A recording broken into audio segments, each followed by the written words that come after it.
Began digging deeper into the Nancy Guthrie case. I wanted to understand the history of her property, not just the headlines, but the actual public records. So I went to the Pima County Recorder's Office and searched for every recorded document I could find relating to Nancy Guthrie and her property. That search uncovered 28 recorded documents spanning nearly 3 decades. They included deeds, deeds of trust, mortgages, home equity lines of credit, reconveyances, warranty deeds, trust documents, subordination agreements, certifications of trustees, loan modifications, and other official recordings tied to the property. There must be an easier way to read all these documents. Anyone who's ever gone through these records knows how time-consuming it can be. Many of the documents are filled with legal terminology, multiple pages of boilerplate language, and cross-references to earlier filings. Reading through every page, organizing them by date, and understanding how they all fit together could easily take hours. So I decided to put ChatGPT to the test. I uploaded all 28 documents and asked ChatGPT to analyze each one, identify the document type, recording date, loan amounts, lenders, and explain, in plain English, what each document was actually about. It then organized everything into a chronological timeline, summarized the financial history of the property, tracked ownership transfers, and highlighted the key events across nearly 30 years of records. I have to say, I was genuinely impressed. What would have taken me many hours of reading and organizing was condensed into a clear, easy-to-follow report in a fraction of the time. Instead of getting lost in legal jargon, I was able to focus on understanding the overall history and seeing how each document fit into the bigger picture. This doesn't replace reading the original public records, but it proved to be an incredibly valuable research tool, one that helped turn a stack of legal documents into an organized timeline that was much easier to understand. There is no indication in these records that the property was sold to another owner between 1988 and 2017. Instead, the activity consists primarily of refinancing and home equity borrowing. Nancy, can you hear us? This song is meant for you. We'll keep believing every sunrise brings us closer to the truth. Nancy, you'll remember, you'll never walk alone.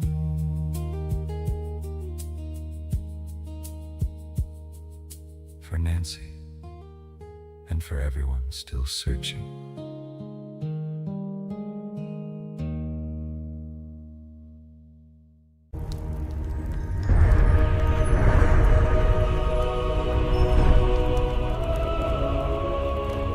In 1975, Charles and Nancy Guthrie purchased their Tucson home for $85,000. More than a decade later, in March of 1988, they signed a $45,600 homeowner's credit line deed of trust against that same property. The document was officially recorded on April 8, 1988. At first glance, it may look like just another old property record, but less than 3 months later, Charles Guthrie would be dead. He had a heart attack while on a mining exploration project in Mexico. It's also possible Charles had life insurance, which may have provided Nancy and the family with additional financial security after his death. So far, though, no record has been found confirming a policy or payout. So what was happening financially in the months leading up to his death? And what do the property records actually show? In this video, we're going to follow the paper trail. In 1988, Annie was college age and attending the University of Arizona, while continuing to live at home with Nancy after Charles died. Nancy had started working at the University of Arizona in August 1990, while Annie and Savannah were both attending college there. Then, in April 1991, permits were filed for a home addition, along with plumbing and HVAC work at the family property. In May 1991, Nancy opened a $45,000 Citibank line of credit secured by the family home, giving her access to funds as needed. Then, less than a month later, in June 1991, an earlier deed of trust was officially released as paid in full. With home addition work already underway in April, was that money used to help build the casita, pay off the older loan, or both? The records don't tell us, but the timing is certainly interesting. In 1992, Annie graduates from the university, a Bachelor's of Arts in Poetry. By October 1993, Savannah had graduated from the University of Arizona and was beginning her first television job in Montana. Then, on October 22nd, a new $98,000 deed of trust was recorded against Nancy's home. The same time Savannah graduates, she gets the loan. Whether it was used to refinance debt, cover family expenses, or help with Savannah's transition into her new career isn't stated, but the timing makes it worth noting. Then, on December 15, 1993, Nancy opened another line of credit, this time for $20,000 through Bank One. Coming less than 2 months after the $98,000 mortgage, it meant even more borrowing was now tied to the home.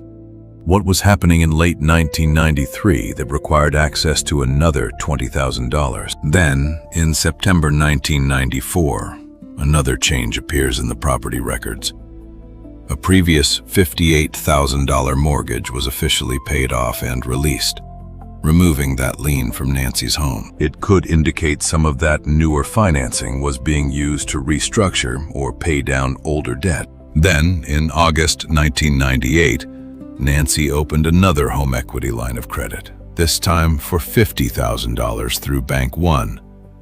Once again, the house was being used as collateral to provide access to additional funds. And this one is interesting because 1998 is also the year Annie completed her MFA at Warren Wilson College. Then, on January 14, 2002, Nancy opened a much larger line of credit, $150,000 through Bank One, again using the family home as collateral. Savannah entered Georgetown Law in the fall of 1999. By 2002, she had earned her law degree, passed the Arizona bar exam with the highest score in the state, and begun working as a litigation associate at Aiken Gump. Could some of that money have helped Savannah get established after law school, with moving expenses, housing, professional clothing, or other costs tied to starting her new career? Then, just a few weeks later, on February 7, 2002, the earlier $50,000 home equity line was officially paid off and released. Then, on July 25, 2002, Nancy transferred the home into the Nancy L. Guthrie Revocable Trust. Was Savannah involved in setting this up, fresh out of law school? On June 16, 2003, a certification of trustee was recorded and a warranty deed. On June 16, 2003, Nancy secured a new $115,000 loan against the home, while a subordination agreement rearranged the existing liens to give the new loan priority. Then, just 6 weeks later, on July 29, 2003, the Washington Mutual loan was released, removing that lien from the property. Although the new Chase credit line was recorded at $150,000, it was reduced to $25,000. One possible reason is that Nancy still had other debt secured by the house, limiting how much additional equity the lender was willing to let her borrow against. Then, on March 4, 2009, the earlier Washington Mutual loan was officially released, removing that lien from the property. Then, on December 27, 2012, the $150,000 Chase lien was officially released, showing that debt had been satisfied and removed from the property. Then, just days after the previous chase lien was released, Nancy recorded a new deed of trust for $476,677.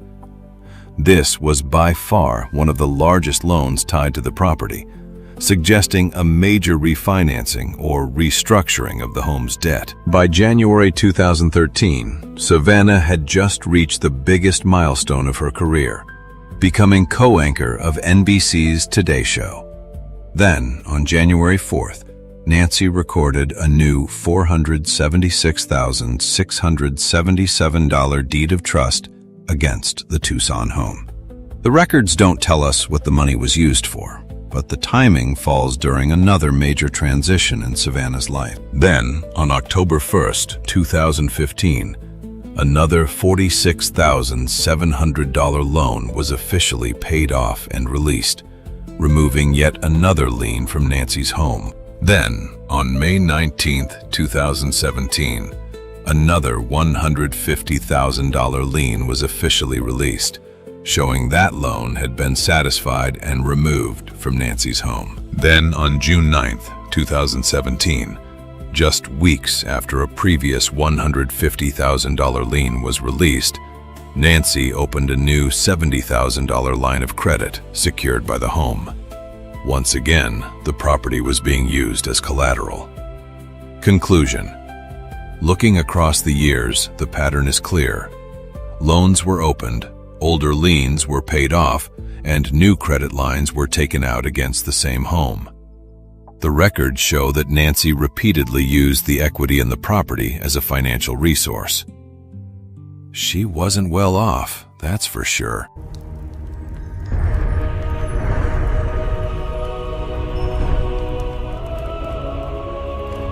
February 6th. Hours before Nancy Guthrie's vehicle was towed away, this aerial view captured her garage exactly as investigators found it.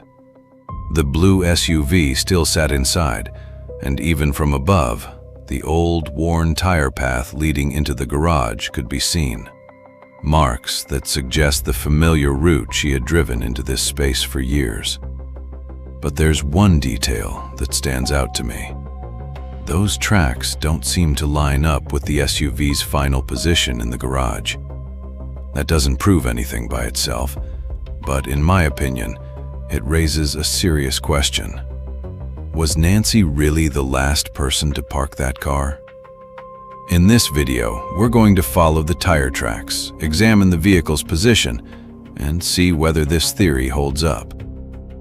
I took the county assessor's property record card drawing, scaled it to the house, and overlaid it on the aerial image. Using those measurements, I estimated the distance between the SUV and the older, worn tire tracks. It's only an approximation, but it gives us a consistent scale to work from. The length of house is 35.2 feet. Making a ruler for that. Here we go. Now, just pull down the ruler and take a measurement. We got this. Looking at it closer, seems to be about 1.5 feet or more to the right of the worn tracks. Nancy didn't park this car here. Question is, who did? Looking from inside the home toward the garage, Nancy's car appears to be parked much farther to the left than in the later image. The only way the car could be parked that far to the left, it would have to sit directly in front of the kitchen door. Like this. Like this. The kitchen door also gives us another useful reference point. It opens into the kitchen, and based on the visible hinges, it appears to be a left-hand exterior door. Together, these details help us compare the car's position in the garage from one image to another. You can almost make out the spot on the far left where she appears to have routinely parked the car before. See that difference in position? What's the point of showing this? Because it may explain how Nancy used the car as a physical aid when entering the house. Parked that far to the left, She could steady herself by placing a hand on the hood while stepping up the roughly 8-inch step into the kitchen.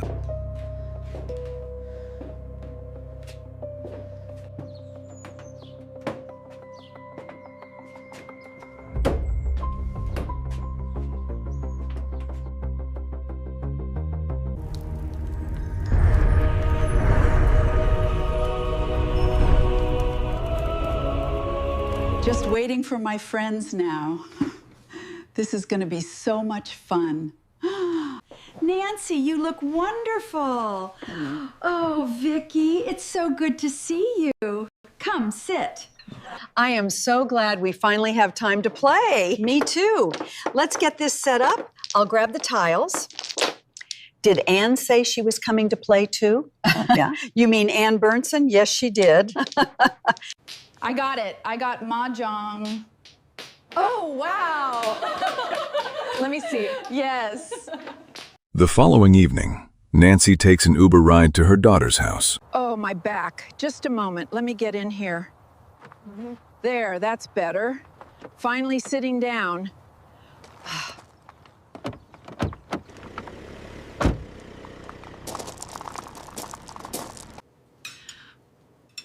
I'm glad you came, Mom. Can I get you anything else?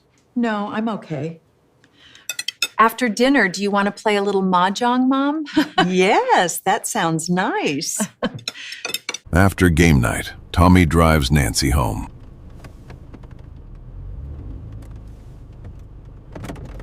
All right, we're here. Looks like we're finally home, Nancy. That's wonderful, Tommy. What a long day. At 9:48 p.m., the garage door opened.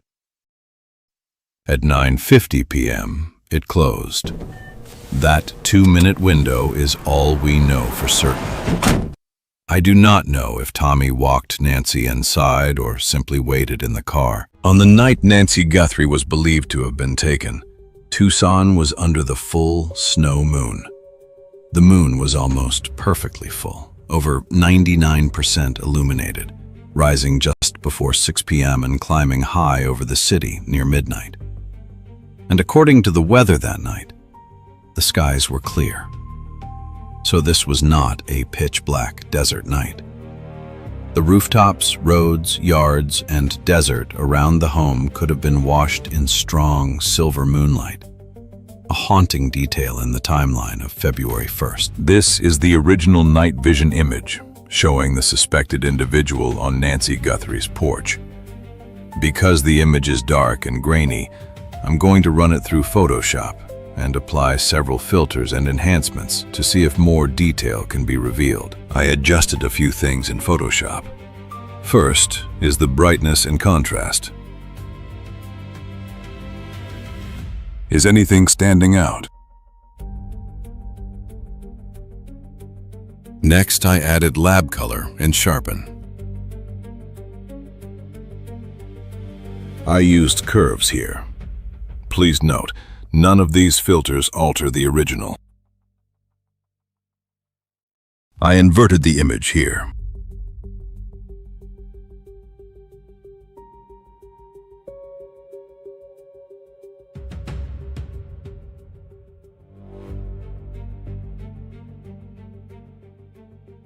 Is he holding a bag? Sunday morning, early morning at 1:47 a.m., doorbell camera disconnects. At 2:12 a.m., software detects a person on a camera, but there's no video available. We're going to take another look at the porch guy. It's the background lights I want you to look at this time. I put the video into slow motion so we can really get a good look at it.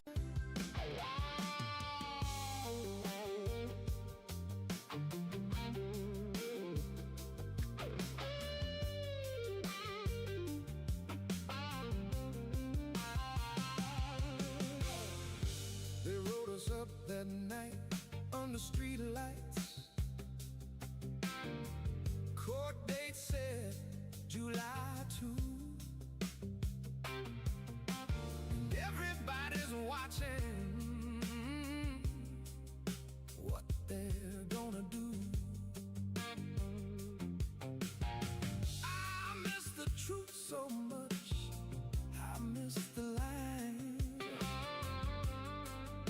between a public road and trying to silence time. What are these lights? And it feels like it's been a long, long road till that courtroom opens up and the story's told. We're not the man they painted on the phone. I extrapolated the sidewalk lines to the light source. I then used Google Earth Pro and followed the lines being perpendicular to the house, and here's the results. I debunked this one. Many streamers are claiming these are the running lights of a car, but look closely at the shape. It's a diamond. That's not a vehicle light. It's the moon light reflection on the yield sign.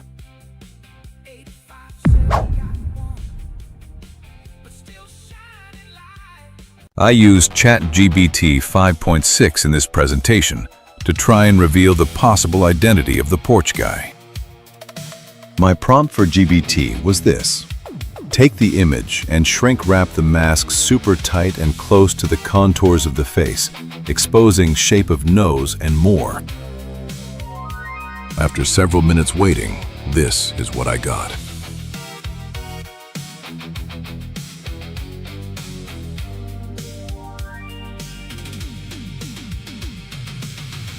That's not too bad, but we want the mask totally gone. So let's prompt for that.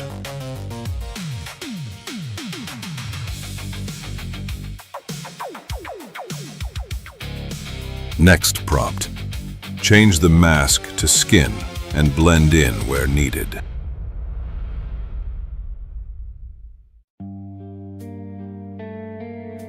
Not too bad, but we need hair now.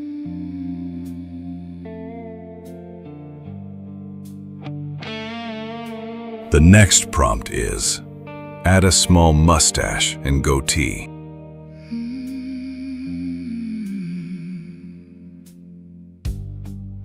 For 5 long months, we believed every word. A ransom demand, every headline we heard. Then came a leak saying none of it's true. But Not bad, but we need more than that. we're still looking through. Real or fake, I asked it to. Add more hair to the goatee and mustache. truth keeps changing overnight.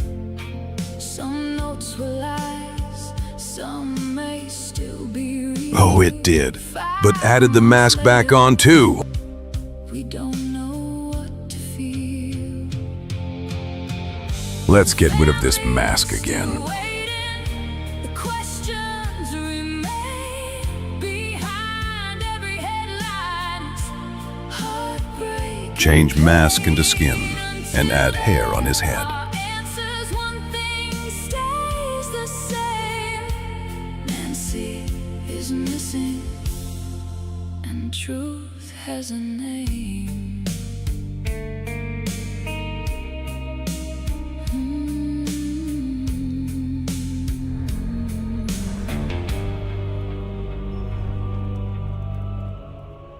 At 1:47 a.m., the home's Wi-Fi suddenly went dead. Investigators believe the intruder didn't cut any physical wires.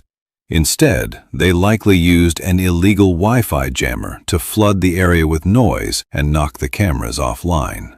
We know this because multiple neighbors reported their security cameras mysteriously blacked out at the exact same time. But this raises a major question. If a jammer killed the Wi-Fi at 1:47 a.m., how did separate software detect motion at 2:12 a.m.? And how does footage of the intruder even exist? The answer is power. Because the house still had electricity, the Google Nest camera kept recording locally. Experts suggest the cheap black market jammer may have simply overheated and failed, allowing the camera to briefly reconnect to the internet and upload the clip to the cloud. 228. Nancy's pacemaker app shows that it was a disconnect from the phone. If Nancy's cell phone was later found inside the home, then the 2:28 a.m. disconnect strongly supports the idea that Nancy herself moved out of Bluetooth range while the phone stayed behind. A normal phone-to-Bluetooth connection is usually short range, often around 30 feet or about 10 meters indoors, so this was not a signal that would normally stretch far down the road. That would fit more with an abduction scenario than a voluntary departure, especially if Nancy left without her phone. A chilling 911 call was made to police the night Nancy Guthrie was kidnapped. A police dispatcher sent out an alert about a woman hanging out of the window of a car, and she was screaming. 257, you can send a level 2. 10-4, it's going to be at Oracle and River. The caller is advising they saw a female out of a vehicle window screaming. Then it went northbound on Oracle. The vehicle was a dark gray or blue Chevy Malibu, no plate. Advised that the female was hanging out of the window wearing all black, and the door was also open. I need help! Please stop! 10-4, Stop the can you advise car! PCSO and see if air is available? 10-4, we're advising PCSO now, and air is not up. 10-4. 0004. This location is only 3.5 miles away from Nancy's home.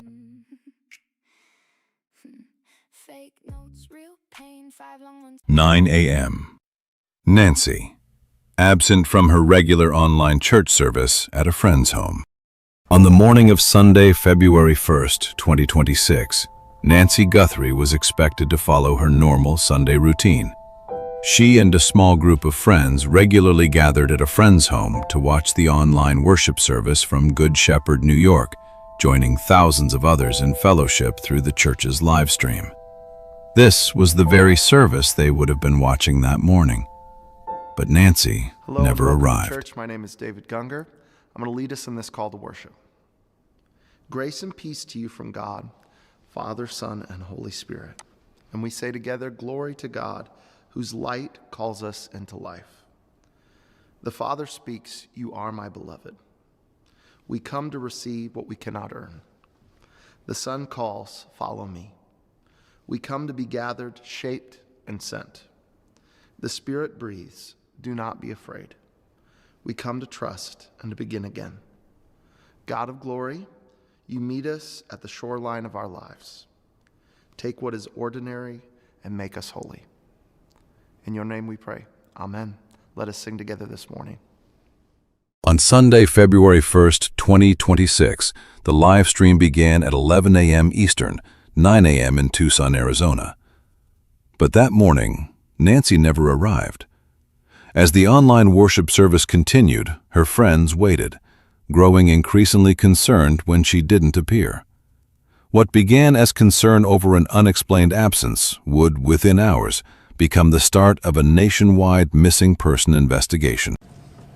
And at 11:56 a.m., the family checks on Nancy, discovers her missing. At 11:56 a.m., Nancy's family went to check on her after receiving a concerning call from her church friend Ann.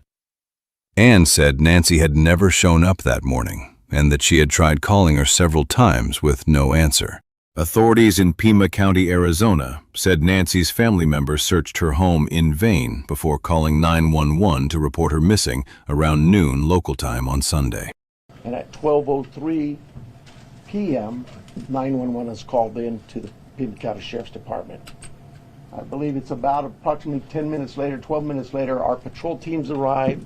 They see the scene, and we start our response with our search and rescue teams and our detectives from homicide and various units. In fact, every unit here, I think somebody questioned, how come there's an ICAC member out here, or this member?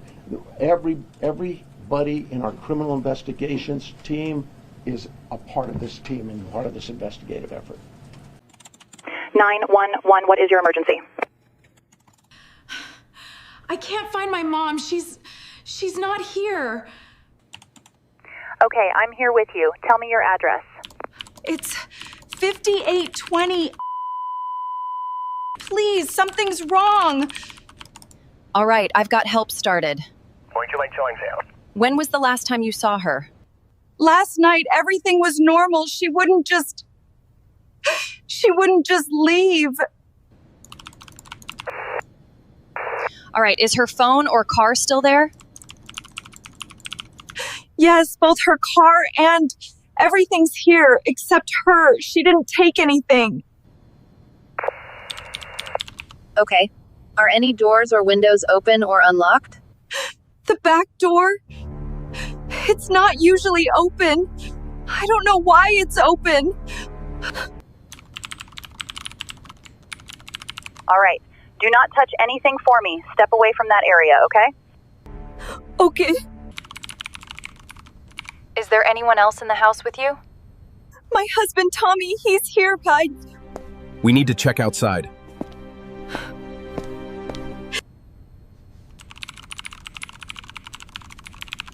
No, stay inside for me. Officers are on the way.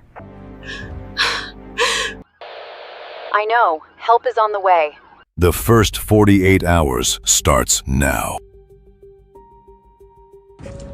12 noon Sunday. Investigators arrive with drones and search dogs.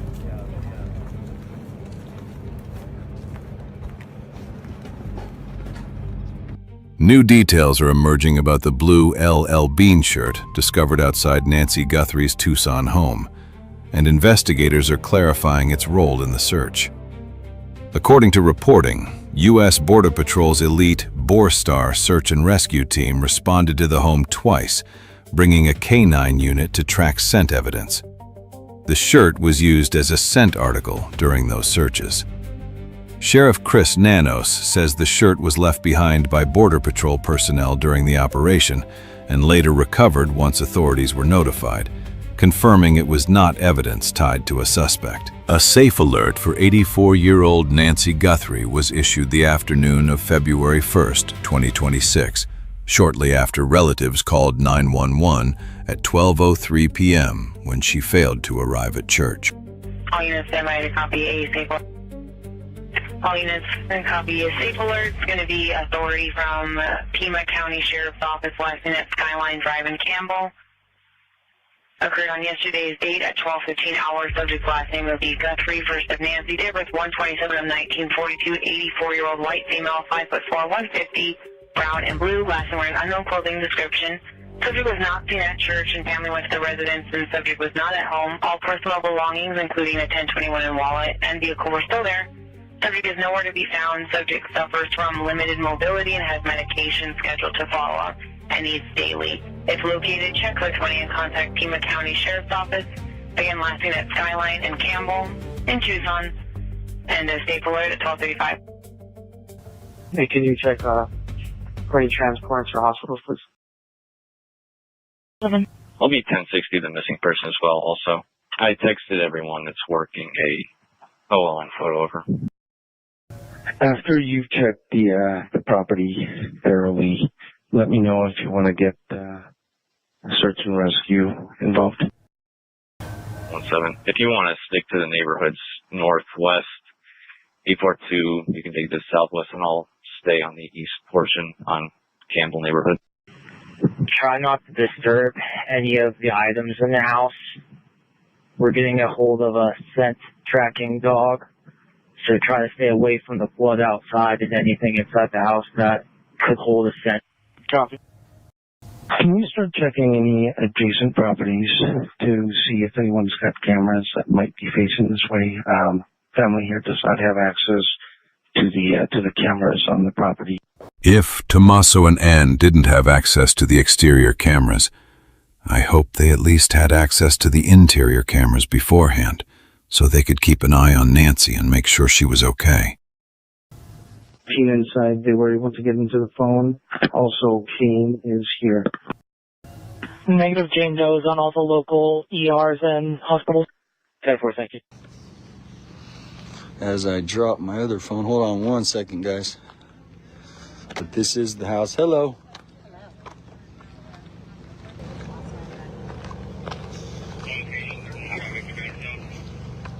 Okay, thank you.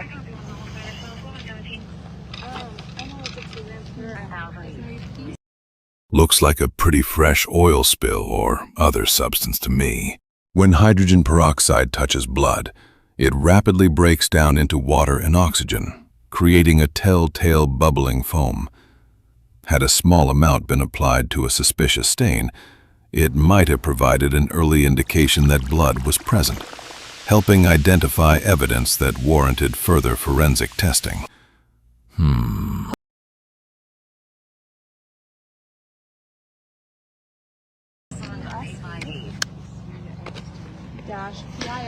Let me know what you guys have in the comments. But we are here in front of Savannah Guthrie's mother's house, Nancy Guthrie. Last view of the house right here.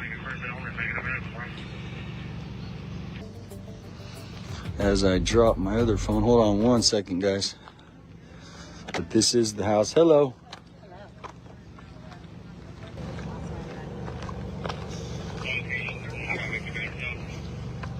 Okay, thank you.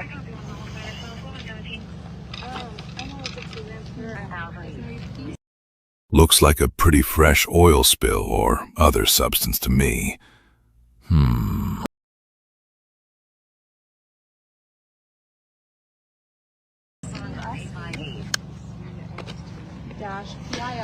Let me know what you guys have in the comments.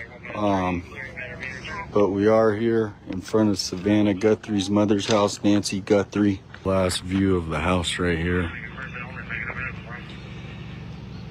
Looking closely at the gravel, there appear to be a pair of faint, narrow parallel lines running through part of the driveway.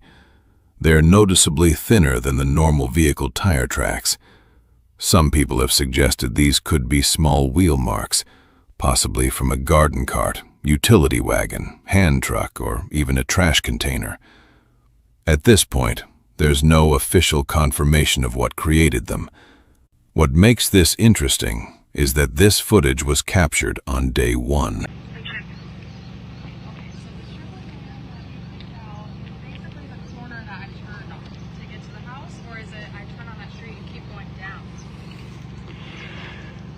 Seeing if they have any surveillance cameras that you can see at the front door.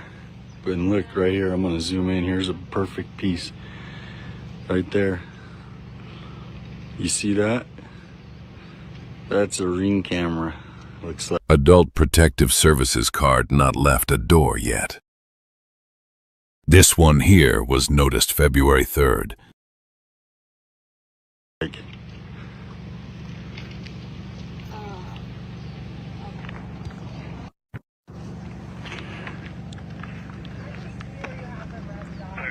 Southern Arizona Rescue Association was requested by Pima County Sheriff's Department to assist in the search for Nancy Guthrie.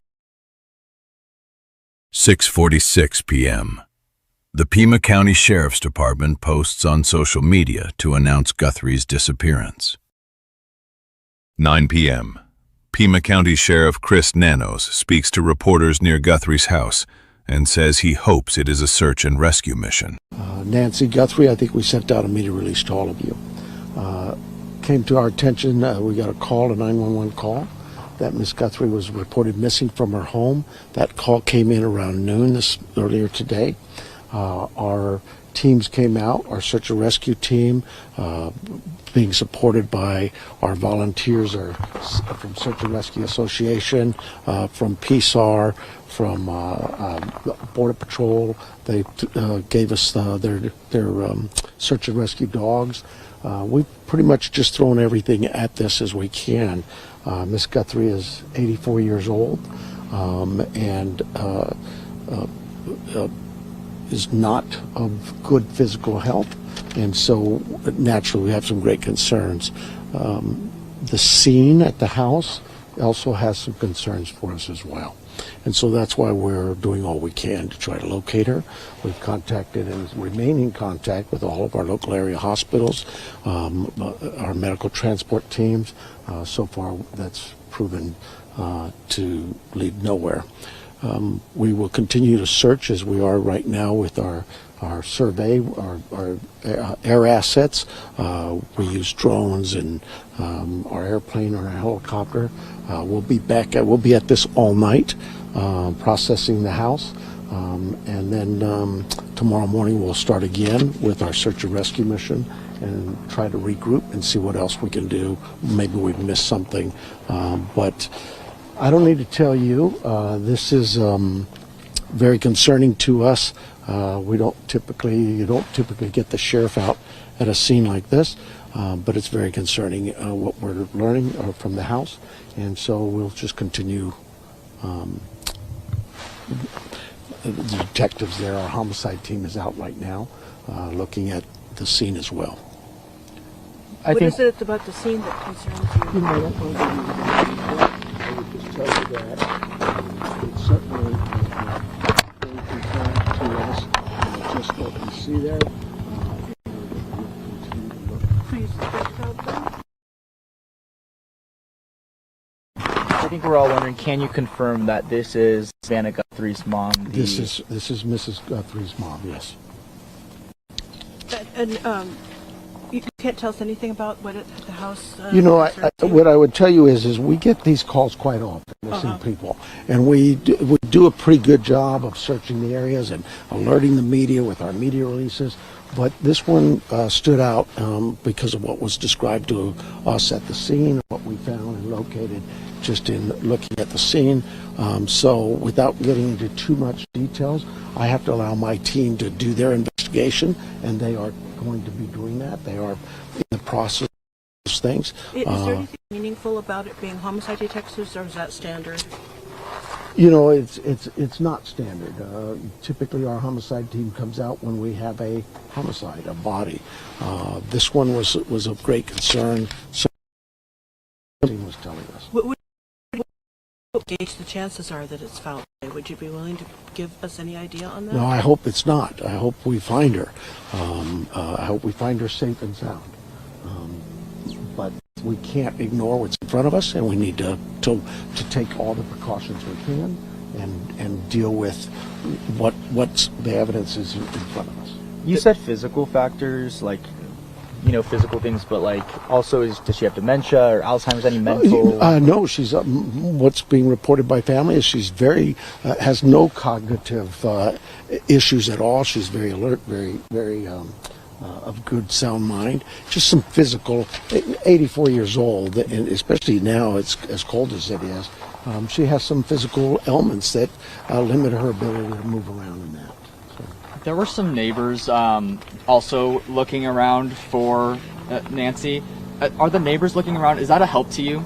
Well, absolutely. I mean, we in the immediate area, we ourselves with our dog teams and our search and rescue teams, we'd ask them to stay out of that area. But we certainly understand their concerns too. And if they happen across, find anybody or see something, anything, call 911.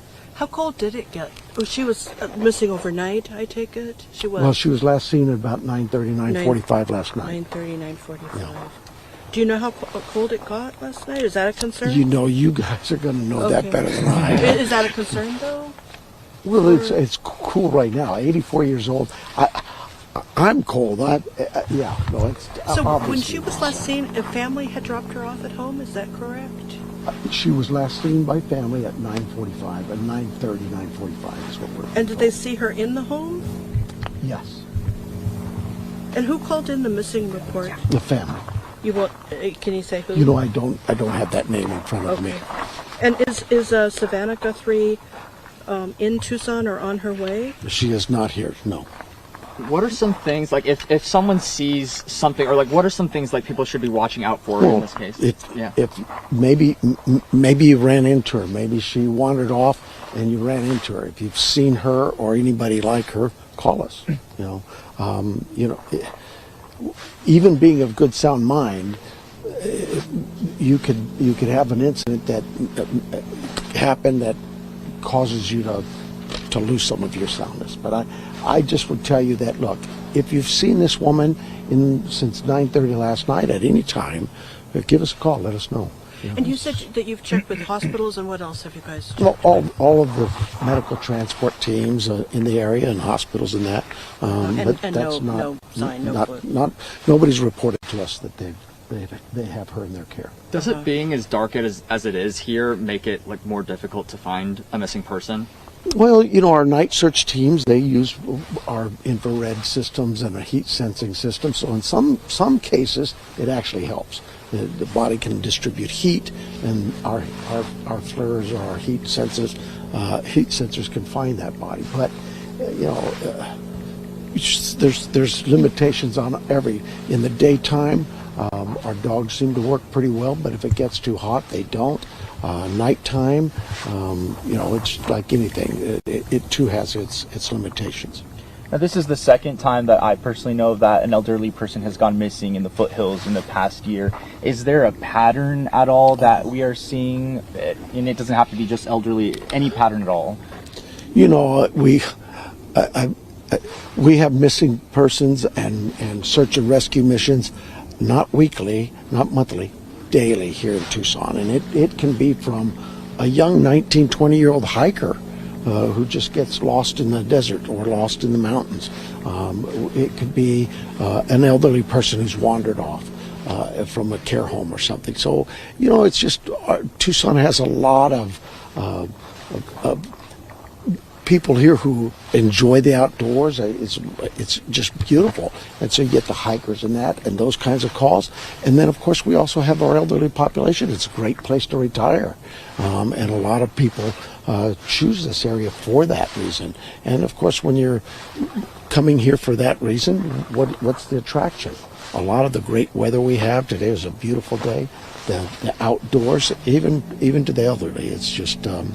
yeah, so our search and rescue teams, our search and rescue volunteers, we could not do this job without them. It is tremendous work for them, and they every day are out here helping us. Can you tell us what the homicide detectives are doing besides being here at the scene processing evidence? Are you looking at acquaintances, friends, family, or? Well, I mean, we're talking to anybody and everybody. I mean, that's what you do. We've got to hear from people and talk to them. When did they last see this person? What do they know? Do they have any ideas for us? Is there somewhere else we can check? Is there anything from the evidence of the scene that makes you think there may have been some random encounter? The only thing I can tell you at the scene is it's concerning to us that it's enough of a concern that we called out our criminal investigation team as well. Okay. Any aerial surveillance? Well, you don't see it now, but we had our Survey 1, our aircraft. We have our drone systems, our volunteers, their drone systems that have some great technology attached to them. What other assets? Earlier today, our chopper was out here, our helicopter. So we're throwing as much ground and air assets as we can at this. And now I hear our airplane somewhere up there. Is there anything else that we didn't touch on that you think is important to know? No, I just, like I say, I know that this is going to get some attention, but I just hope that we can find her, that somebody might know something, that they say something. Let us know what you would. And the call is our 911 center or 88 crime. The concerning evidence.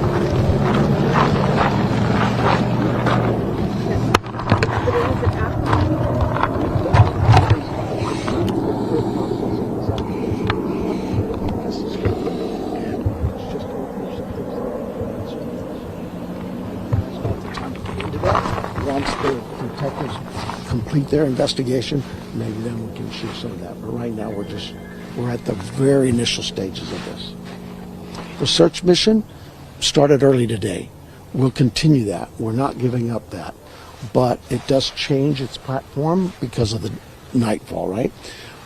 The criminal part of this, the criminal investigation part, is ongoing, and it will continue ongoing until we can resolve this. Thank you. Okay. Let's see, we had our search and rescue, our PSAR, our search and rescue association, volunteers, literally hundreds of people out here and searching the area for those dogs that and still no signs. We've let's see, we've checked with all the local area hospitals, continue to check. Support teams, no results. I think what's concerning is what's at the scene, at the home, is of concern to us, so much so we've decided we're going to call out our homicide team. And so they're here, they'll process the home, do what they can there, and again, as we speak now, our plane was up just a minute ago. Those things are happening, but that'll transition to a daylight search again tomorrow. We'll continue that. We're not giving up that. We're asking the community, help us. If you've seen Miss Guthrie, give us a call. Call our 911 or 88 Crime. We're just kind of working it from two angles. The criminal investigation side will continue at the house tonight. We're looking through processing that and see what we can learn from that, and we'll just keep going. Does the search for her continue tonight? Absolutely, yeah, we'll continue that. At some point in time, they've got to transition and settle down, but they've been out all day, like I say, since noon. Nightfall, it's a different type of search, so we change teams and transition then. I'm going to guess that here in a while that night team will move on, and we'll come back at it again tomorrow morning. They reassess it and look at where could they have missed. And just because the homicide team's involved doesn't mean this is a homicide. No, no. What we're saying is there's some things there that are concerning to us, and we just don't want to miss anything. Search and rescue, their mission is we want to find you. We want to find you safe and sound and help you and get you there. That still continues. But we have an obligation to, when you look at things in this world of ours, you look at that and you go, is something wrong here? Is there something missing? We can't just dismiss that. And Senator Kelly explained to our cameras earlier tonight how he found out that Nancy Guthrie was missing. Well, I first learned of it, before it was public. Savannah called me, because she knows I live here. And then I called the sheriff, and I called the Tucson police chief. So that was, that was mid-afternoon on Sunday. And Savannah was on the way to the airport to fly here. And obviously rather upset. So I've been doing whatever I can do. On February 2nd, 2026, authorities officially declared Nancy Guthrie's Tucson, Arizona home a crime scene. There is a white car parked here. I don't know whose car that is, but there's a car parked there. Nancy Guthrie, 84, has been missing since the overnight hours Saturday into Sunday, abducted from her home in Arizona, according to the Pima County Sheriff's Office. The new details tonight, including blood at the house, as the authorities say they have no suspect. But what they do have, the sheriff told our Jonathan Vigliotti just moments ago, is a ransom note. Jonathan, that would be a huge development. Good evening to you.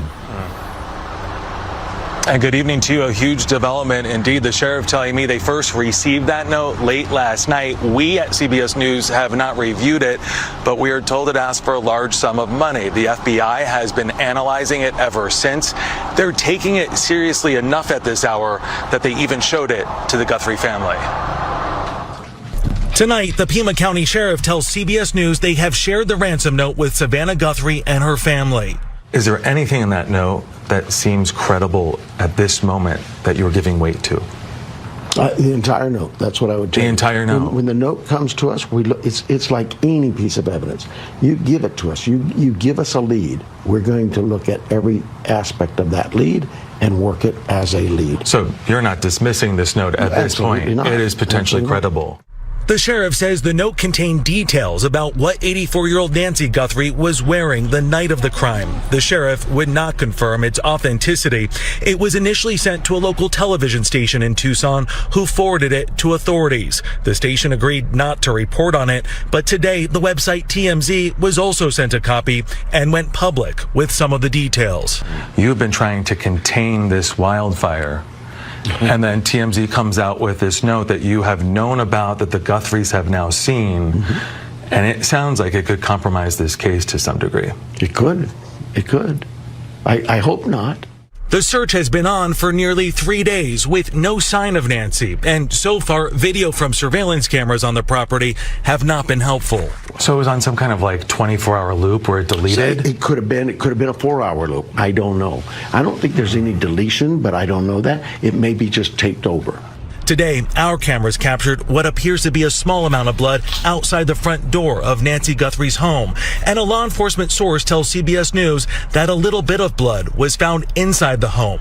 It's unclear whose blood, but authorities say it's being examined along with other clues. You've taken her away from her home, her safest environment, and you've placed her at great jeopardy without giving her the meds that are critical to her. Again, like I say, could be fatal if she doesn't get those meds. So yes, I believe not only has she been, she's being harmed. And the sheriff tells me they are now testing DNA evidence. They're continuing to ask for the public's help. Anyone with information is asked to call the FBI hotline. I'm going through some talking points for the family. I want to make sure I cover them. Okay. Now, look at what he's doing. He's reading text messages, or he's got something on his phone. I'm not somebody who does well with a script. Let's slow that down and tell people. Let me read it. Monday morning at the press conference. Quote, I'm going through some talking points for the family. I want to make sure I cover them. I'm not someone who does well with a script. Chris? Well, there's only a couple of answers. One, do they have an attorney? And if so, has the attorney delivered talking points on behalf of the family? For the family. I'm not somebody who does well with a script. Oh, we know that, Sheriff Chris Nanos. My local media knows that.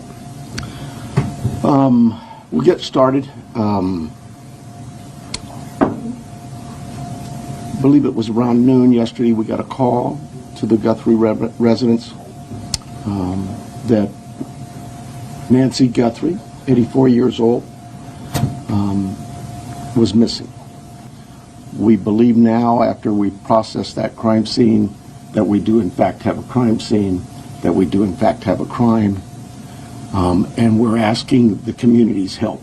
Let me get this right. You're asking for the community's help, but not giving us anything? This community has always stepped up to help us solve some pretty tough crimes. Good morning. I don't know that everybody knows who's here. Of course, I'm Sheriff Chris Nanos. John Edwards is the Tucson chief here for the FBI, and he'll have some words for you as well. This is really, for me, pretty new, all the media attention. So I apologize to you for sometimes I'm speaking in generalities, and I'm not used to everybody hanging on to my words and then trying to hold me accountable for what I say. Hold you accountable? You're the fucking sheriff. We listen to your every word. Breaking. The first Nancy Guthrie ransom note revealed in full. On July 22nd, breaking news reporter Brianna Whitney appeared on the Crime Junkie podcast and shared the complete contents of the first ransom note connected to the Nancy Guthrie case. During the episode, Whitney read the note aloud to podcast host Ashley Flowers. Hello, Savannah. We have your mother, Nancy. She is safe but scared. She will be held for ransom. Once payment is received, she will be released unharmed. We will be holding her for a maximum of 7 days. Once payment is received to the Bitcoin address below, she will be released within 12 hours of deposit to a safe drop-off location back in Tucson. If the payment is not received by the last deadline on Monday the 9th at 5 p.m., she will be killed. Your mother is aware of this, and her life is in your hands.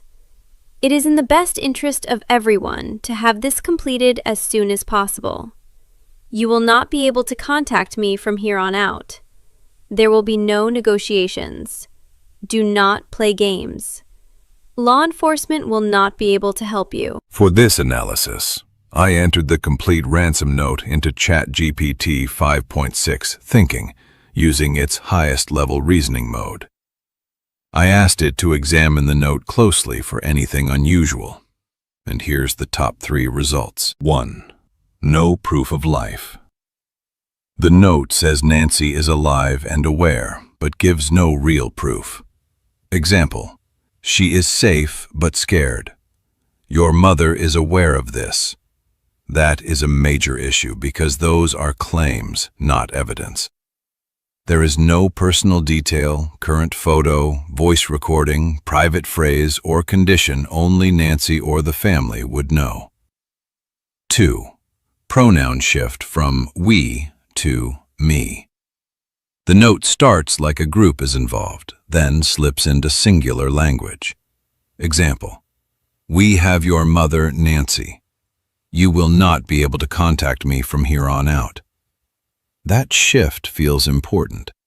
It may suggest one person pretending to be a group, careless writing, or wording patched together from different ideas. 3. The 7-day timeline and last deadline. The note gives a maximum holding period and then mentions a last deadline. Example: we will be holding her for a maximum of 7 days. By the last deadline on Monday the 9th at 5 p.m. This raises timeline questions. Why say maximum of 7 days? Why last deadline instead of just the deadline? That wording may suggest staged communications, earlier deadlines, or an odd countdown the writer had in mind. Bottom line: the strongest red flags are no proof of life, we/me inconsistency, and the strange deadline/timeline language.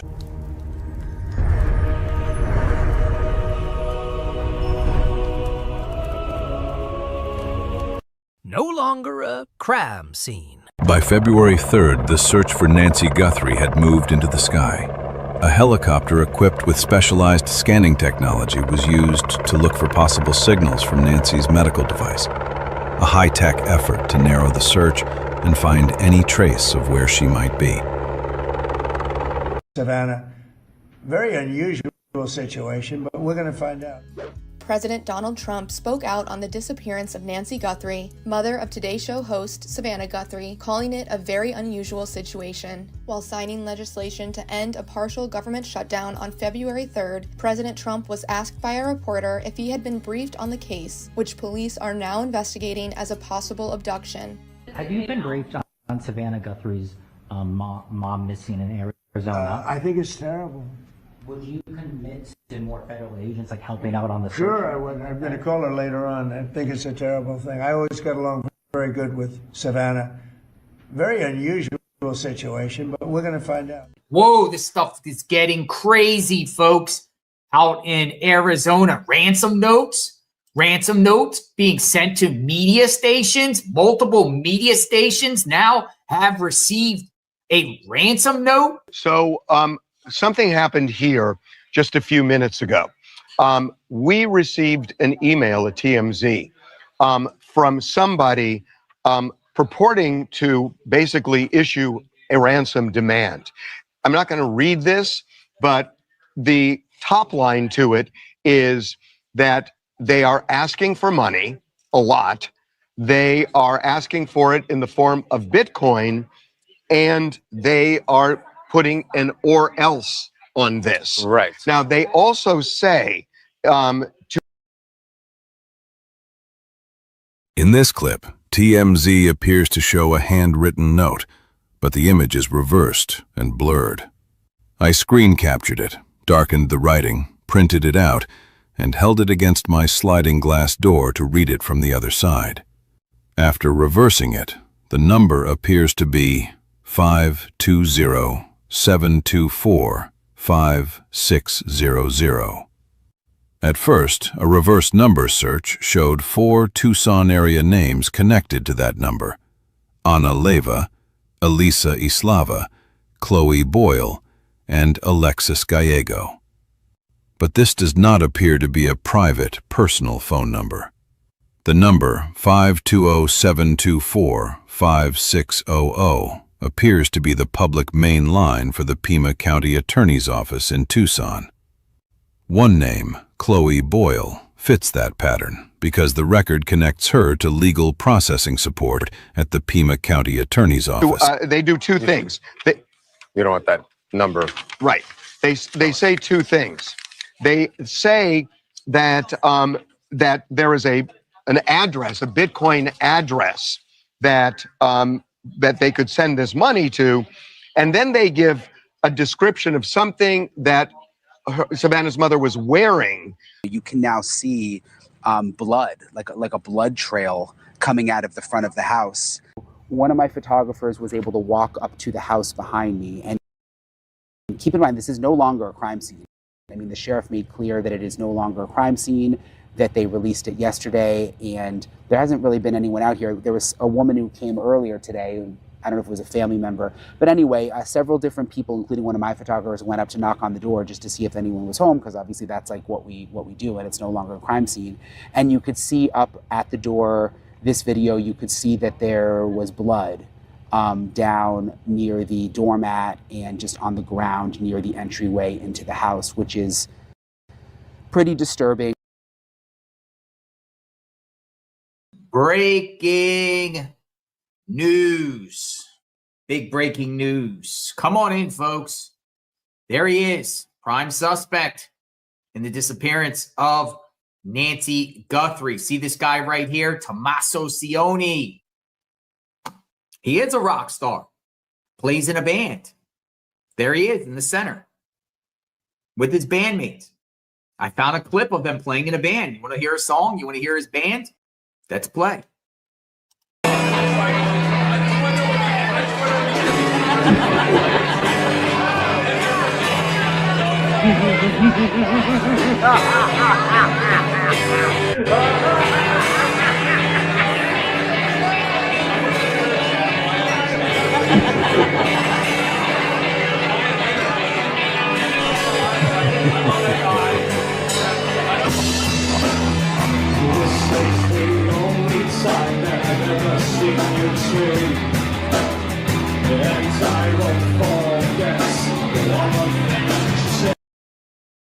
The return. 2 days later, on the evening of February 4th, a large contingent of sheriff's deputies, federal agents, and canine units swarmed the property.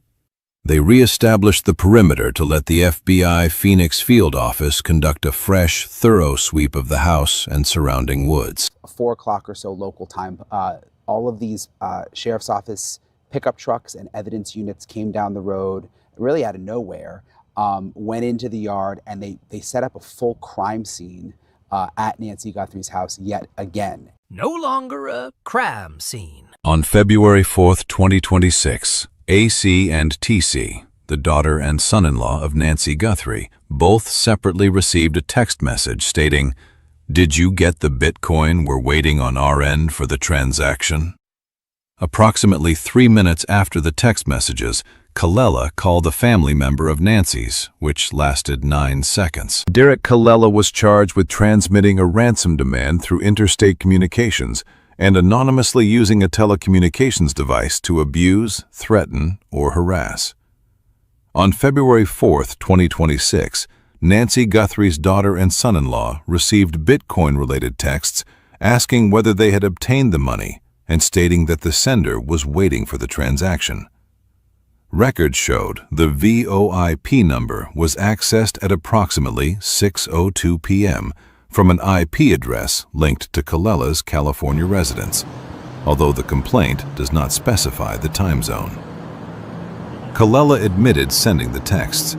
About 3 minutes later, he made a 9-second call to one of Nancy's family members. He said he had been following the case and wanted to see whether the family would respond.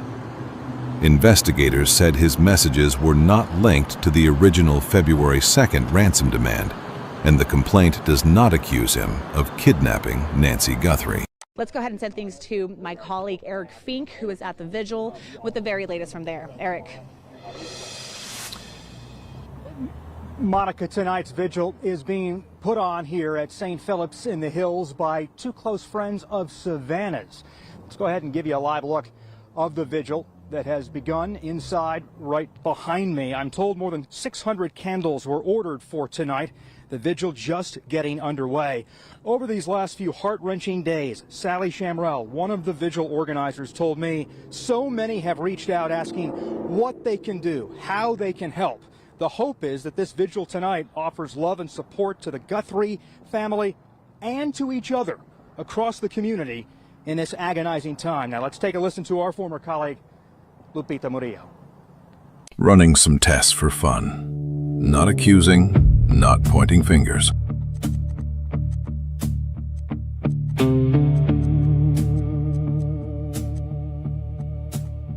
I took the porch mask, cleared the eyes, opened up the mouth to analyze, layer by layer, frame by frame, testing proportions, not assigning blame.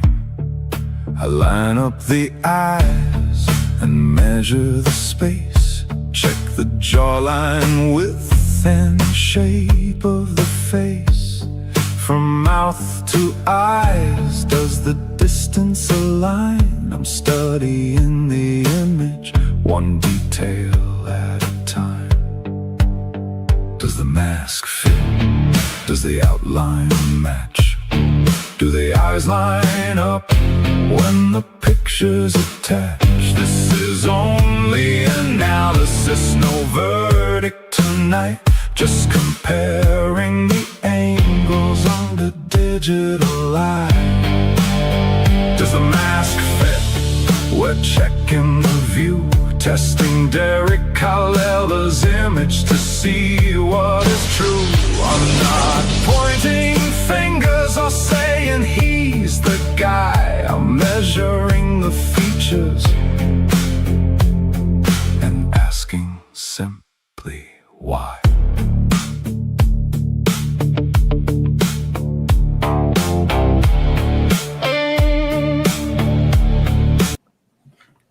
I think I am about done with my piece of this. I'm going to bring up here Heath Yankee, and I think you know him if you haven't been here. John Edwards is the assistant agent in charge with the FBI here at the Tucson office. Heath Yankee is the special agent in charge for the state of Arizona out of Phoenix.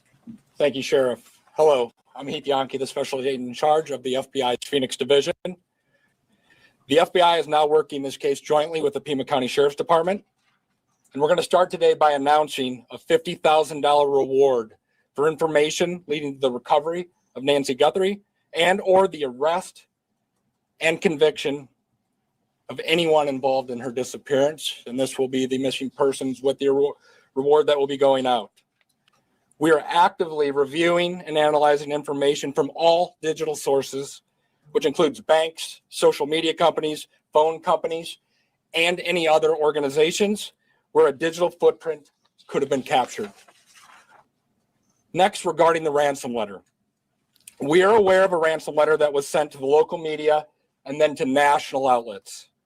Any action taken on any ransom is ultimately decided by the family.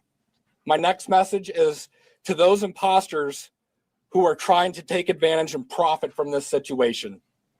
We will investigate and ensure you are held accountable for your actions. We have made one arrest related to an imposter ransom demand. Derek Kalela. Jonathan flies to Tucson, boots on ground. This is the Guthrie's hired security guard right here. He's hired. He's a hired security guard. He is hired. He's making sure no one goes on to the property of Annie, Tommaso, whoever else is there. He is hired by the family. They told me they're working in shifts. So let's talk about the timing of all of this. The timing is interesting. It comes after that second note or message, as they're calling it, has been received from a suspect, an alleged Nancy Guthrie kidnapper. We don't know. All we know is what they're putting out right here in this flyer. Take a look. Investigators confirming they are aware of a new message connected to the case. Authorities say they're actively reviewing that information to determine its authenticity. But they are stressing this is still just one piece of a much larger investigation. We're talking about timing, and that's what we've been speaking about the last couple of days, because timing is critical for various reasons. But it's also critical because we all are aware of a deadline, another deadline Monday at 2 p.m., which is what the FBI talked to us about yesterday. The FBI is leading all communication related to any messages they might receive. And take a listen to what they have to say about that second deadline on Monday. If a transfer wasn't made, then I think a second demand was for next Monday. We're not going to go beyond that, but that was the ransom note the media received. Of course, all of this comes after Nancy Guthrie, the Guthrie family, Cameron just yesterday putting out a message saying that they themselves are ready to speak to any suspect who possibly might have their mother, but of course they want to see a sign of life. This also comes as the FBI is now putting up those billboards. They told us they were going to put up those brand new digital billboards all across the state of Arizona, as well as surrounding states, with Nancy Guthrie's face and that $50,000 reward that is now being offered. We have breaking developments tonight in the search for Nancy Guthrie, the missing mother of Today Show host Savannah Guthrie. News Nation has learned that the second ransom note sent to a local Tucson television station in the days following Guthrie's disappearance stated explicitly that she had died, and that 84-year-old Guthrie was, quote, buried with nature now. After February 6th, they already knew. The second ransom note told them Nancy Guthrie was dead. This was no longer a missing person case. This was no longer a rescue mission. It was as a homicide investigation. Guthrie was last seen in her home in the Catalina foothills on Saturday night near Skyline in Campbell. NBC News has learned that law enforcement is checking out surveillance video now after getting a tip about a possible vehicle or vehicles of interest at a local Circle K gas station. Now we're working to get more information about that new lead. We will keep you posted. On that flatbed truck is a car. We do not know if this is coming from the driveway of Nancy Guthrie's home. We don't know if it's coming from a neighbor's, but we have been told and asked to look out for it. I'm going to get out of the way. It is really important that we get a shot of this car as it comes. Ladies, follow me as we do it. Lewis, go ahead and turn.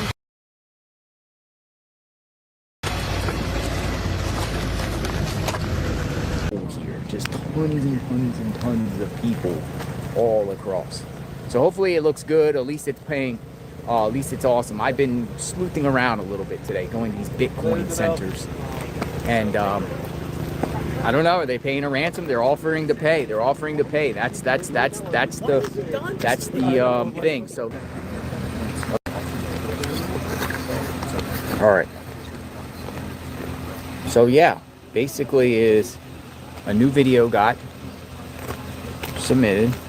Hey, 857. 857. What's going on, 857? We restrained some of your stuff the other day. Yeah. Gave you the plug. Dude, I've been watching you for years. Well, nice to meet you. Yeah, I saw you on Twitter. I think I gave you your message, and we understand. We beg you now to return our mother to us so that we can celebrate with her. This is the only way we will have peace. This is very valuable to us, and we will pay. Ends Arizona Wildcats game as Guthrie family drops emotional plea to kidnapper.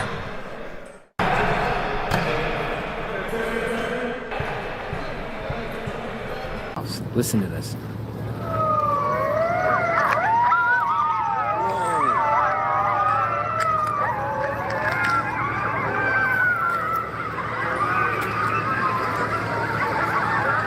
Dude, outside of the road, and it's coming from the back.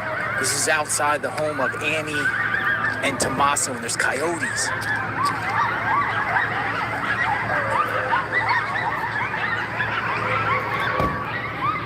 Dude, that's crazy.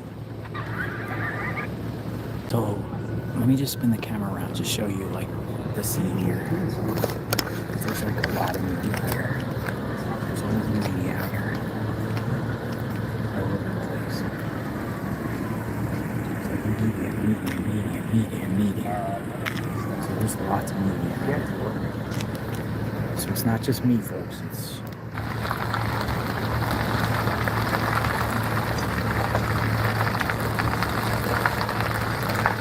a female deputy over here, so I don't know what everyone's waiting for. Maybe somebody's coming back. Drone shows investigators conducting search at Nancy Guthrie's home.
He's getting their mail. He put on gloves. What in the heck?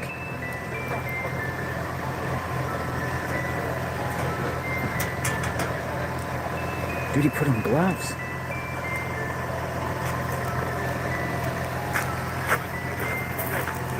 He put on gloves and got the mail.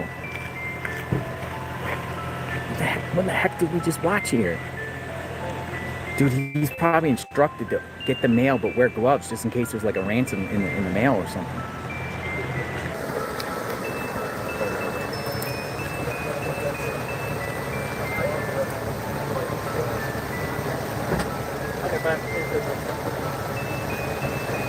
They were looking for something. All right, so this is Jason right here. Jason is a neighbor. He lives here. He's never seen anything like this ever. What do you think happened here? As you being a Tucson resident, what's your gut telling you? My gut is telling me that it's the brother-in-law. Got action. What are sheriffs up here for? Two sheriffs have arrived on the top of the hill. Maybe somebody complained about trespassing or something.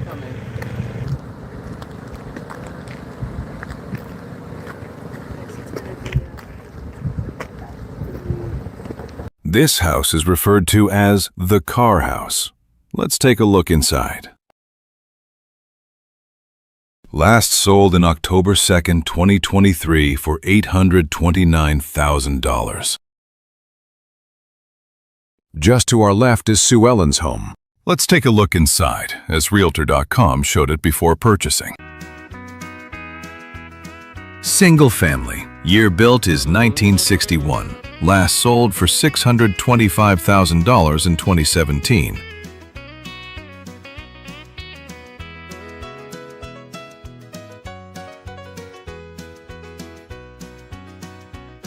Yeah, we got your story. Jonathan is about to meet Alex. The scanner on right now. He's listening to it. So if anything pops off, JLR. Hello. My name's Alex. Hi, Alex. How are you? Nice to meet you, man. Nice to meet you. Yeah. How's the soul, sir? All right, so we got Alex. Alex. Network.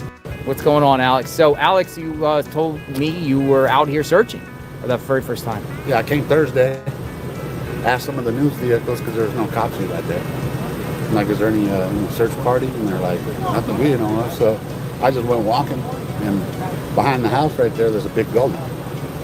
And you get like almost up close to the houses, you know what I mean? So honestly, it was undisturbed. I don't think she went out that way. She had to come out this way. And why? What's back there? It's a gully. So in other words, but like the terrain is all rock. You wouldn't have taken an 84-year-old that way. No. No. You would, like, let me show you the picture of the building. It's just too rough back there. There's even like the sharp trees hitting you all the time out there. So anyway, so she had to come out through the front. Here's his channel. Oh my. All right, come on in. Come on in, right over here.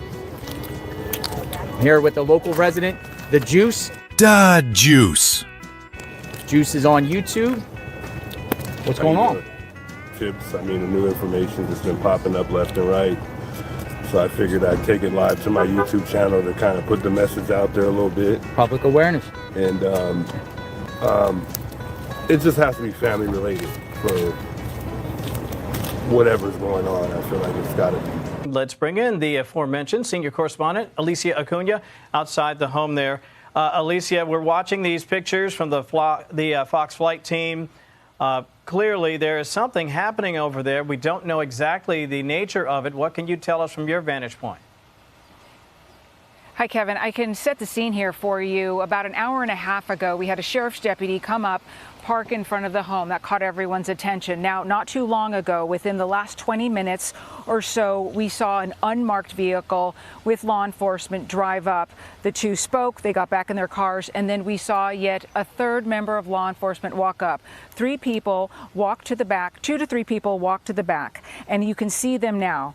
And they are what our drone team is describing to us. The Fox flight team is describing this as possibly a manhole. I heard Jonathan say that it could be some sort of water drainage.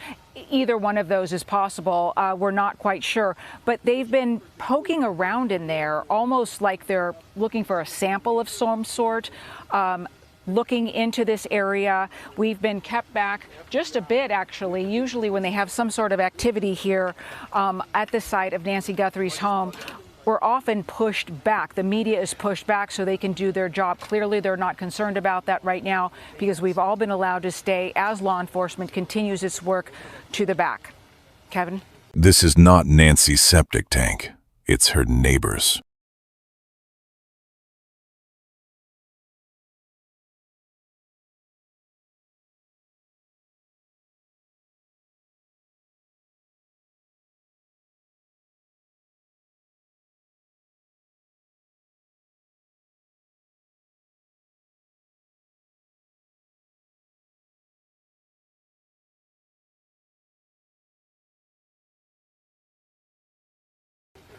Let me ask you about the searches that were happening, Alicia, Saturday over at the home of Annie Guthrie. Have you heard anything about the nature of those searches?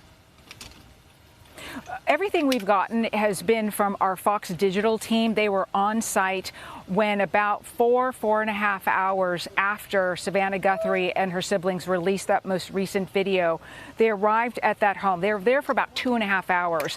And according to our Fox team on the ground there, they could see, they could hear clanking, some noise being made.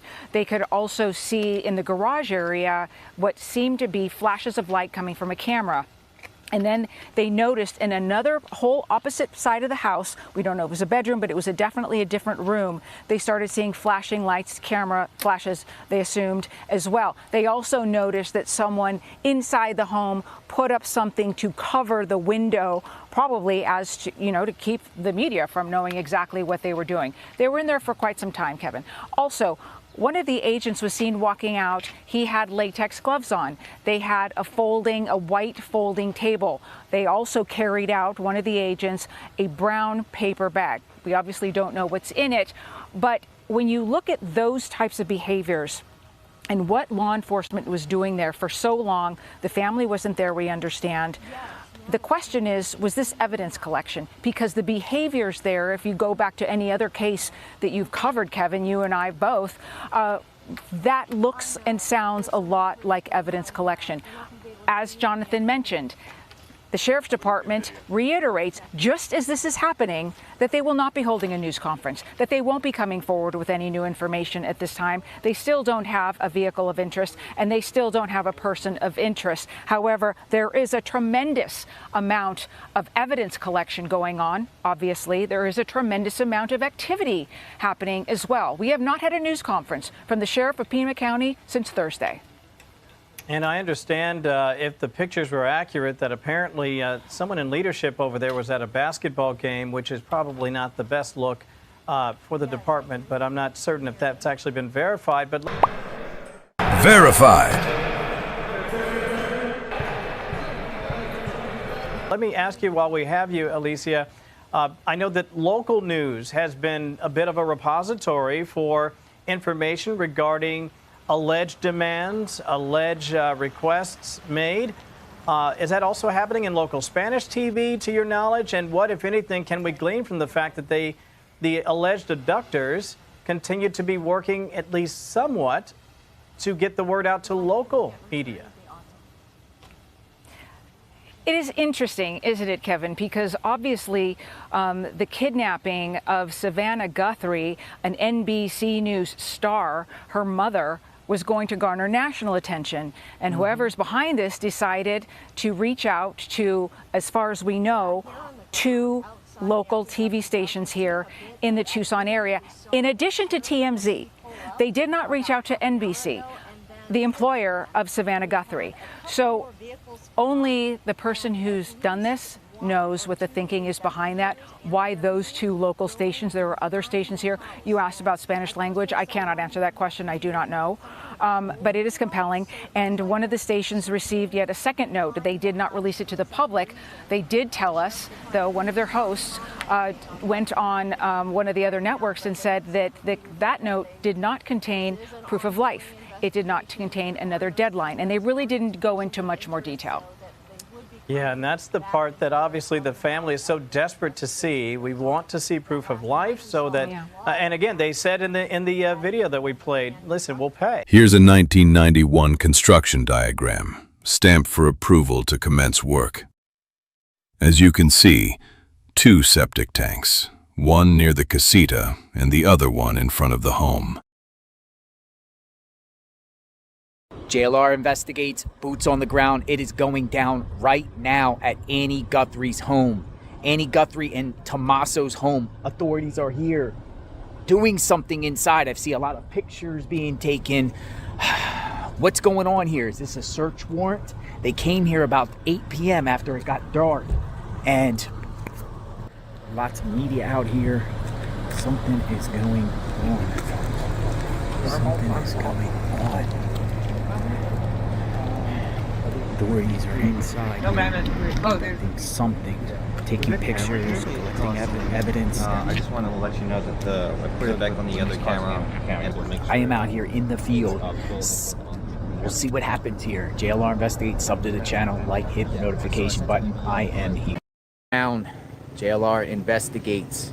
Another day outside of Nancy Guthrie's home. It is a media circus. There is more media here today than there was the last couple days. Media is camped out here all over the place. Look at the cars. They go all the way down the street. Dude, that's like 20 feet up.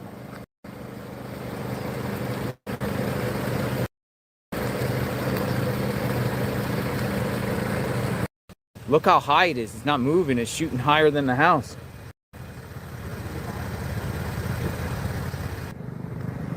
They shoot drones up in the sky. Where is it? Where is it?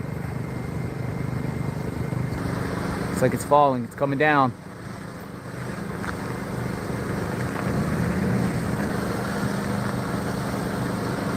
Drone down.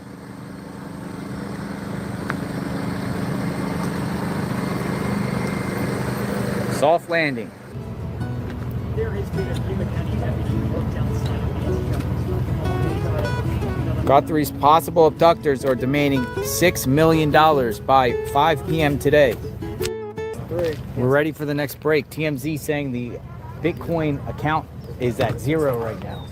I don't know how they get the information. I don't know how they get the account number. Is this, because I heard you saying someone was going to come with a report in about an hour. Is this the one you were talking, or is this something different? Breaking news, boots on the ground. Another day, folks, out front of the home of Nancy Guthrie. JLR investigates. Got it.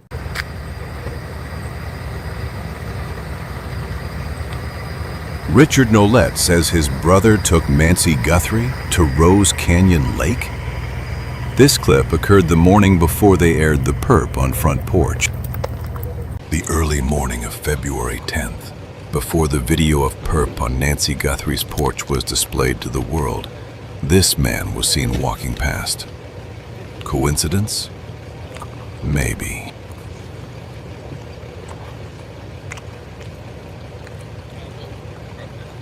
Let's zoom in closer.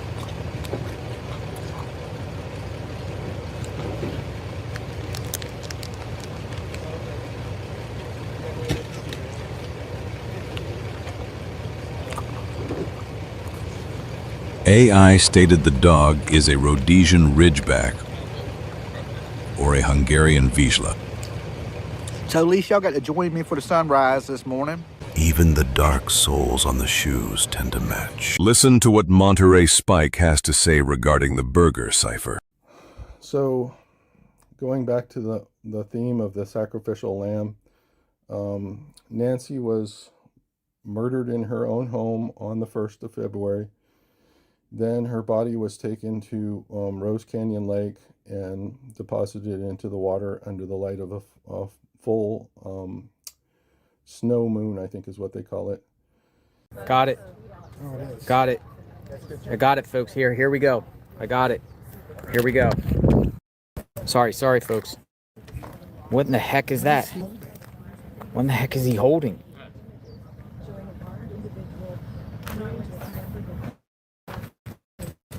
What do you think?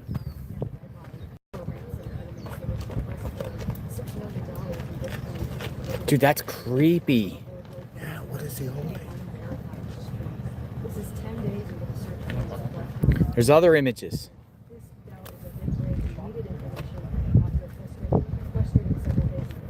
What is that? So, are we in terminal break? Who is that?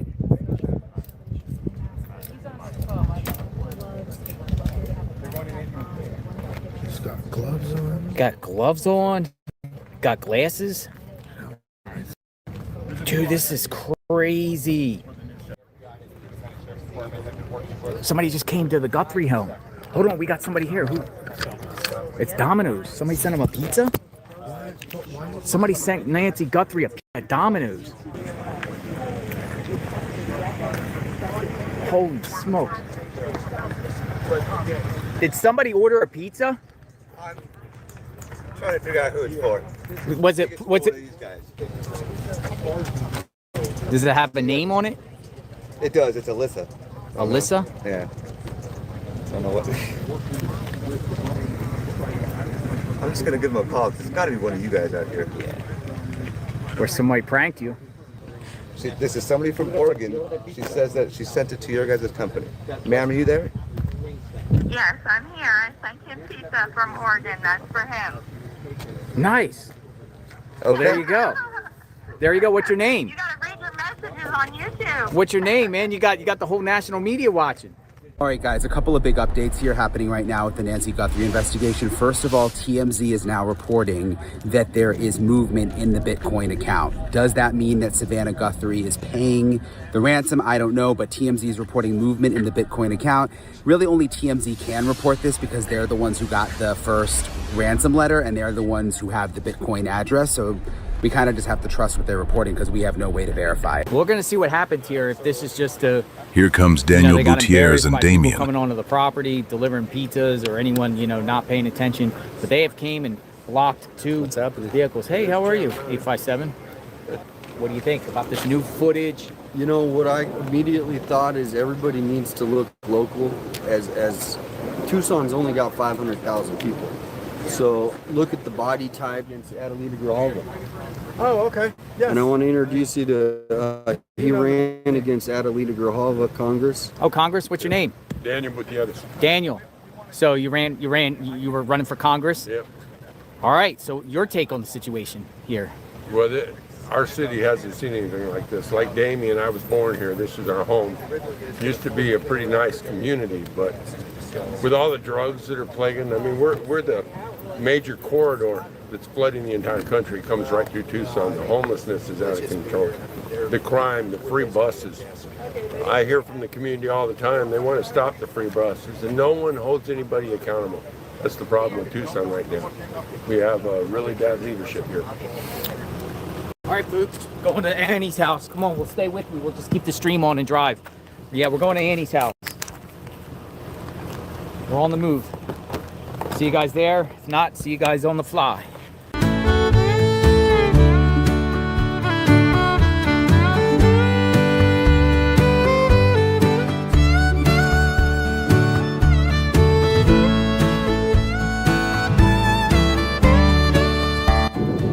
Right here. We're here. Looks like reporters are here. All right. They're all going across the street or something. All right. Yeah, we're off. We're off. Some media already here.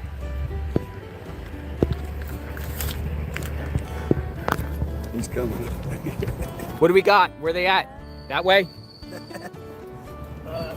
Who? The police? Yeah. There's right now there's several officers over here. I'm not Oh, sure. there are officers right here. Yeah, I'm not sure what their credentials are. Oh, they're going door to door. Look. Look. Yeah.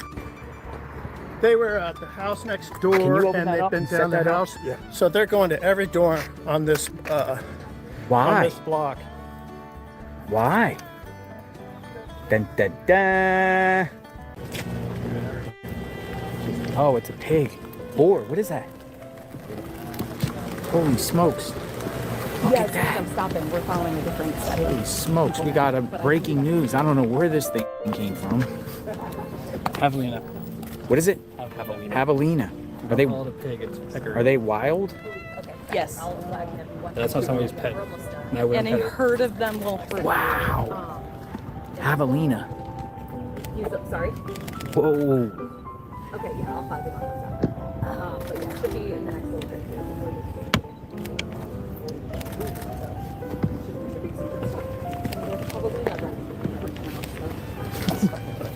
Yo.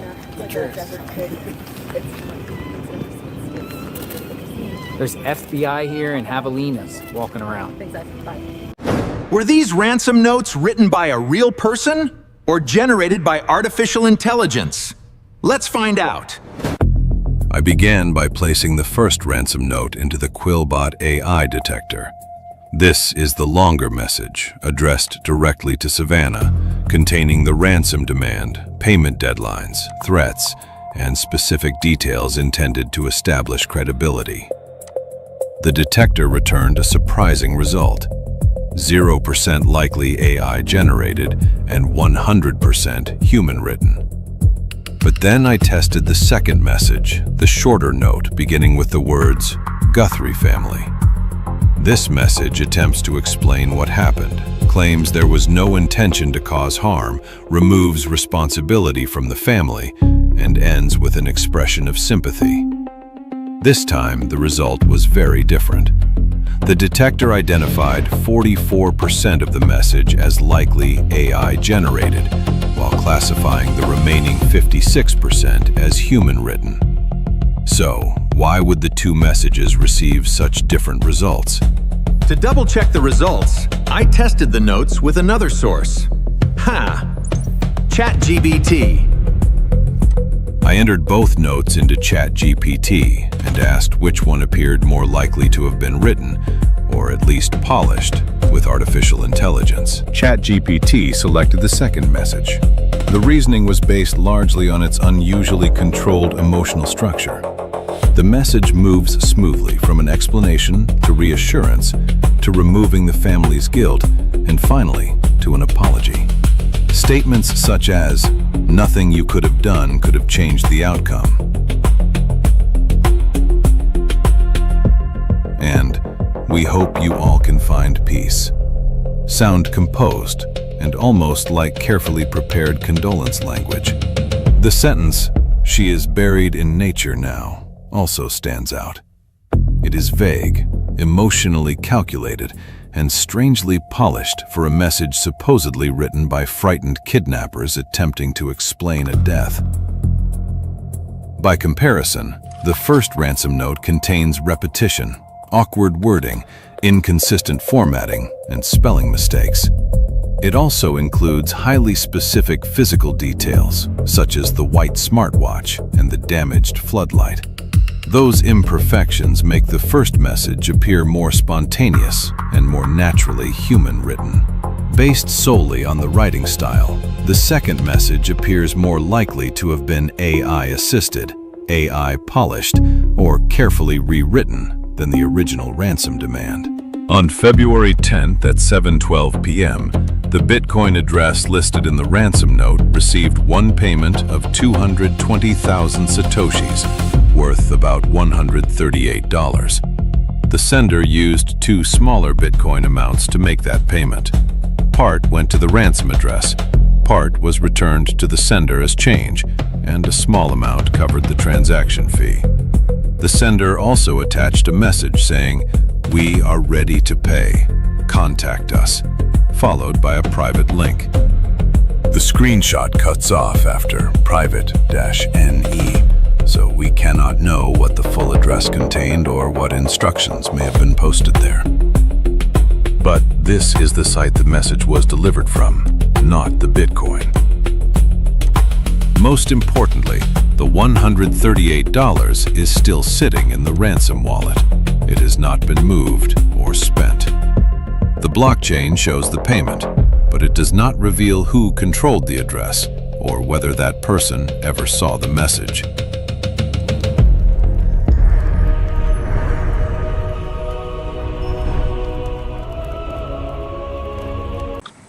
An 84-year-old woman was airlifted here this afternoon at the same time that they seemingly got someone in custody. Carlos Palazuelos. And I want to show you where we are. This is at Banner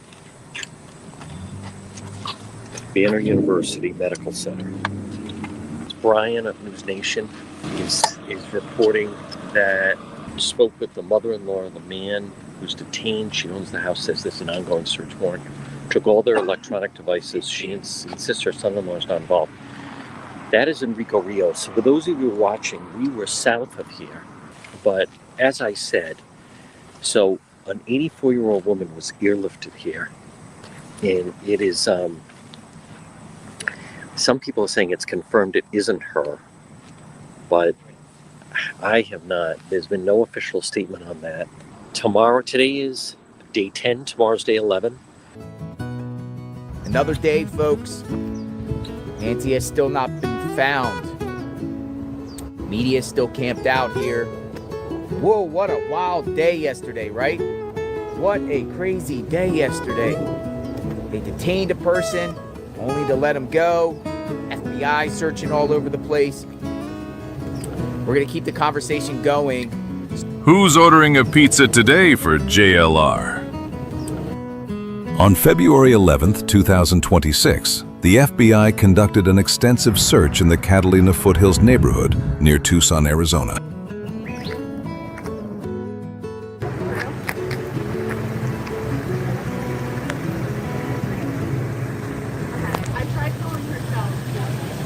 How's it going? I wish you guys would pick a side. Yeah. This is... You want me to let everyone know? You're a public fucking nuisance. I am? Your system is. Oh, the system. I thought you said me personally. Well, you're people that choose blocked streets like... Where do you live? On this street. In the street. How do you spot the situation? Horrible, huh? Well, yeah, I have great sympathy for the family. You betcha I do. But you don't like the parking situation?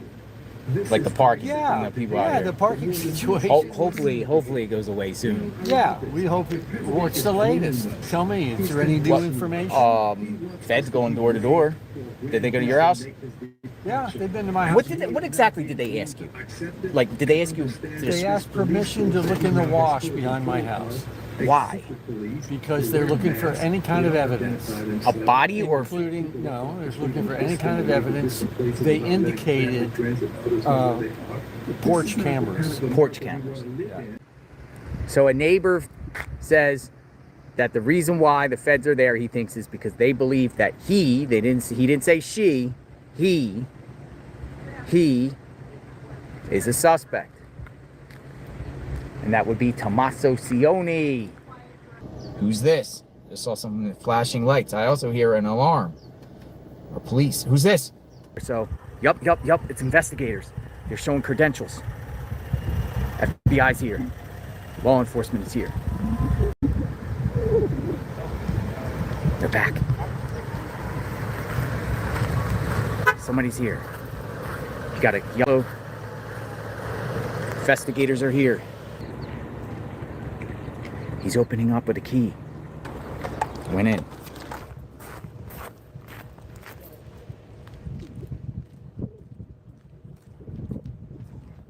Oh, he's going in. He's grabbing something.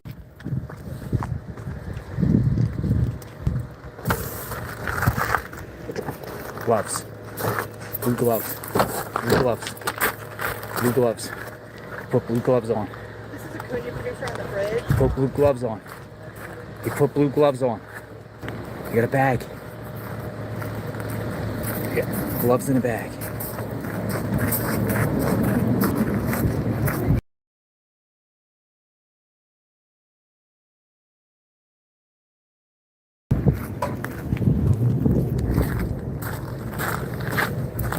Delivery? Hey guys, are we collecting evidence?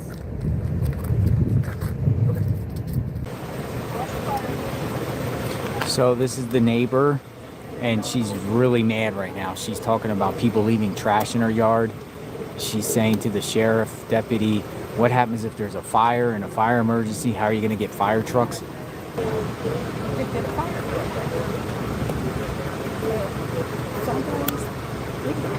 Guthrie's home. It's packed out here.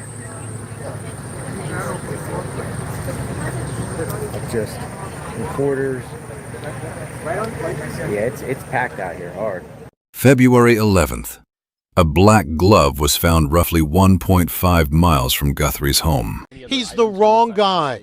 This bewildered delivery driver was detained for 8 hours in connection with the kidnapping of Nancy Guthrie, but he says he never even heard of Nancy or her famous TV anchor daughter, Savannah. How do you feel right now? How are you doing? So good. Not so good. My family's terrified right now. Had you heard of Nancy Guthrie or Savannah Guthrie? Not. Carlos Palazuelos says he was out making a DoorDash food delivery with his wife on Highway 19 when he saw cops following him, so he pulled over. They had guns drawn? Yeah. Did they tell you why the guns were drawn? No. The traffic stop happened in Rio Rico, 10 miles from the Mexican border and 60 miles south of Tucson, where Nancy Guthrie was abducted. Rio Rico is a small rural town, population 19,000. While Carlos was in police custody, his home here in Rio Rico was raided by law enforcement. They also searched his other vehicle, this delivery van. Did they damage your home at all? Yeah, they broke the door of this one. Did they ransack the home at all? Yes, they did. They went through all the... Yes, they did. His stunned mother-in-law says police told her they were actually searching for Nancy Guthrie inside her home. According to reports, they were executing a search warrant signed by a judge. I told them you can go in and search the house. There's nobody there. I have nothing to hide. So why did cops zero in on Carlos Palazuelos? He says it was an anonymous tip and that someone reported that he looked like the masked suspect at Nancy Guthrie's the night she was kidnapped. But they thought you looked like that person in the That's video? what they told my mother-in-law. They said that my eyes and my eyelashes looked the same. He says after 8 hours, cops told him he was clear, but his name and image have gone worldwide. Today, he wants an apology.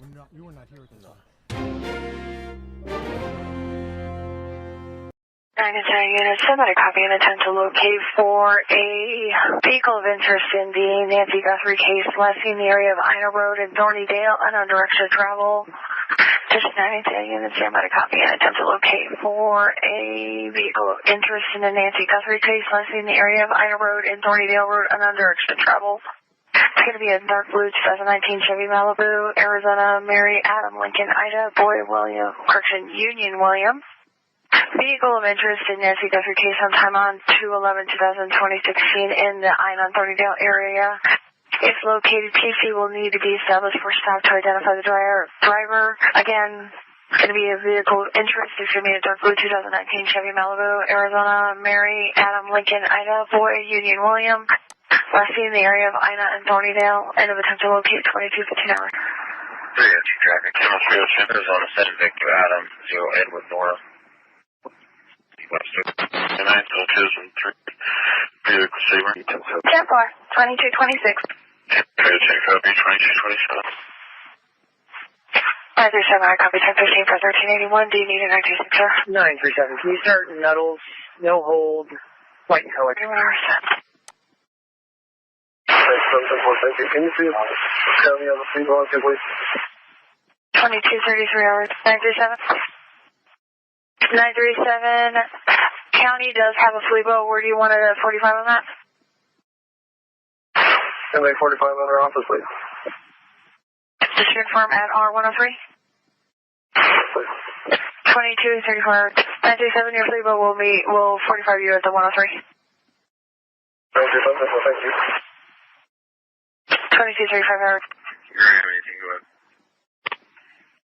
18 to Jerry to East 370 DPS requesting Buffalo Bottom S to Jerry to East Highway. Green, I'm like 426. 2244 hours. You asked for it. You got it. 5 faces under one mask.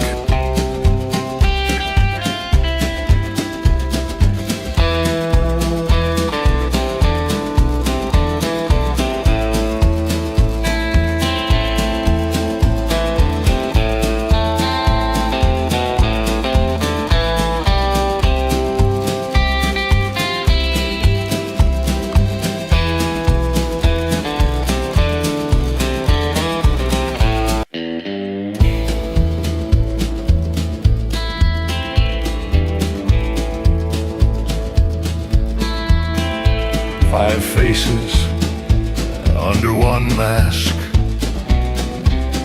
measured on the screen.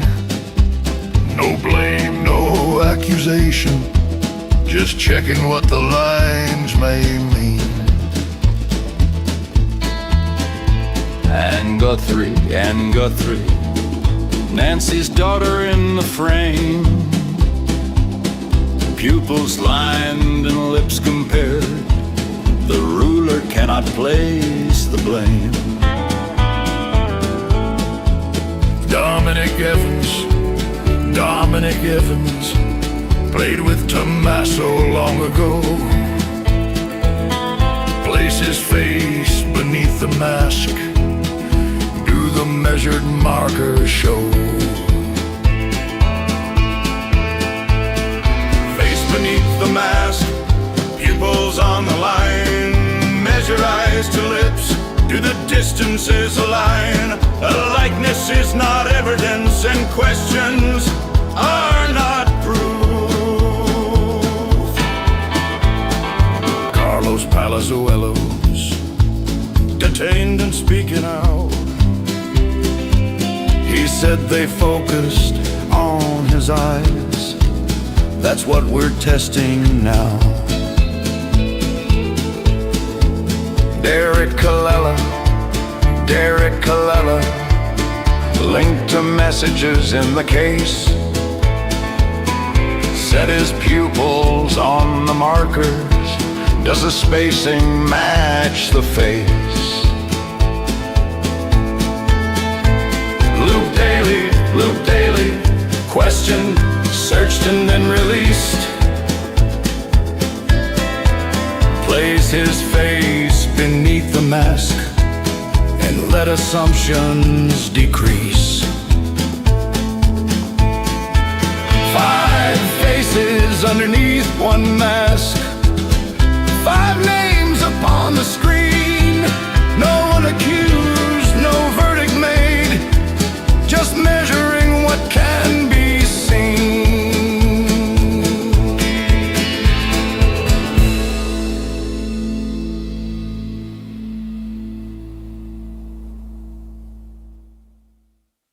Out front of Nancy Guthrie's home, a lot of law enforcement activity in this area this morning. We're going to talk what is happening.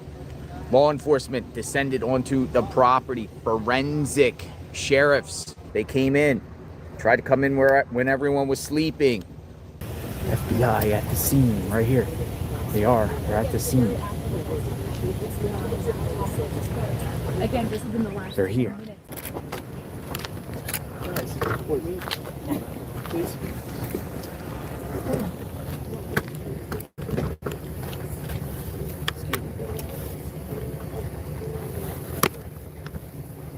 Yeah, I'll do it.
Dude, that guy was oh, look, okay, we're on the move, 10's coming down. 10 is on the move, coming down.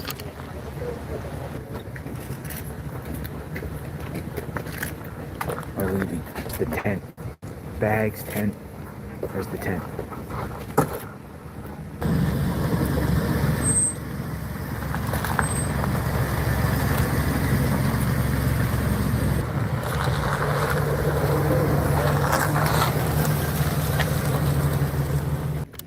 I'm here with John DePietro. Yep. From New England. Yes. Out here. You've been out here for days. Yes. Covering. What's your take on the whole situation by your coverage and what your perspective is and what's going on? In covering different scenes, what we're seeing right now, and I know there's always like second guessing and there's no perfect investigation, but what you're seeing and people are seeing right now is, to me, this shows the FBI has really come in. The day here's what should have happened. And where should I be looking? Just straight ahead? Yeah, you can just look straight ahead. Here's what should have happened. This entire house should have had yellow tape around it. Annie's house should have had yellow tape around it the entire time. It is day 13, folks. In front of the home, bright and early. Tents are up. Rain is in the forecast today. One thing I noticed though, look at the bottom of the door. I saw these like markings at the bottom of the door there. If you can see them. There's like these like 2 dots. Do you see that?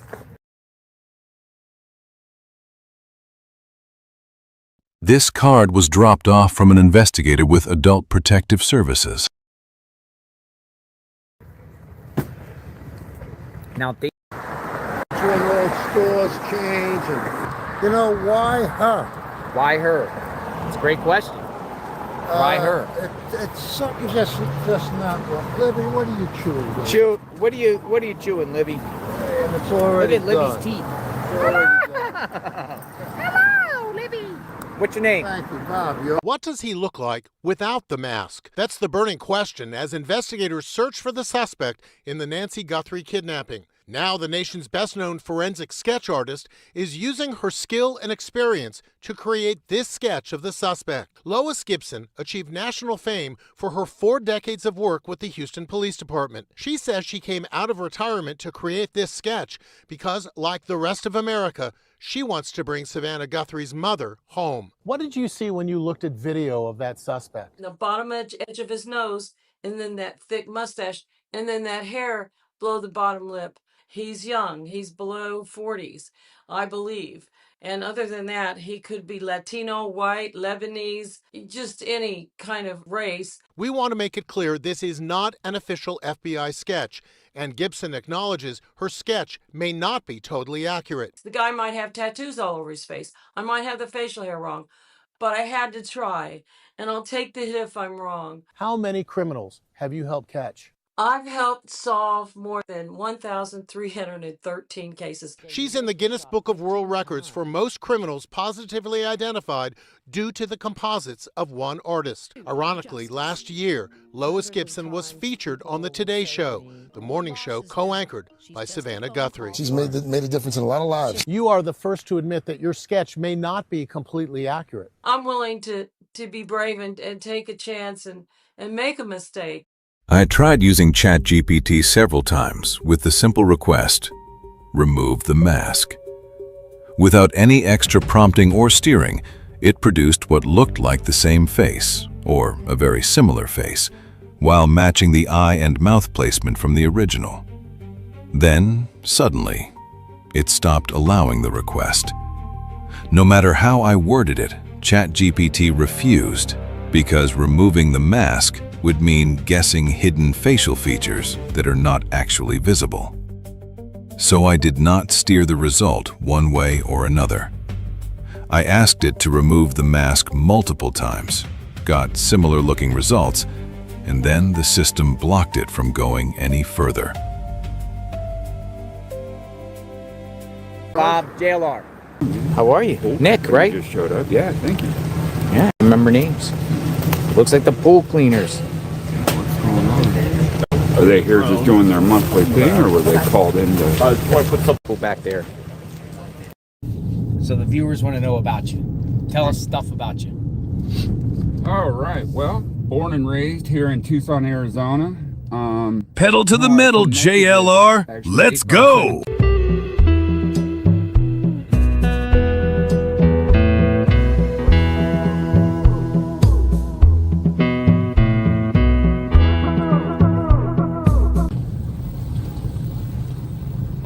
All right, we're gonna go out and take a walk. This is it, Nick. Wow, I'm not here. What went down here? JLR arrives at the KVOA News 4 television station for the first time, noting the prominently displayed banner at the front of the building. If you like what you're seeing, please like and subscribe. If you're not sure yet, go ahead and like and subscribe anyways.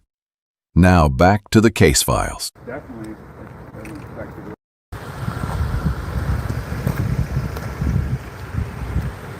Look at this. Wow. Ooh, look at that. We just received a third Nancy Guthrie note. A third email from the man who claims he knows the identity and the location 7 minutes ago, guys. Guthrie's kidnapper, and he has now upped his demand. We know it is the same person who wrote the other two notes because the Bitcoin address is identical. So he says... Just trying to help out JLR, guys. Because he does not trust law enforcement. He is essentially saying, you don't trust me and I don't trust you. What he is suggesting is by the FBI upping the reward to $100,000, it was designed to discredit him. He says, quote, to discredit me. So what he is saying is he now wants the following. He wants one fraction of a Bitcoin worth $50,000. And for that, he says, he will give up the name and location of the kidnapper. He says he will not cash that until the kidnapper is actually arrested, and then he expects the second Bitcoin fraction, another $50,000. So he wants the $100,000 reward. Media converges on an incorrect location following a local dispatch SWAT alert. I'm sorry? I haven't heard anything. I'm sitting here on standby. Like I'm playing, I guess, SWAT ambulance chaser tonight. I don't know. Authorities detained and questioned Luke Daly, 37, and his 77-year-old mother, Mary Chapman Daly, on February 13th. This was crazy how we were all the way in one town, flew down here, flying up there looking. Holy smokes, folks. This is crazy. This is crazy. I'm literally at the home of the raid last night. I'm at the home of the raid last night, and oh my goodness, there's no one here. This is crazy. This is the home on the left. There's not one police in sight. There's no crime scene tape. There's nobody at the house. This is nuts. Apparently, there's talk that these people have not been arrested and let go. JLR meets Exploring with Jim. Shift change. JLR. Exploring with Jim. Can I show your camera? Absolutely. Look what we got. Exploring with Jim? Exploring with Jim. Nice. Got the camera and everything like that. What brings you out here? You're from here? I saw Savannah issue a plea for help. The people that come out and help search, help restart this situation. So I loaded everything up from California, and I'm going to do a grid search. Neighbor. Got a neighbor of, this is Annie and Tommaso's neighbor. Oh, nice to meet you. I just live right over there on the other side of that two-story. How's it been with all the headache with all these people, or dying down? Crazy. Yeah. Interestingly. Yeah. You want a water? No, I'm okay. I got Gatorade. I'm good. Okay, Thanks. thank you though. Yeah. Thanks. See the cross? See the cross? Yeah. It's been weird. Yeah? We didn't even know they lived here until about Friday last week. Oh, interesting. So you didn't have much engagement with them. JLR. How are you? That's good. I was over at the Circle. I went to the Circle K and then searched all the arroyos around Annie's house. Just did a complete grid search around there, just with ever expanding concentric circles. The person of interest is interesting. The guy at the Culvers, his name is Zach, but Pima County was calling him their person of interest. This guy right here. So he's a Tucson resident, and he's the one that was driving the Range Rover. He was picked up. You could kind of see him right there. He's the one that was down there when they pulled him over at the Culvers.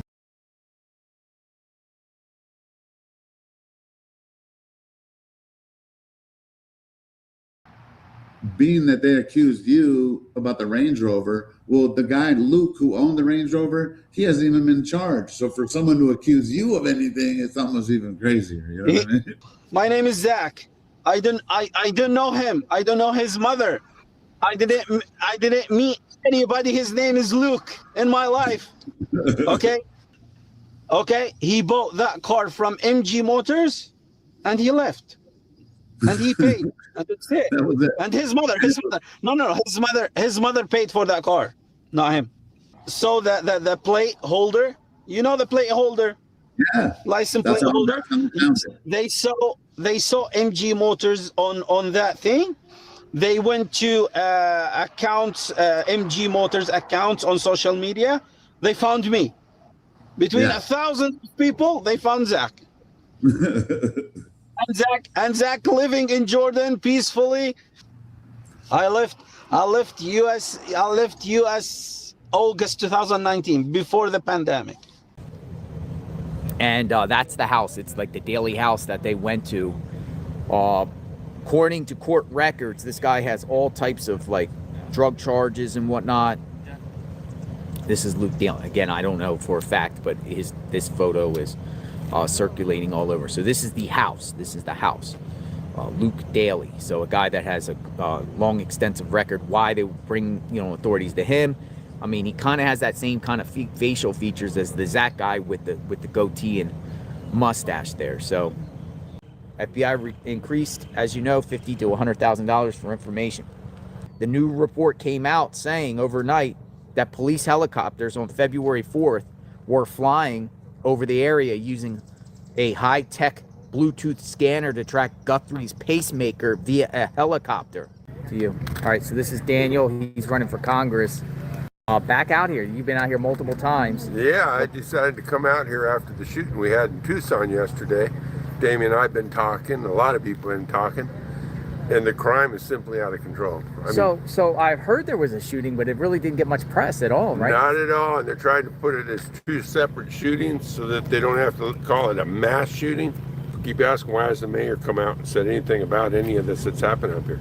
Because our mayor keeps telling everybody that there's no crime here in Tucson, that it's all getting better, that their new what's that thing called, Damien, that they got going? Safe City Initiative. There you go. The Safe City Initiative is working. So nothing that's happening right now is happening. It's a figment of our imagination.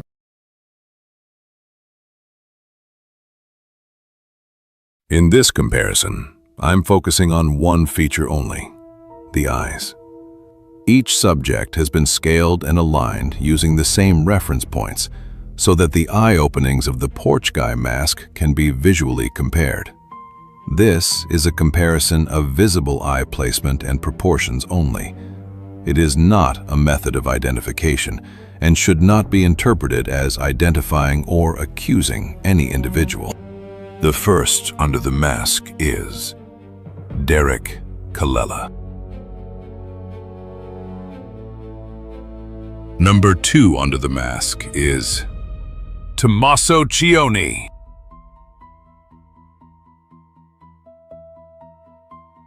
Number 3 under the mask is Dominic Evans.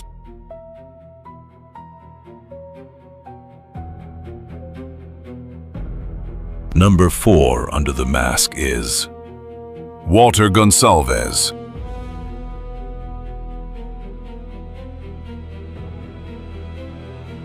Number 5 under the mask is Carlos Palazuelos.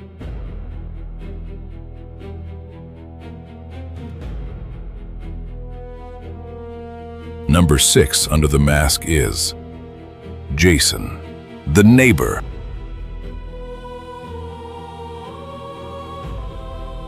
Number 7 under the mask is DJ Mijito.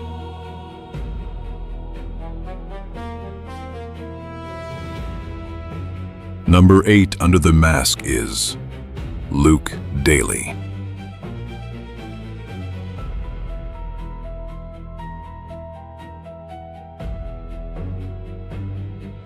Number 9 under the mask is James Feather.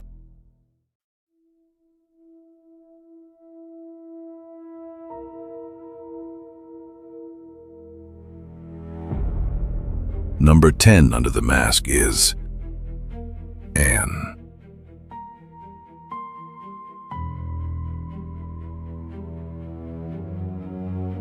Number 11 under the mask is Zach Jagoob.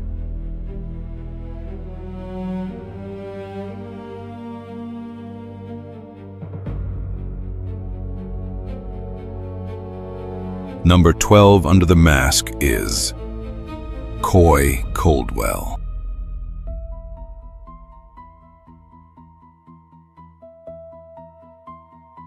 Number 13 under the mask is Kayla Day.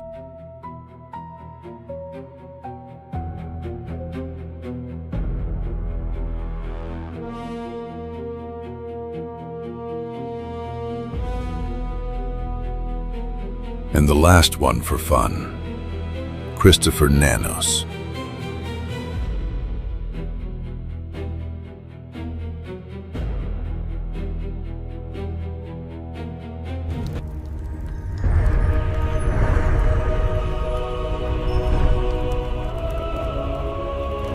Starting with, have you been able to clear any of the Guthrie family members? Well, so they are not cleared as of now. nobody's cleared. Nobody's cleared. Okay. To be clear, the Guthrie family, to include all siblings and spouses, has been cleared as possible suspects in this case. So which is it? On day 13, the family was not cleared. By day 16, they were. What changed in those 3 days? Nobody's cleared. Nobody's cleared. Okay. The Guthrie family, to include all siblings and spouses, has been cleared. So what changed? Let's look at the timeline between those two dates and see what may have shifted the narrative.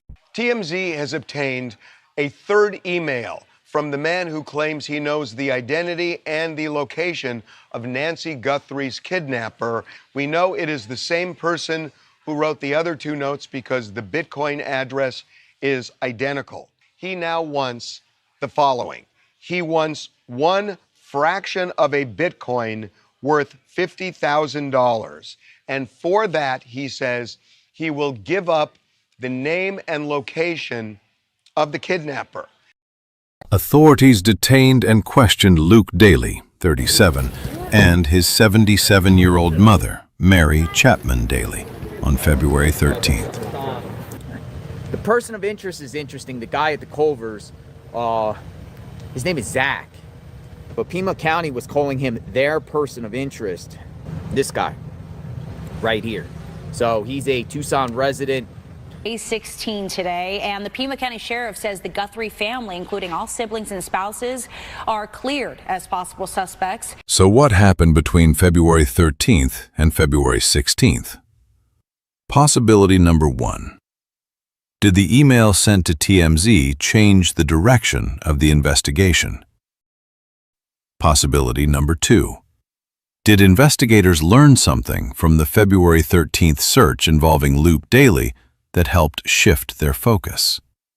Possibility number 3. Did something involving Zach Jagoob give investigators another lead, or another reason to change who they were looking at? Whatever happened, by February 16th, the message had changed from "nobody is cleared" to "we have cleared them." February 6th. No one is ruled out. We're looking at everybody. Source: Tucson.com/Arizona Daily Star. February 12th. Nobody's eliminated.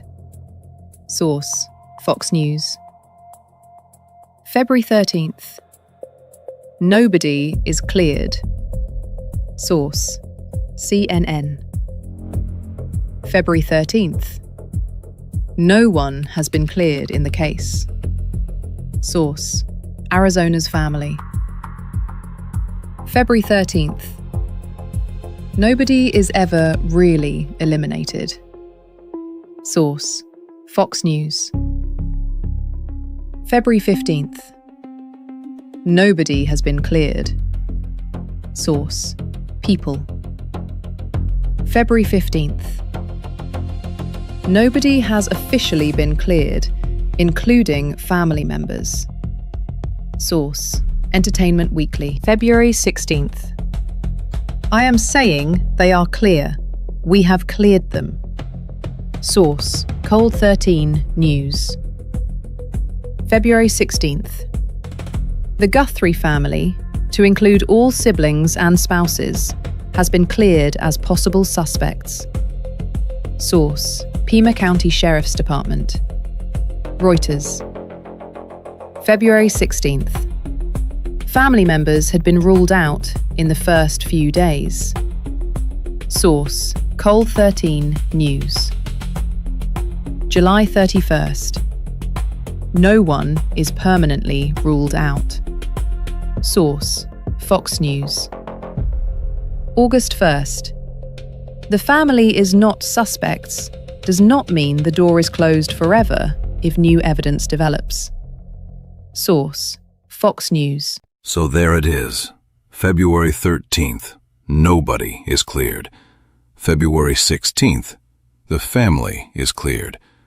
And according to Nanos, they may have actually been ruled out in the first few days. You've seen the timeline. What do you think changed?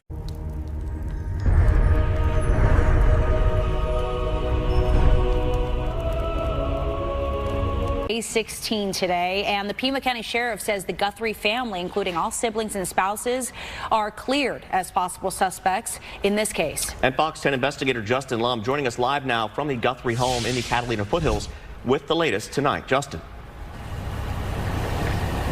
Well, Mark, Christina, as you both know, Sheriff Chris Nanos has said early on in the investigation that everything was on the table, but this is a substantial announcement today saying that the family of Nancy Guthrie has been nothing but cooperative throughout this ordeal. Also today, TMZ reporting that they received a fourth email for a ransom from someone claiming to know the identity of the suspect involved in the kidnapping, the alleged kidnapping of Nancy Guthrie. I guess you guys are making headlines once again. You received yet another communication. Yeah, so sorry, I'm just going through the notes here. But yeah, we got a fourth letter from someone claiming that they know the people who allegedly kidnapped Nancy Guthrie. They're still asking for $50,000, really just to protect themselves and their family. They're saying this guy is saying he has a criminal record, and that, really he's just looking that if he gives this information up, that his family is protected should something happen to him, whether that's from the people who he is allegedly going to rat out, or from the police arresting him for other matters that he may have been involved in, or saying that he's involved in this case at all. What is that? Put something on the back bumper.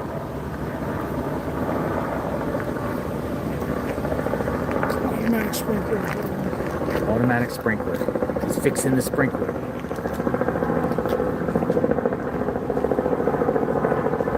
Nothing, man. I've been turning in a few the other day. Remember that tip? Oh yeah, with the sand. Yeah. So that night, detectives came and picked me up at home. They did? Yeah. We met out over to Biani's house. They had FBI there. They wanted me to point to the spot. Oh, whoa! What's going on there with that? So this was like that spot over there by the home. Yeah. So this was at this. It's interesting you say that, because when you were telling us that, the FBI descended onto that neighborhood. Right. Now I don't know if that's just them. It was weird. I never want to put it on me, but they did start looking after that.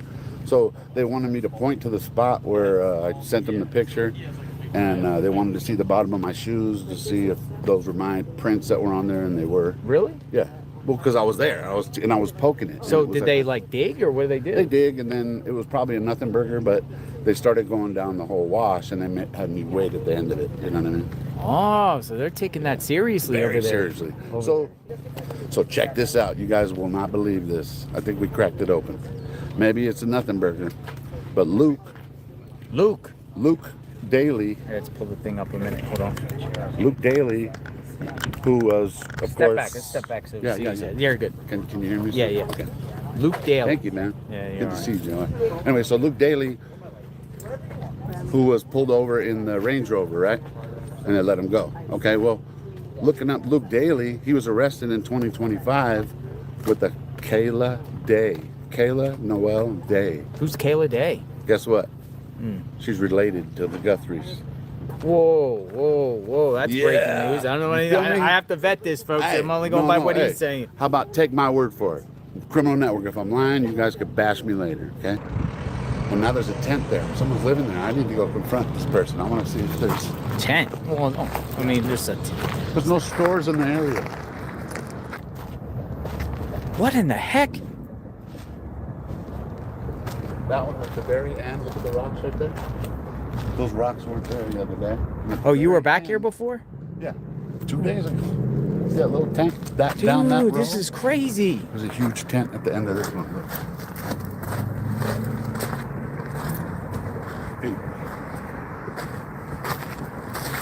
So this is on First and Orange. Holy smokes. See it? Go down there and just ask. I'll stay here. Yeah, no problem. Go down there. Be safe. I got you. Ask them if they see anything suspicious. Look, carpet laid beautifully. All right, I turned it off. So, yeah, the camera's facing. Okay. I won't show you. So, hold on, let me go past you, and then I'll put the camera back there. You haven't seen anybody over here. You haven't seen anybody over here? But I also... See? What's your dog's name? This is Little Bit. Little Bit? How are you? Little Bit's a good girl. She's a tech. Good girl. She wants to protect her mom. So you haven't seen any searches here or anything in this general area? No. Not since we've been here, but we've only been here for 2 days. 2 days. Yeah. 2 days. I got some money in my car. I'm gonna go give her some money. Here comes Dad's Gone Live. He got in yesterday. She's better. Hey, how are you, sir? Good. Nice to see you. What's going on? Not much. Hey, can I talk to you away from the stream? Yes, come on. Nothing bad at all. There you go. Appreciate that, guys. There's Dad's gone live, California. Kind of gets in his vehicle and just Drives in circles, streams 45. away. Yeah, we got the flowers. Got the flowers. So we'll lay down flowers in the next 10 minutes. I'm waiting for it to kind of... I have an umbrella.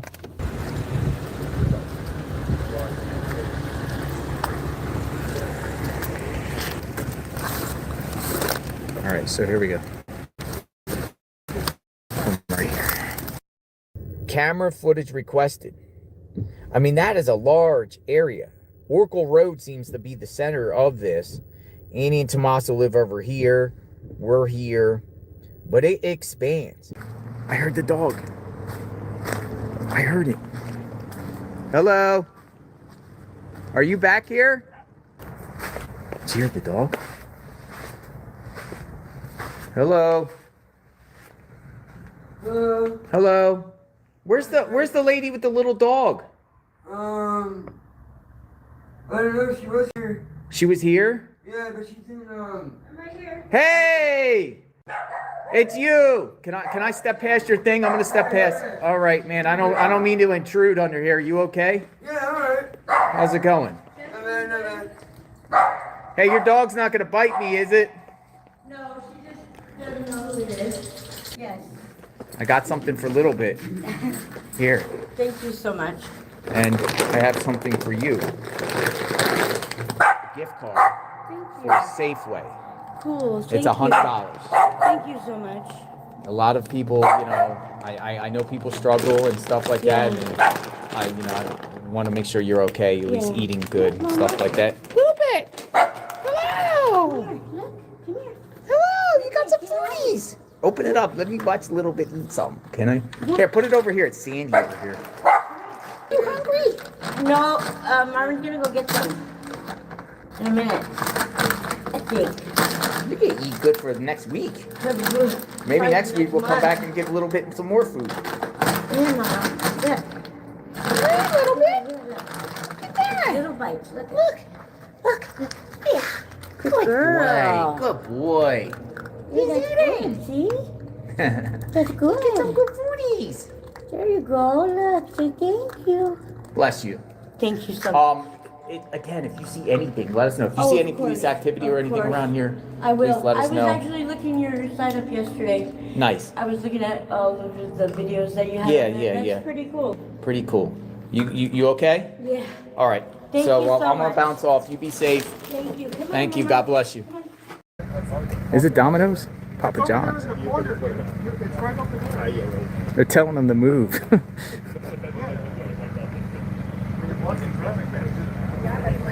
They're getting mad.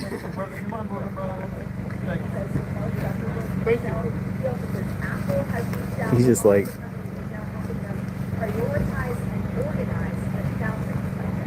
Interesting. I don't know, folks. Let me know what you think.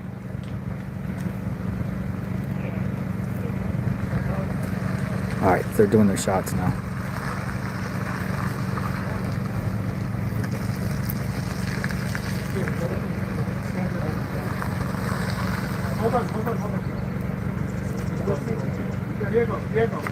Dude, they're preventing him from leaving. Yeah, so do we, brother. Yeah, we're trying to work out, bro. 1 second, please. There's a cop. You're not supposed to be on. Dude, they're arguing.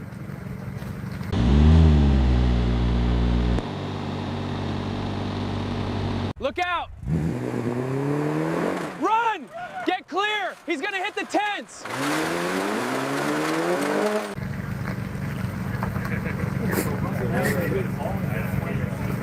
So the media's like, we're doing a shot right now, and he's like, I got a job too.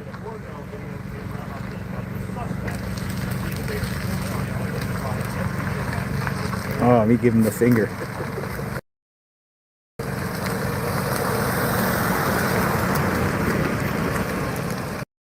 Like, I'm trying to put myself in a criminal mind, right? And I've been incarcerated with all types of people. I've been incarcerated with nonviolent drug offenders, fraudsters, terrorists. Hold it down. I gotta go. Why is he screaming for us to hold it down? I gotta roll. See you, John. That's the same guy that yelled before, man. Yeah, That's the same guy that yelled before. Like this guy right here was telling me about the fire truck or whatever. K-Gun 9 is the worst. Now he's yelling at me to tell me to turn it down when we've been here first. They're crazy. Yeah. Guy's like, yo, we're about to go live. That's the same guy that was yelling at me about the fire truck that was yelling at the other reporter. Michael, how are you, sir? Michael, how's the family holding up? Is there anything you can say? All right. Michael, is there anything you want to say to the people who have done this?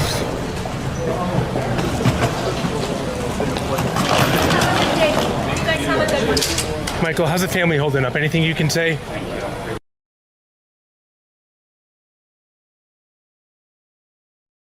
Oh, I'm with a gentleman here, Mel. All eyes watching the world. He's out here. He's from New York. What's going on? Yes, the name of the channel on YouTube is Watching the World, but I'm also on other platforms. So. Jesse, what comes next here? Well, I think, from our perspective, the first thing that really needs to happen is that the Pima County Sheriff's Office and Sheriff Nanos need to clear Carlos's name. They need to make this right. They've falsely arrested an innocent man. They've subjected his family to misery, humiliation, handcuffs, and there's no evidence. This was a wrongful arrest. It was a false arrest. They've cast this shadow of suspicion on Carlos and his family, and now they're living day to day. They're living in fear. And so the first thing that I'd like to see is Sheriff Nanos and the Pima County Sheriff's Office come forward and say, this was a mistake. Carlos is not a person of interest. He is not an investigative lead. We messed up. No, there's no evidence whatsoever. Our understanding is that they obtained the search warrant they obtained that allowed them to search Carlos's vehicle and his family's property through the use of a secret affidavit. As far as we know, that affidavit is sealed and remains sealed. And our suspicion, our educated suspicion, is that this has something to do with cell phone pings, which everybody knows are unreliable. And Carlos, when did you realize that your name had, your name, your family's name, it spread over the internet really quickly, didn't it? Yeah, that same night I noticed as soon as I did the interview, I went inside. My wife was on the phone and on TikTok, the news everywhere. It was like that happened, less than an hour, everybody knew what was going on. And Jesse, I don't know, but it kind of worries you as a person, right? If doing this to just kind of willy-nilly into anybody, who's next? It should be a big deal to people, no matter what their political stripe, that the government has this power to come in, cast a cloud of suspicion on somebody, destroy lives, and then retreat and act like it never happened, and give statements like, well, everybody's been cleared to a point. That's not enough. It's meaningless. They don't have evidence. They made a mistake, and they need to come forward and admit it. Pickup truck has been parked on the side of the road. What time? Do you see that guy? Where? He's working at 3 in the morning, just on the side of the road. No, I'm not aware of that. There. Yeah, it's been really creepy when you walk in. He's sitting there. Really? I'm gonna go say something. Okay. Whoa. She's just saying that she's gonna go talk to deputies. She's saying there's a guy in a pickup truck that's been parking out here at 3 a.m. with gloves on, black gloves. I'm serious. She's like, do you know anything about a pickup truck that is a white pickup truck that's been parking out here?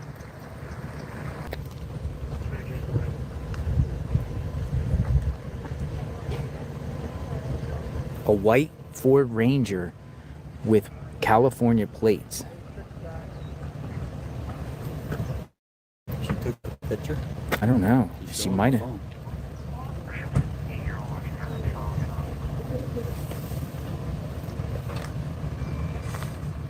Something earlier?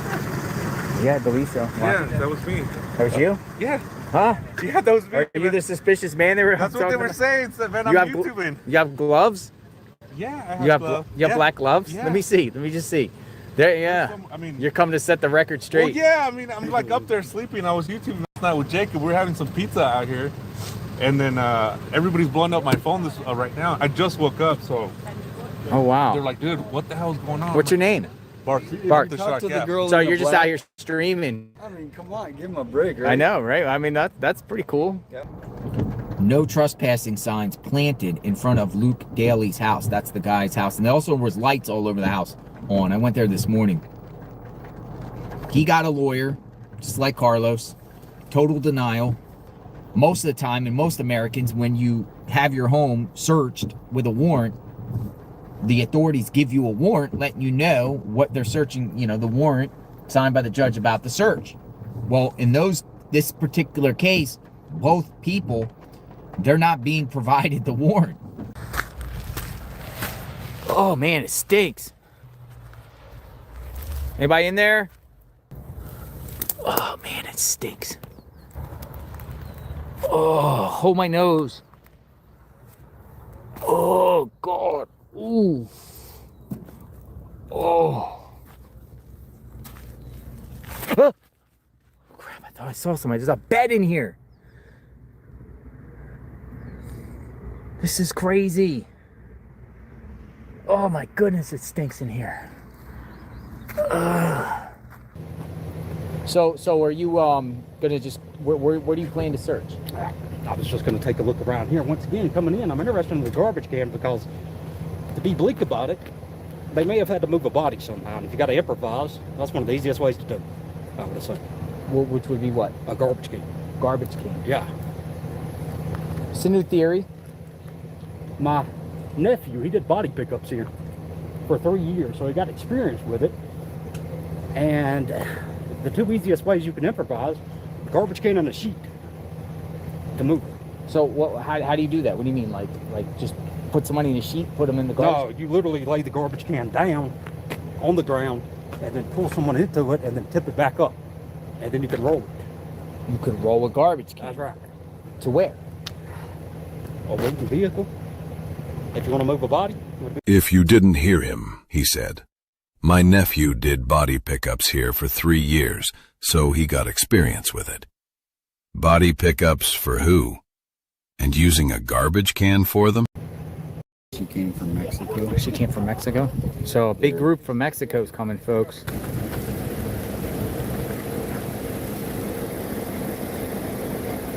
Yeah. All right, we're gonna go up.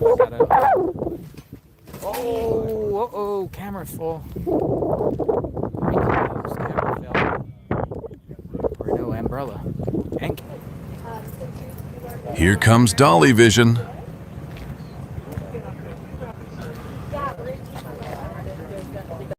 That's Jim. We got Jim in the house. Jim. Hey, Jim. My whole chat has been asking about you. My whole chat has been asking about you, man. They were very concerned. I'm gonna come back talk. Come on in, man. You got the. Look what Jim got here. Look. Just don't show my license plate. All right, won't show your license plate. Look at this. Yeah, we'll see you. Come on in. So how are you doing? City, Iowa or something. I'm doing good. Yeah, doing great. I just got back from. I was searching Sweetwater Reservoir and some of the reservoirs up north of town.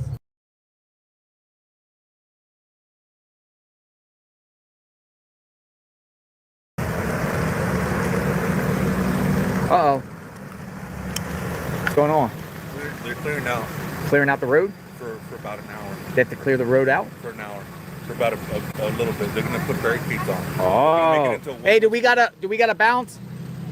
We're trying to get everybody out for like an hour. Gotcha. So basically they're turning this into a one-way. Yeah, we saw the so they put barricades, and then you guys just gotta be on the other side of the barricades. Okay. I'm gonna search from this intersection down here. I'm gonna do a very careful search along the roadway, a foot search, and I'm trying not to miss anything. Gonna go from this intersection all the way down Campbell Avenue. I'm figuring if this bloody glove is associated with the case, maybe other things could have been thrown into the brush. So just very, Are you very aware about the careful. search tomorrow? I'm not. So Hobby Lobby on Oracle and Orange Grove, search group is meeting at 8 a.m. tomorrow. Okay. So you should go. Okay, yeah.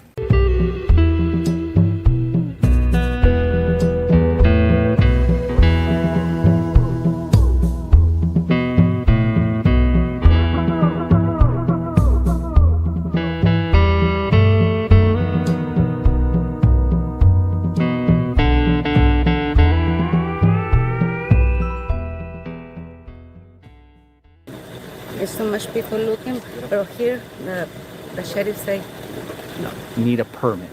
Unbelievable. Thanks for sharing, and thank you for caring about Nancy. Bye.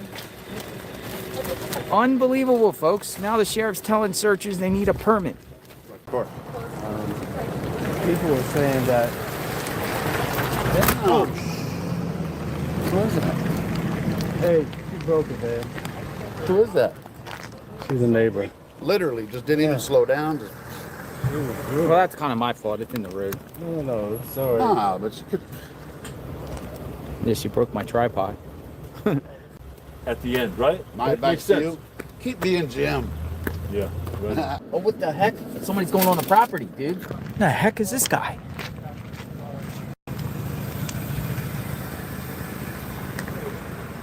He just got kicked off the property. There's another one. What did he do?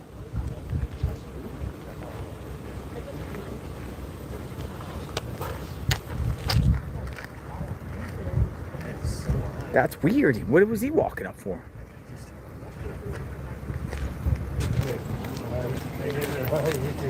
Good luck.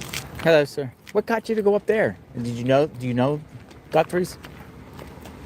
Why were you walking on the property? More people walking on the property. What in the heck? You guys law enforcement? How's it going? Good. What's going on? Not much. We're just looking at this. Oh, nice. You guys like investigators? I'm JLR Investigates. Just tourists. Oh, you're tourists? We live up the road a ways, yeah. Gotcha. Okay. I thought I was finding what's going on. Like maybe you're investigators or... No. If any psychic is out there or medium are out there and wants to take me on a drive in this area and try to, figure out where Nancy is based on how you do things, I'd be more than welcome to take a psychic around. It does appear searchers are arriving here. So I'll get out of the car here in a second.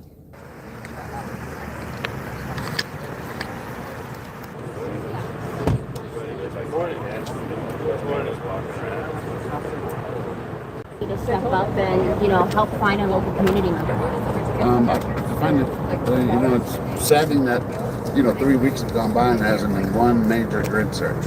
I showed up the Tuesday right after it happened, and, I went up to the news cameras and I was like, is there a search party? Like, oh, we don't know about any search party. Today, we're out here searching for Nancy.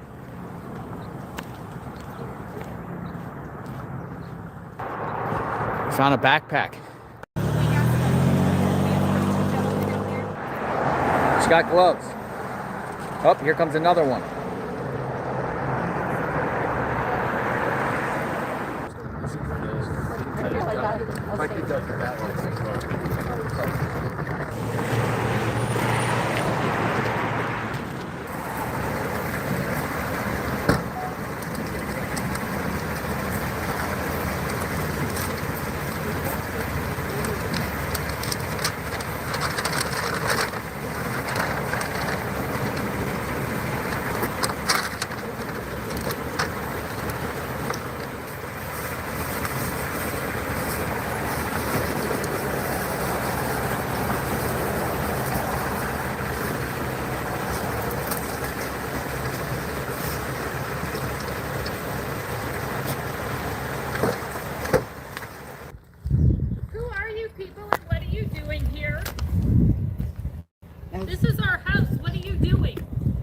It's a public road. Filming. It's a public road. What are you filming? We're not filming your house. We're not filming your house. We're walking. This is a public who road. are you and where are you from? Who are you and where are you from? I live here. This is my street. But we're not, what the hell are you doing? We're not involved with your house. Well, then get the hell out of here. We're walking. No one's bothering you. You can leave. We were Keep walking. When we're done with what we're doing, keep we'll walking. leave. We will What, keep you're walking. filming our property. You have no right No to one's do filming that. your property. We're not filming houses. Yes, you were. You were filming right up No, at the house. we were filming you until you walked up here. We started filming you once you walked up here. So you put yourself in here. Do you see the have camera? no right to use that footage. For anything, you have no right to use the footage of our house. You walked into our camera. Well, the sheriff seems You have to no let right us- to be here. We do. Get the hell out. You can go back in your car and I'm leave. sick of this media Have a good day, circus ma'am. bullshit. Have a good day, ma'am. Get God the bless. hell out of our... God bless. Maybe tell your sheriff to do a better job and we wouldn't have to be here. They're media, so they think they have a right to do any goddamn thing they want. Bring Nancy home. Pieces of shit. Welcome to America. Bring Nancy home. Wow. Oh, yay! Look how you drive. I think that was a little uncalled for. I'd stay silent. I mean, we're literally just walking down the street. Oh, what's this? What the heck? Who the heck is this? The heck? She got a basket full of flowers and all types of things.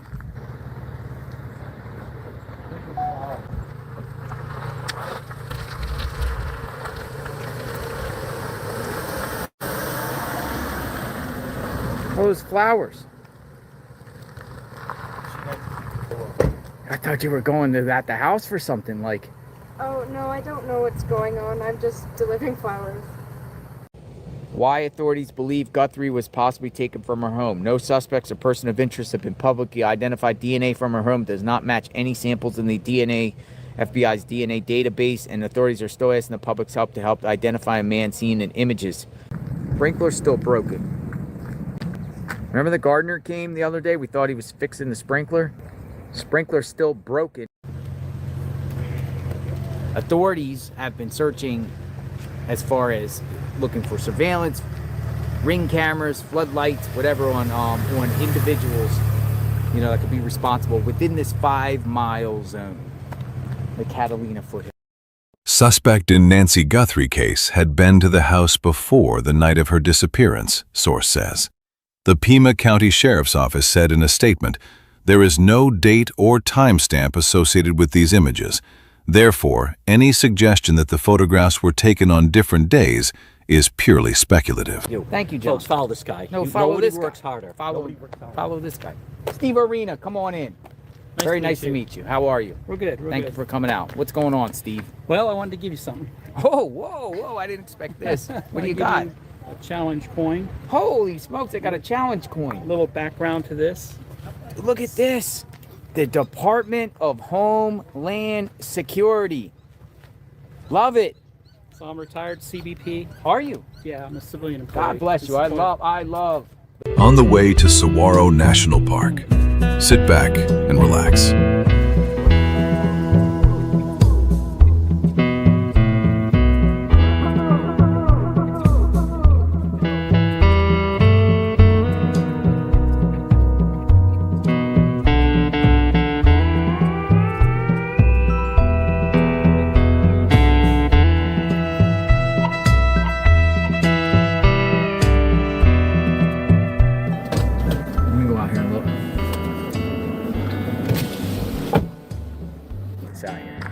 Dude, we're in the national park, so we can walk this land, right? This is public land. Yeah, this is all good, especially right here. I mean, you don't want to go too far out, but yeah.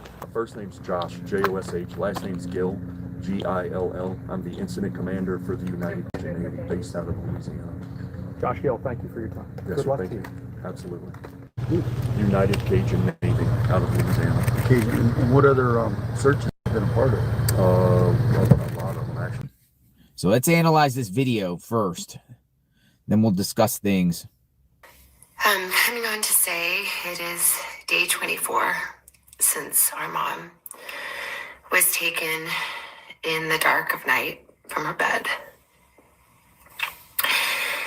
And every hour and minute and second and every long night has been agony since then. Of worrying about her and fearing for her, and aching for her, and most of all, just missing her, just missing her. We know that millions of you have been praying, so many people.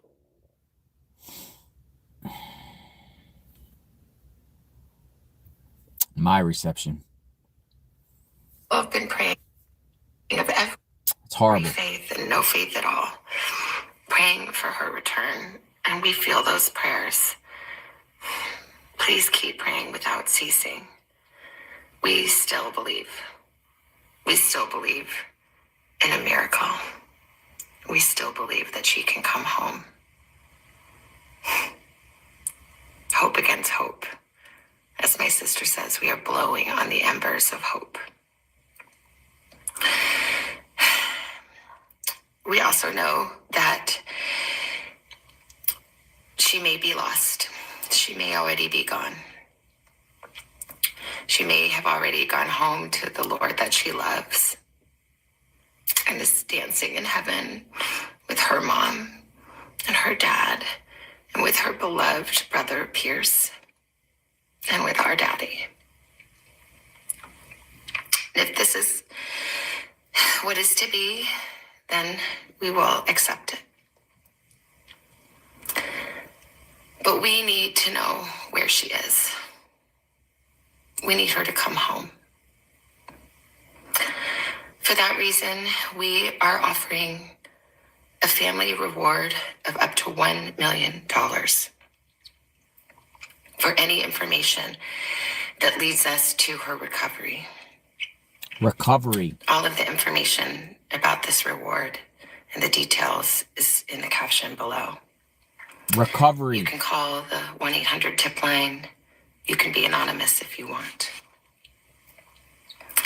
Someone out there knows something that can bring her home. Somebody knows. And we are begging you to please come forward now. We also know that we are not alone in our loss. We know there are millions of families that have suffered with this kind of uncertainty. And for that reason today, we also are donating $500,000 to the National Center for Missing and Exploited Children for their work in helping families who are coping with loss and actively looking for those who are lost.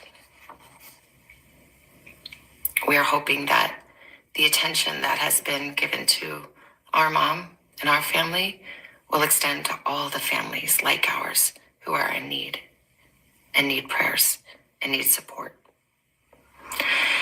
So please, if you hear this message, if you've been waiting and you haven't been sure, let this be your sign to please come forward, tell what you know, and help us bring our beloved mom home so that we can either celebrate a glorious, miraculous homecoming or celebrate the beautiful, brave, and courageous and noble life that she has lived. Please be the light in the dark. Thank you. No, un poco más hacia acá para que pase.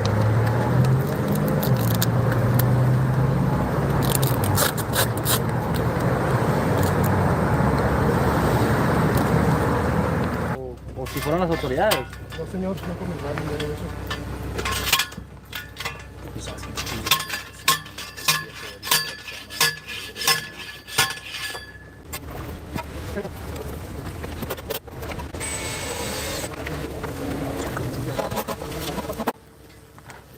I'm looking for Jonathan.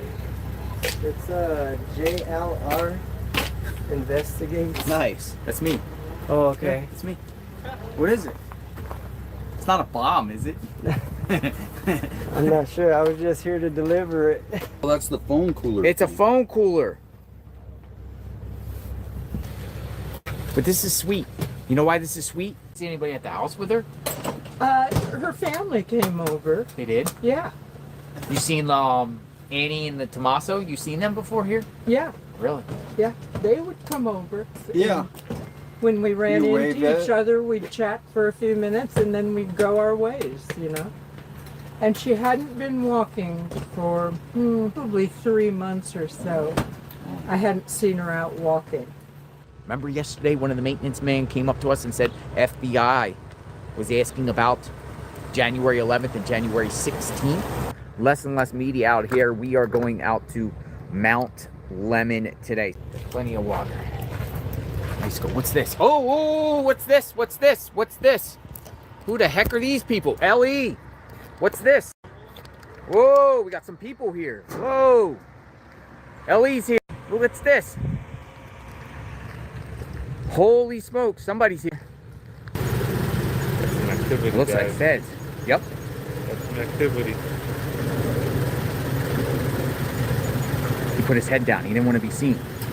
He put his head down. Look. Who's that Oh, we guy? got another one. Got another one. What's this? Oh, we All right, got some guys, activity. We got some activity here. We got some, oh, they're going in the back. Dude, that's LE, man. You can tell by the light. Garage? Are they going to the garage? Ellie.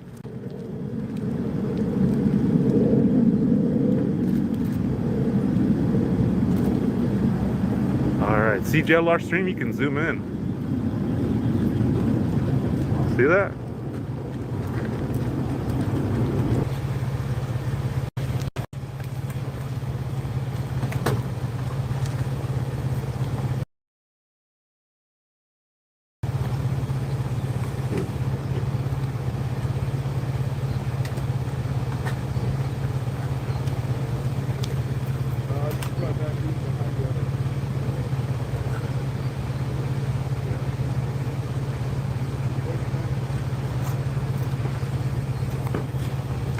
Leaving.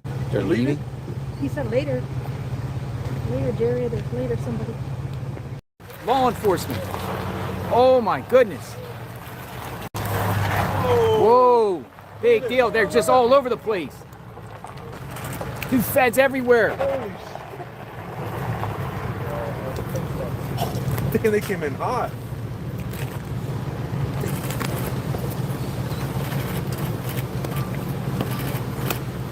Whoa. What the heck? Holy smokes. Nice. Look at that, suits. We got suits coming in. Yo.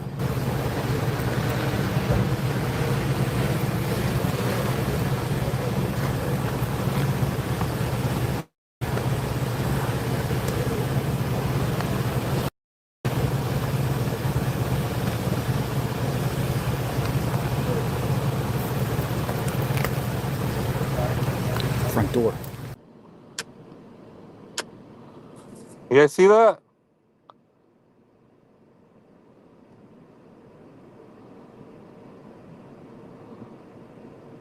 I know, we're just saying, we're being like, you know?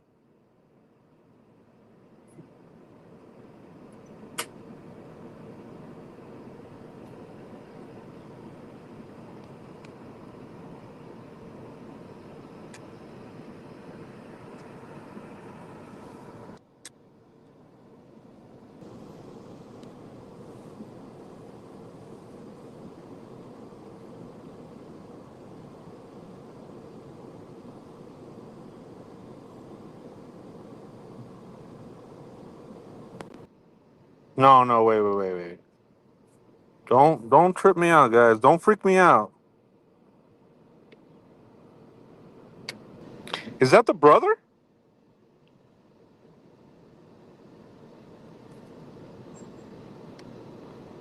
Is that the brother, guys? I wonder if that's the brother.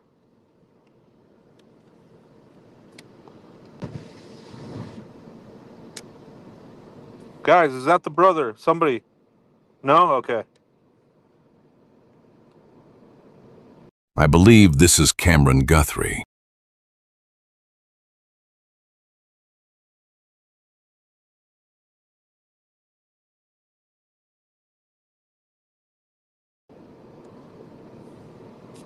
Brothers, okay, thank you, guys. Thank you.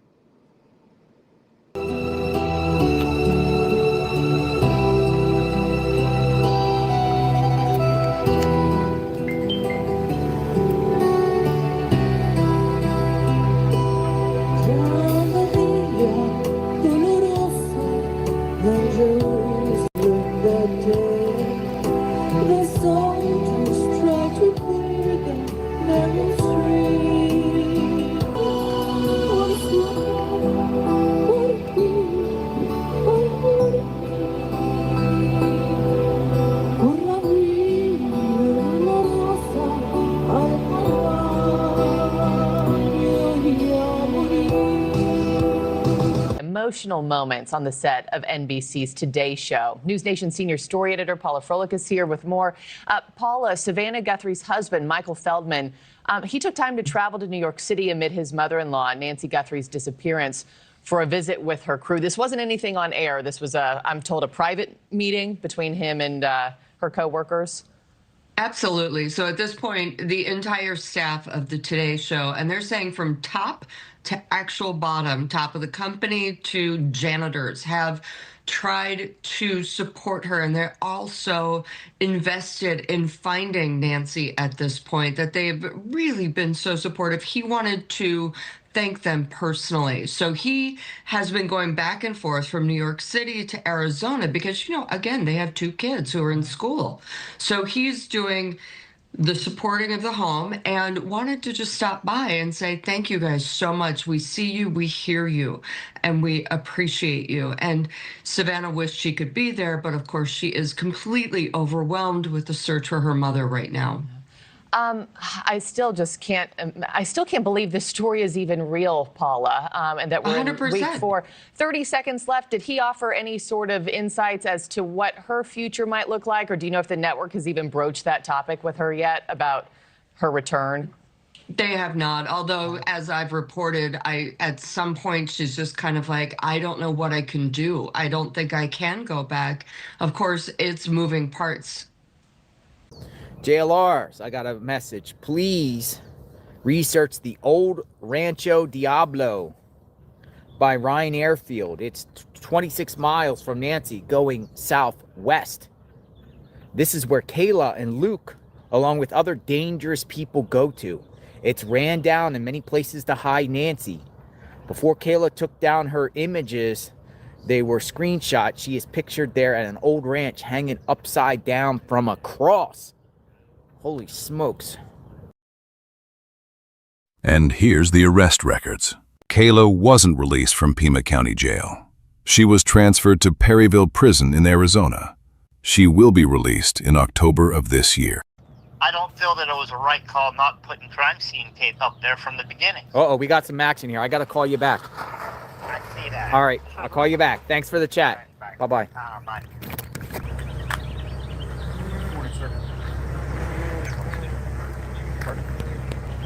Oh, somebody's here. He's directing them around the circle. Let me zoom in.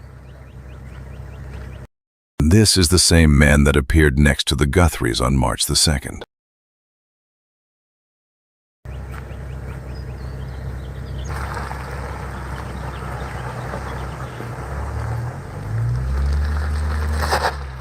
Look at that. Going in the back.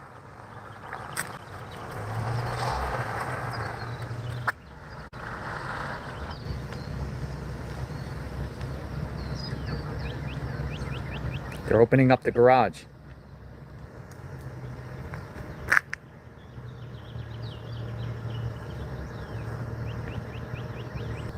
Closing.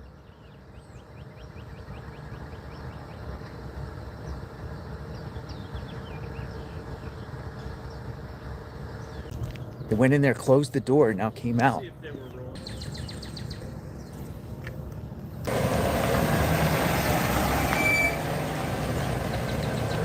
Sheriffs arrived. I think they're patrolling to make sure no cars are parked. I think it's backup for Savannah and Annie, just in case.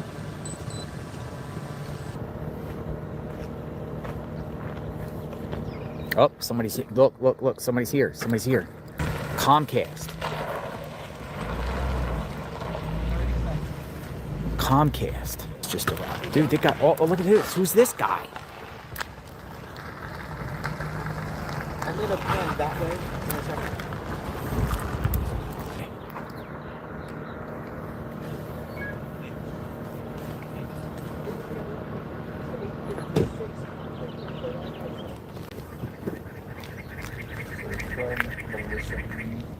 I didn't know, but my name is JLR.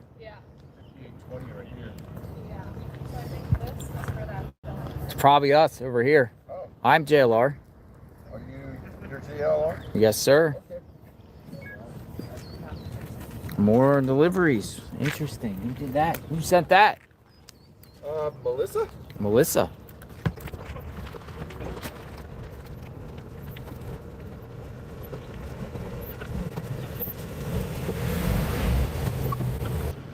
Car's leaving.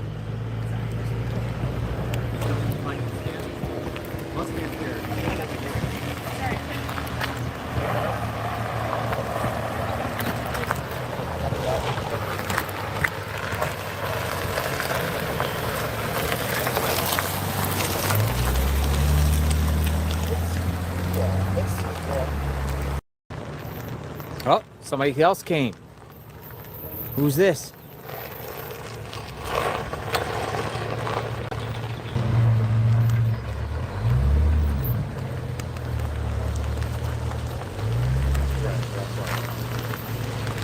What the heck is this? Sorry, we're getting full right now.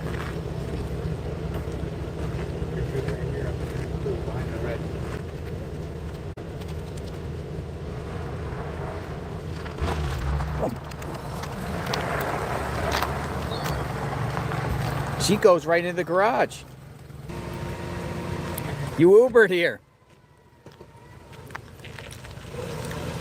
857 brought a new. $6. $6? $6. He's fixing it.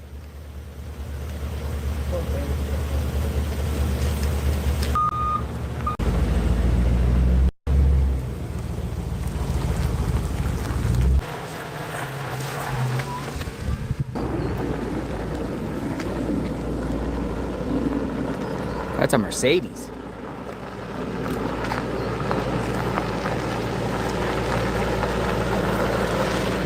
It looks like somebody with a bald head. They're leaving. Oh, they're leaving. They're leaving. We gotta put the camera and find out who this person is.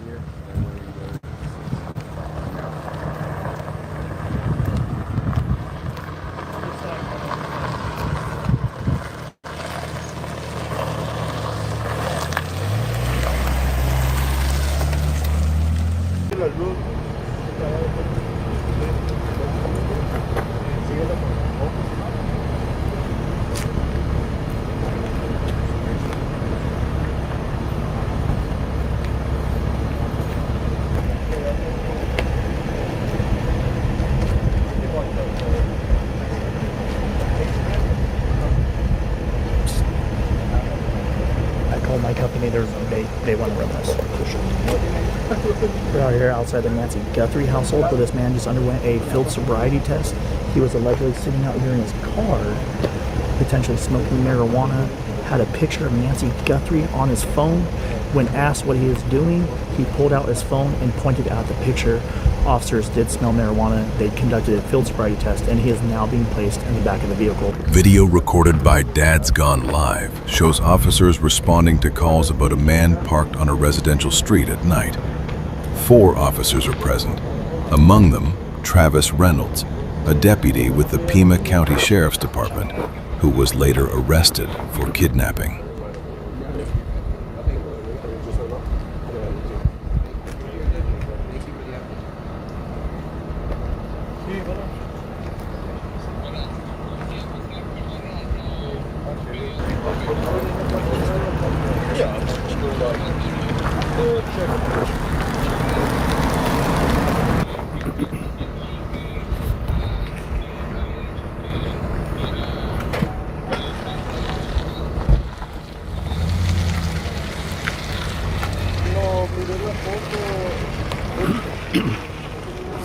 Do you have any mics over there you can barely see? Don't block the road, though. To listen to? Don't block Just the road.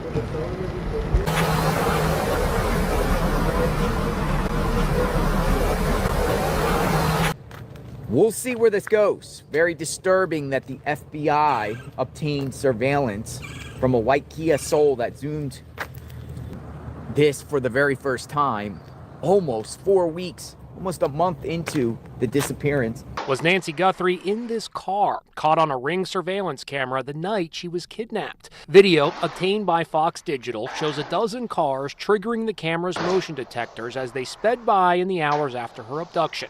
But this one is getting intense attention. It was taken at 2:36 a.m. That's 48 minutes after the kidnapped suspect was caught on camera at Nancy's front door. It's also 8 minutes after her pacemaker disconnected from her cell phone, which is the moment she is thought to have been taken from her house. The Ring camera is located here, 2.5 miles from Nancy's home. The car is thought to be a Kia Soul based on its slanting roof. The Pima County Sheriff's Office says it is actively reviewing the new lead.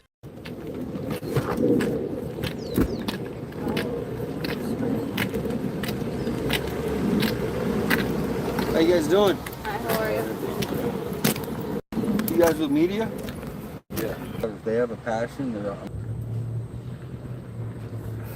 Well, he's got leather paint. Tay bringing meals for people. YouTubers looking out for YouTubers. So I wanted to make sure that you all got a hot meal. You're JLR Army, y'all are strong.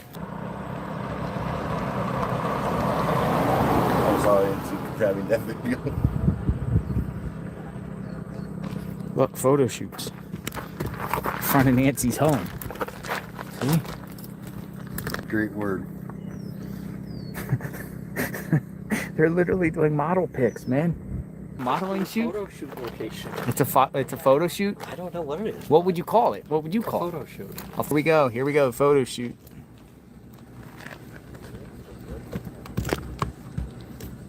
Right in front of Nancy Guthrie's home. I want to talk.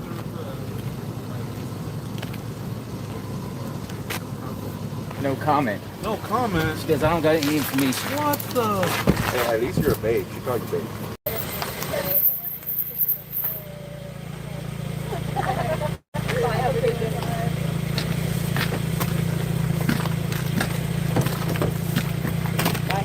Hey, y'all, where's your channel?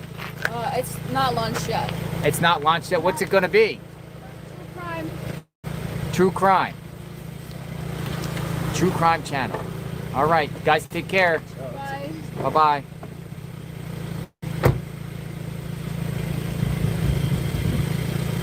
It's a true crime channel. Oh, they're off. They got their Uber. Still here? Harrison. Come on, let's finish it. Is it good? Taylor's still here?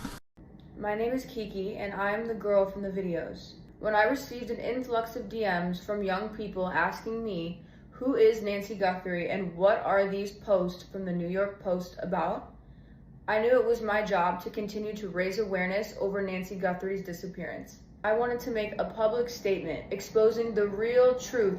I'm very well known on a hidden platform which offers a feature to us where you can post videos similarly to YouTube known as OFTV. I flew to Tucson, Arizona to cover a bunch of different topics, and one of them was Nancy Guthrie's disappearance. Never in a million years did I think some self-appointed true crime reporters on YouTube would make their entire stream about me when they're supposed to be there live streaming Nancy Guthrie's house and talking about her disappearance. I myself showed up for a few hours, maybe 2, with my videographer to record an episode for my own channel. The photos that you are referring to were for the channel thumbnail. Unbeknownst to me, these perverts then directed their entire stream onto me the entire time, accusing me of doing a photo shoot because I refused to speak to them. My main goal when visiting Nancy Guthrie's house was to raise awareness and report facts. This was not about me. This is about Nancy and her family. Not only was I filmed the entire time, I had strange men pulling up, yelling obscenities at me. And as for the New York Post, whose views are already dying, of course they wanted to cover me. That was the biggest story of this entire week. And when it comes to my outfit, I'm free to express myself in whatever way I feel comfortable. It was 95 degrees and it was hot.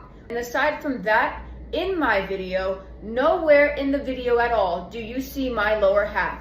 And the only people paying attention to my lower half and videotaping it for the internet were these self-appointed true crime investigators for YouTube. As for Nancy Guthrie and her family, I'm very, very sorry if any of this have hurt you guys in the process. My outfit was not to be disrespectful. I came there with no intent to do any interviews, any media coverage, anything really about myself rather than to raise awareness to your family and your guys' misfortune. And as for the rest of you, My outfit does not determine my respect, my competence, or my intelligence. One thing that I learned from all of this is that the media is completely fake. They said that I didn't leave flowers. I went to the memorial after I was done recording, laid the flowers down and said a prayer. And for my final statement, I just want to say God bless the entire Guthrie family, and hopefully we can bring Nancy home safe. It's gorgeous. Dude, this is a million. If you had a house up here, it'd be $1 million view here.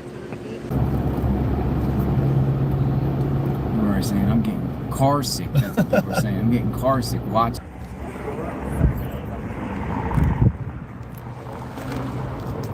The other day, once a snowball fight. when it was raining down here, this place would have been a complete whiteout up here.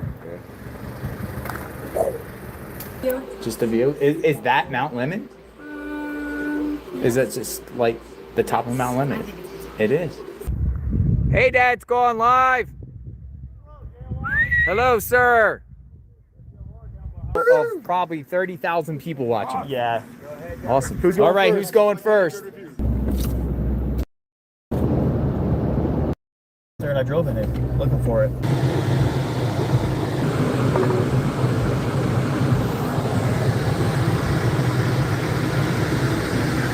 Let's go backdrop. Bomb squad. Unsolved and mystery cases because of your situation, right?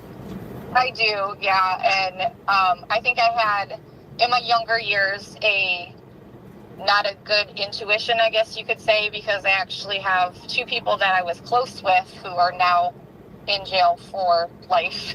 So nothing is going on out here. I let some people piling in. I don't think much is going to happen around this house anymore.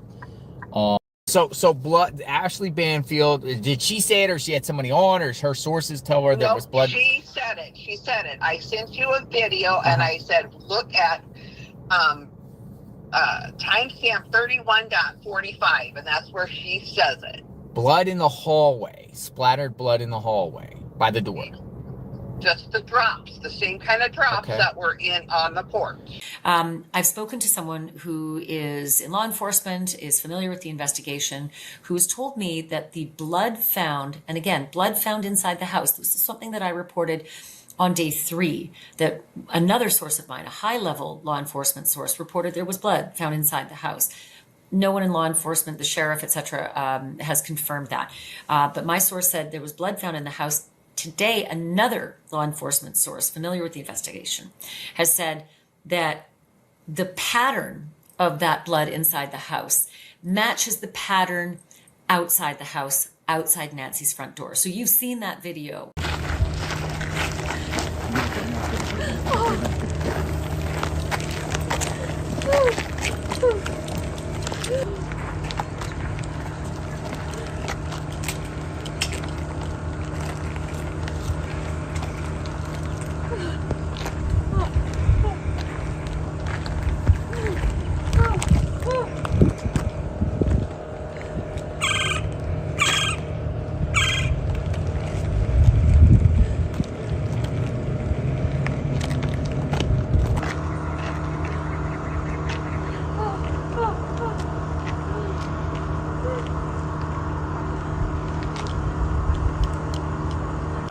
This is the card the family left. Mama, we miss you so much. Our hearts are broken. We are standing on ash, on scorched earth. But Mom, though we are surrounded by so much darkness and uncertainty, our love burns bright. We love you, Mommy. We miss you so much. Our best friend. The word scorched appears 3 times in the King James Bible. Matthew 13:6, Mark 4:6, and Revelation 16:9. The strongest example is Revelation 16:9, where it says, "And men were scorched with great heat." That verse connects scorched with intense judgment, suffering, and destruction. So while scorched earth is not a direct Bible phrase, the word scorched itself is biblical, and Revelation gives it a powerful image of burning heat and devastation. Yeah, all right. Woo-hoo-hoo!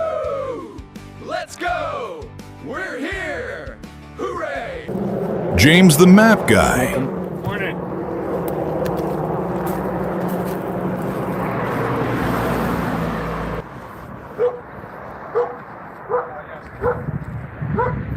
But you know what day they came?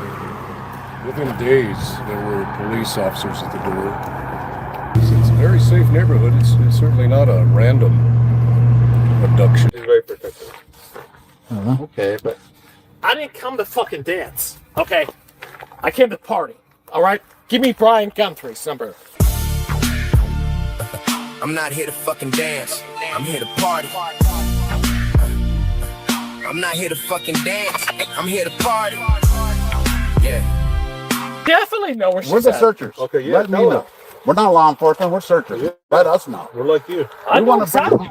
Tell us. Where's she at, James? Walter Nash. And Walter Nash won't face any consequences at all. I'm gonna solve this fucking crime tonight. Yeah. You know what I mean? What's his name?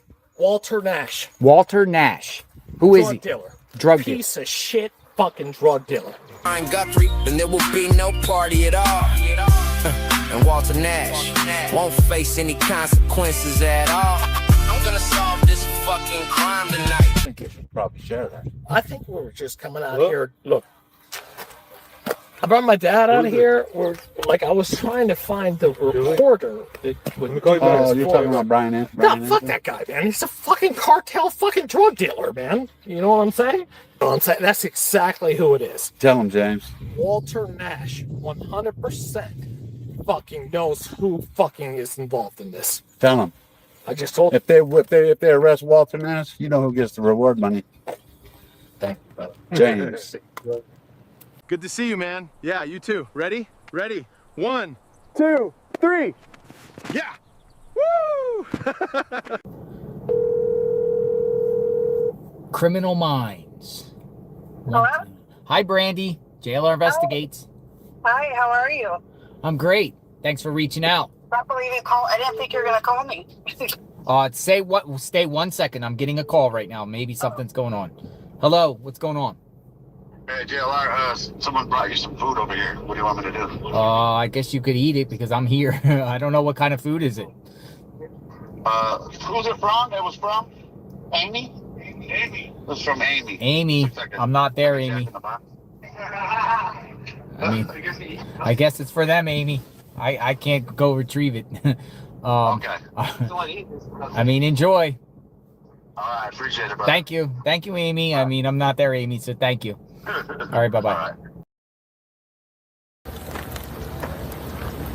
Maggots. I'm sorry? Do something incredible. 5,000 indigenous women go missing every year. Preach. Go ahead. Why don't you get out of here? You're not relevant here. Do you live here? Yes. This is my neighborhood. I've seen you maggots occupy the street for a month. I wish you would all leave, okay? When you have something relevant to say, when you have something credible, when you have some non-conspiratorial bullshit. What's your name? Back. None of your fucking business. You have a good day, sir. You're a bunch of maggots! Sir, did you just call us maggots? Over here, what did you say? Do you regret your statement? Sir, you bunch of maggots! Sir, did you really call us maggots? Over here, sir. What did you mean by that? What are you saying? Get away, leave me alone. Don't you want to comment? Why are you riding away? Sir. Daily yesterday, we're asking questions about what he was wearing, what he looked like, the way he walked in, kind of like his overall demeanor. And with the clips we posted yesterday, the full interview, you could only see about right here, right? Because that's where the camera was framed on both of us. But we did shoot behind the scenes clips of when Luke came into the interview room with his attorney. We were getting him mic'd up with the microphone. Hey, Luke. You doing? Thank you so much. I get up, I'm just all mic'd in. We're gonna get you all mic'd up right there as well. Hold on, before you sit down. Then you want to Wait, make these for you. we gotta wait. He wants to be in here, right? And have to pop out your collar for me, man. Oh, you better. Makes it easier for me. The vest is ideal for the mic. I'm just gonna clip this on right here for you. There you go. And you can butt it back up and have a seat. Perfect. Chris, sorry, I know it's not ideal in the corner for you, but sorry, I know we don't have an extra chair. No. You are all good. Look up real quickly.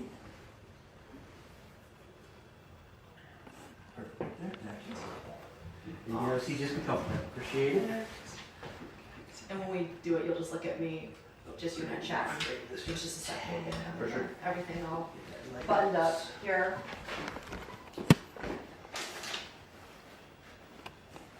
She must bring her out. Here we go. Just Yeah, I'd say I'll take her from. Oh no, I want your kid. He's just showing me like when you pull up his name online. You know, it's like, Sure. Yeah. And I would 100%. Yep. Okay, you good, Clint? All right. This is Left, right. excuse me. Cool. Okay. Good. Yep. Good. Okay. Why didn't she have a dog? The dog would have did something, you know? I had a dog all my life, and my dog protected my life all the time. I have 3 French bulldogs at my house right now, and they won't let nobody get past nothing. What? How do you feel about the situation? Come on over. It's a bunch of shit. Come on over. It sounds like a bunch of people are involved. And What? It's very fishy what's going on. What's your name? Where are you from? What's so disgusting is nobody's here. I don't understand it. This is very fishy. It's rotten fishy. I can't believe this is happening and nobody cares.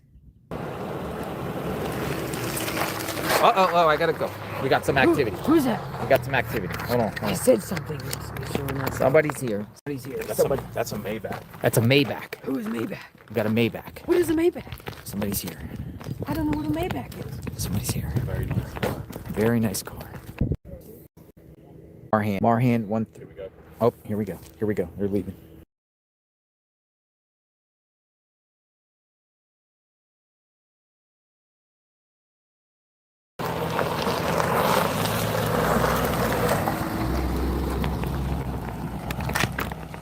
Oh, we got law enforcement here too. Who's escort? Somebody in the back.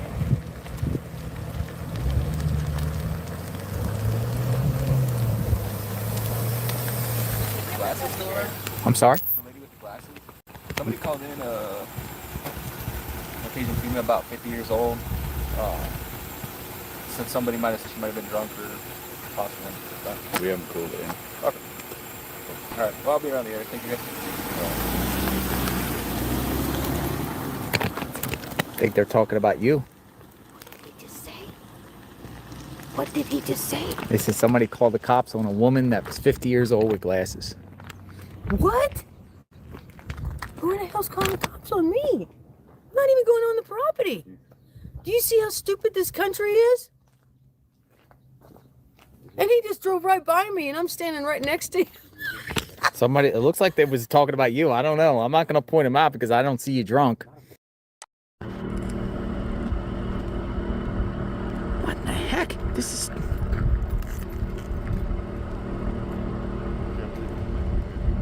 is crazy. A woman just comes up and just, oh my goodness, she's going, this is, whoa. Hey, what's going on? Are you the family? What got you to go up on the porch?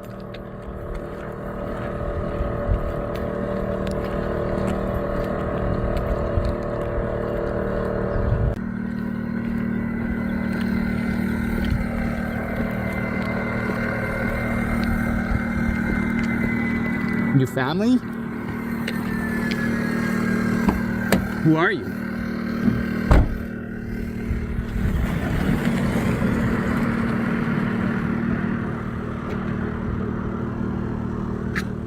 Me, I want to go down it. I want to see. It takes us to a highway out there, then we can take the highway back down to Tucson. We'll probably be on it for, it's probably like an hour-long road. But here's the deal. What if we don't find Nancy, but we find somebody else? They got kids' toys out here. Same here. Well, if someone passed away, my condolences. Whoa. Whoa. What the heck's going on here? Somebody just pulled up into Nancy's driveway. We got another one. Whoa.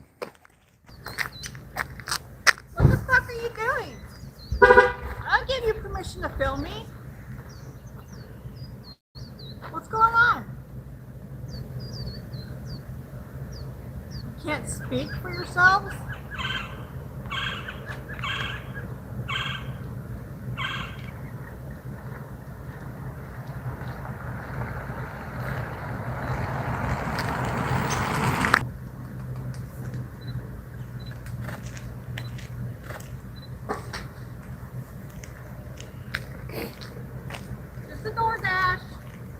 Investigators were reviewing a damaged utility box near Nancy Guthrie's home. Authorities were looking into whether it could be connected to an internet outage around the time she vanished on February 1st. Dun, dun, dun, dun. Savannah scene in New York City. Dark glasses. Can only imagine what she's going through. Don't go on the property, sir. Yeah, it's okay. Yeah. That isn't my property, but... No, I know. I just don't want you to get in trouble. You know what I mean?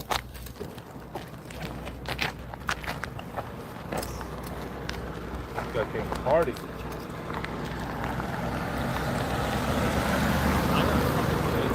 Right now, on that park, to save some woman's life. Okay, you know what I'm saying? That's who I came to party with. Whoa. Walter Nash. You said Walter Nash. That's a dirtbag fucking attorney. Why do you think he's involved? Like Walter? I think that they just went to the wrong house. I mean, once you, right? See ya, James. Be safe. An alleged kidnapper note early on in the Nancy Guthrie scandal, claiming they knew exactly where she kept her Apple Watch, and they had described something inside Nancy's bedroom that led some, according to Harvey Levin, Sheriff Harvey, as Zach Peter calls him, and that the police had reportedly spun their wheels quite a bit on these notes. Did those people behind that note see this segment? Yep. But the entire length has the median. And James, we got action. Yeah. Okay. Let me call you back. Call me back. All right, we got some action. We got somebody with an electrical ladder. Oh, who are these people? That's zooming in. We got action. Dun, dun, dun, dun.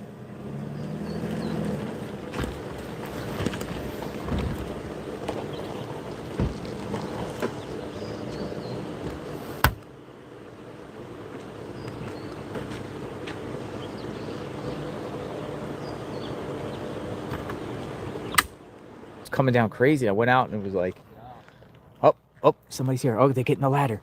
A man with a beard at Nancy Guthrie's home with a ladder. He took the ladder out.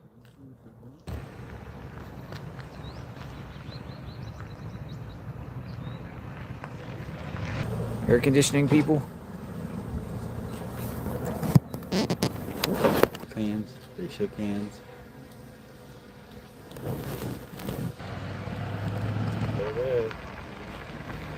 Outside of Nancy Guthrie's home, a Kia.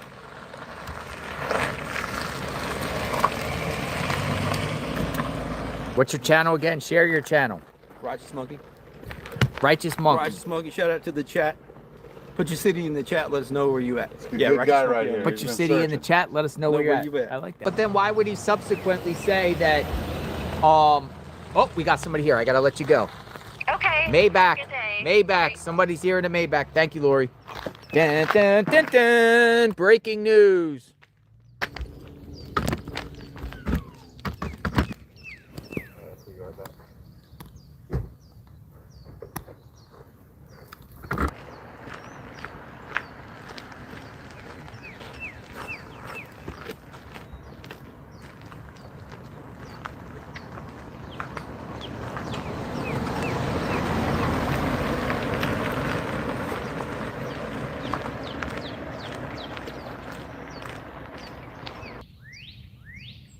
He's going in. Somebody's coming out. Coming out. Different car? Whose car is this? Holy smokes. Is that Nancy's? Dude, the cars are coming. Multiple cars. Whose car is that? Who's driving? Hang on, that Hyundai's gonna come out fast to tell that. Hold on, whose car is this? Dude, I think that's Nancy's. We think that's Nancy's car, right? So there's someone moving that. Now I think this is Nancy's I don't know.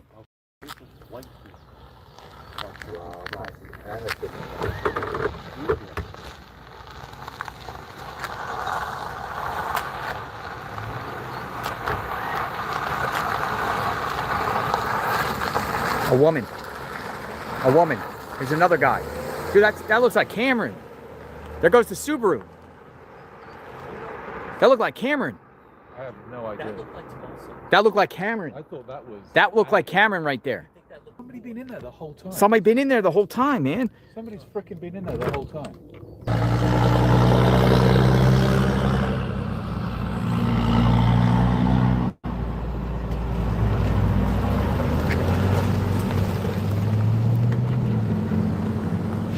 Welcome back to Exploring with Jim. Let's go do some exploring, yeah?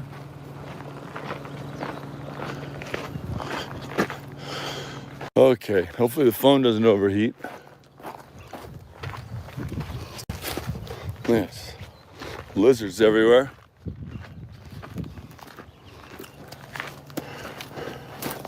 So odd, right? There's the grave.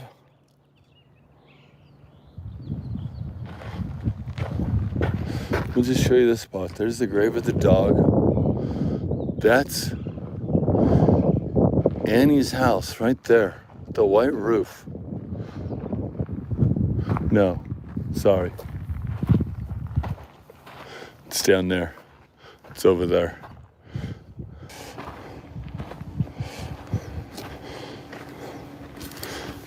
And then this is what we see, you guys.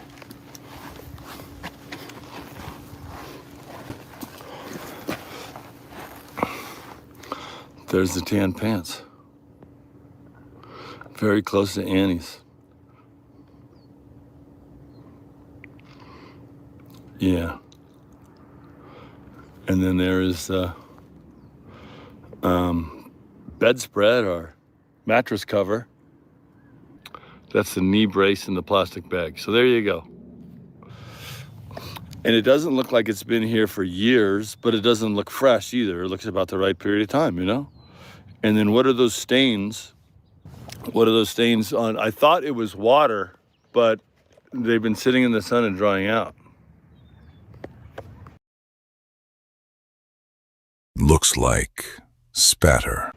And I don't know if you saw the picture on JLR's stream where she's, the picture of Nancy, Savannah together. She's wearing khaki pants. Here's exactly where Jim found those pants relative to Annie's house.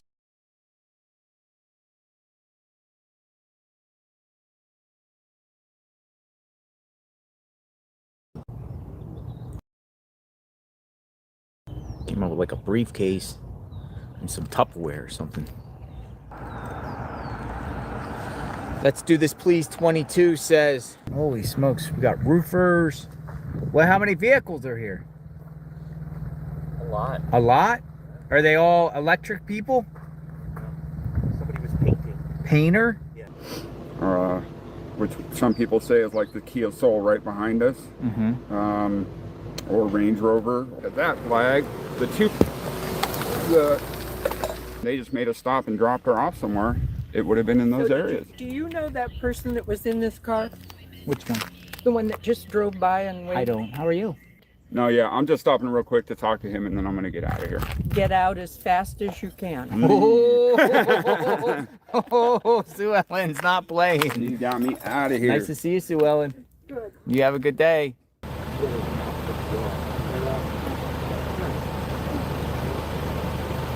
Maybe they're redecorating the inside. Yeah, I think they're delivering a package. I gotta let you go, Seashell.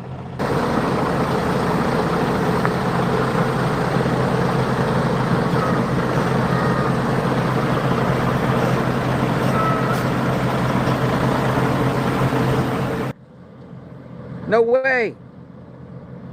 FedEx is coming to deliver water. Thank you. You're very welcome. Somebody delivered it for FedEx? Yeah. Really? A FedEx water? FedEx water. Oh, I... Thank you, brother. How you doing, JLR? Hey. My name's Chris. I'm out of St. Pete, Florida. Hey, St. Pete. Over the road truck driver. We were in the neighborhood. Nice. So we thought we'd swing by and say hello. Nice. pay our respects. I saw your cute dog, so I say hi to your dog. Yeah. Tour of the rig. Holy smokes! You don't need to do all that. It's lived in. You don't even need to do all that. Yeah, brother. Oh my goodness. Hey! Oh my goodness. Here, I'll carry one. Hello.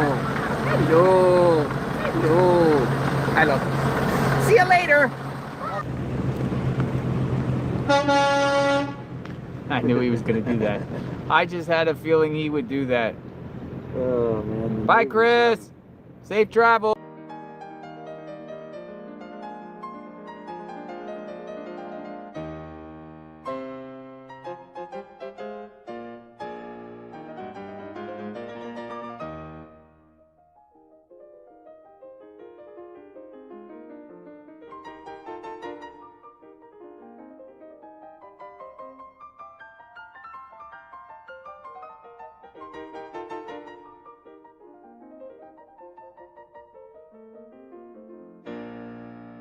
Like I said, I knew Miss Guthrie personally, You did? and I used to talk to her every time I would, come service Miss McGaw. She would be out here once in a while, and Did you see her walk?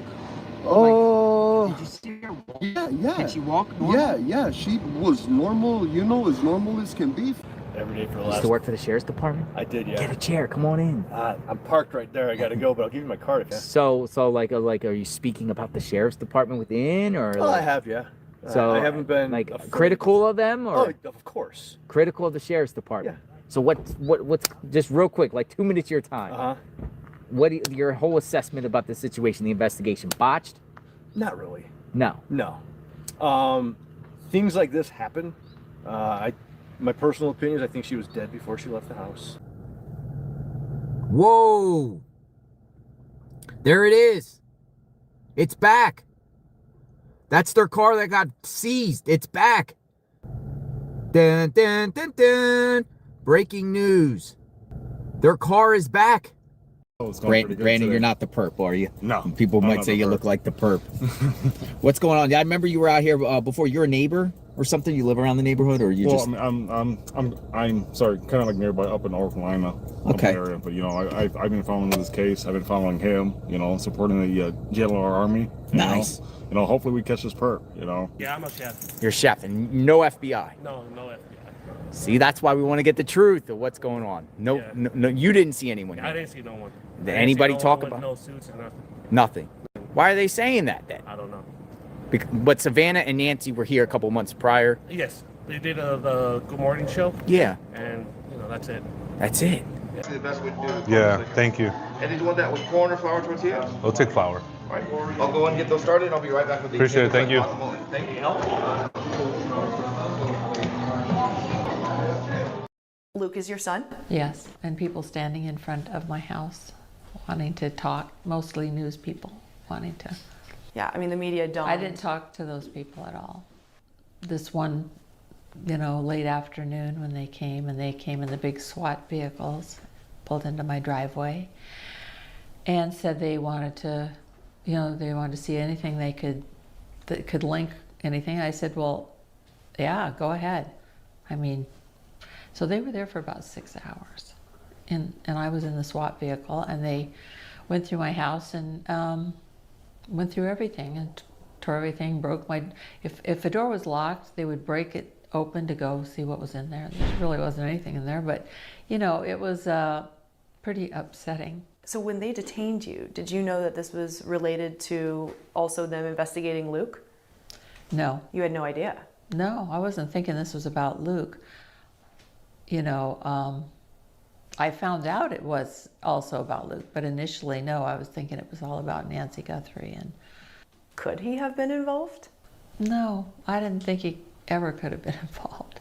If you wanted to avoid all detection, that was the route, because it took me to a river and the Bashes. Bashes? That's 9 miles of no. Today is day 45 in the search for Nancy Guthrie, the mother of Today Show co-anchor Savannah Guthrie. And investigators are busy with the painstaking work of forensic genealogy, trying to build a family tree from that mixed DNA found in her Tucson home that could lead to a suspect. And we have new information on cameras at Guthrie's home. CBS News' senior coordinating producer for our crime and public safety unit, Anna Schechter, has more.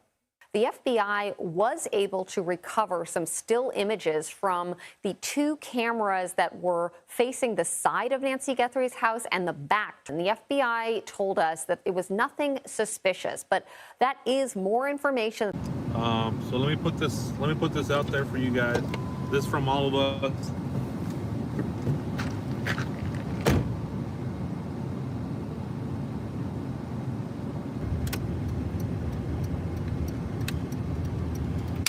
Good afternoon.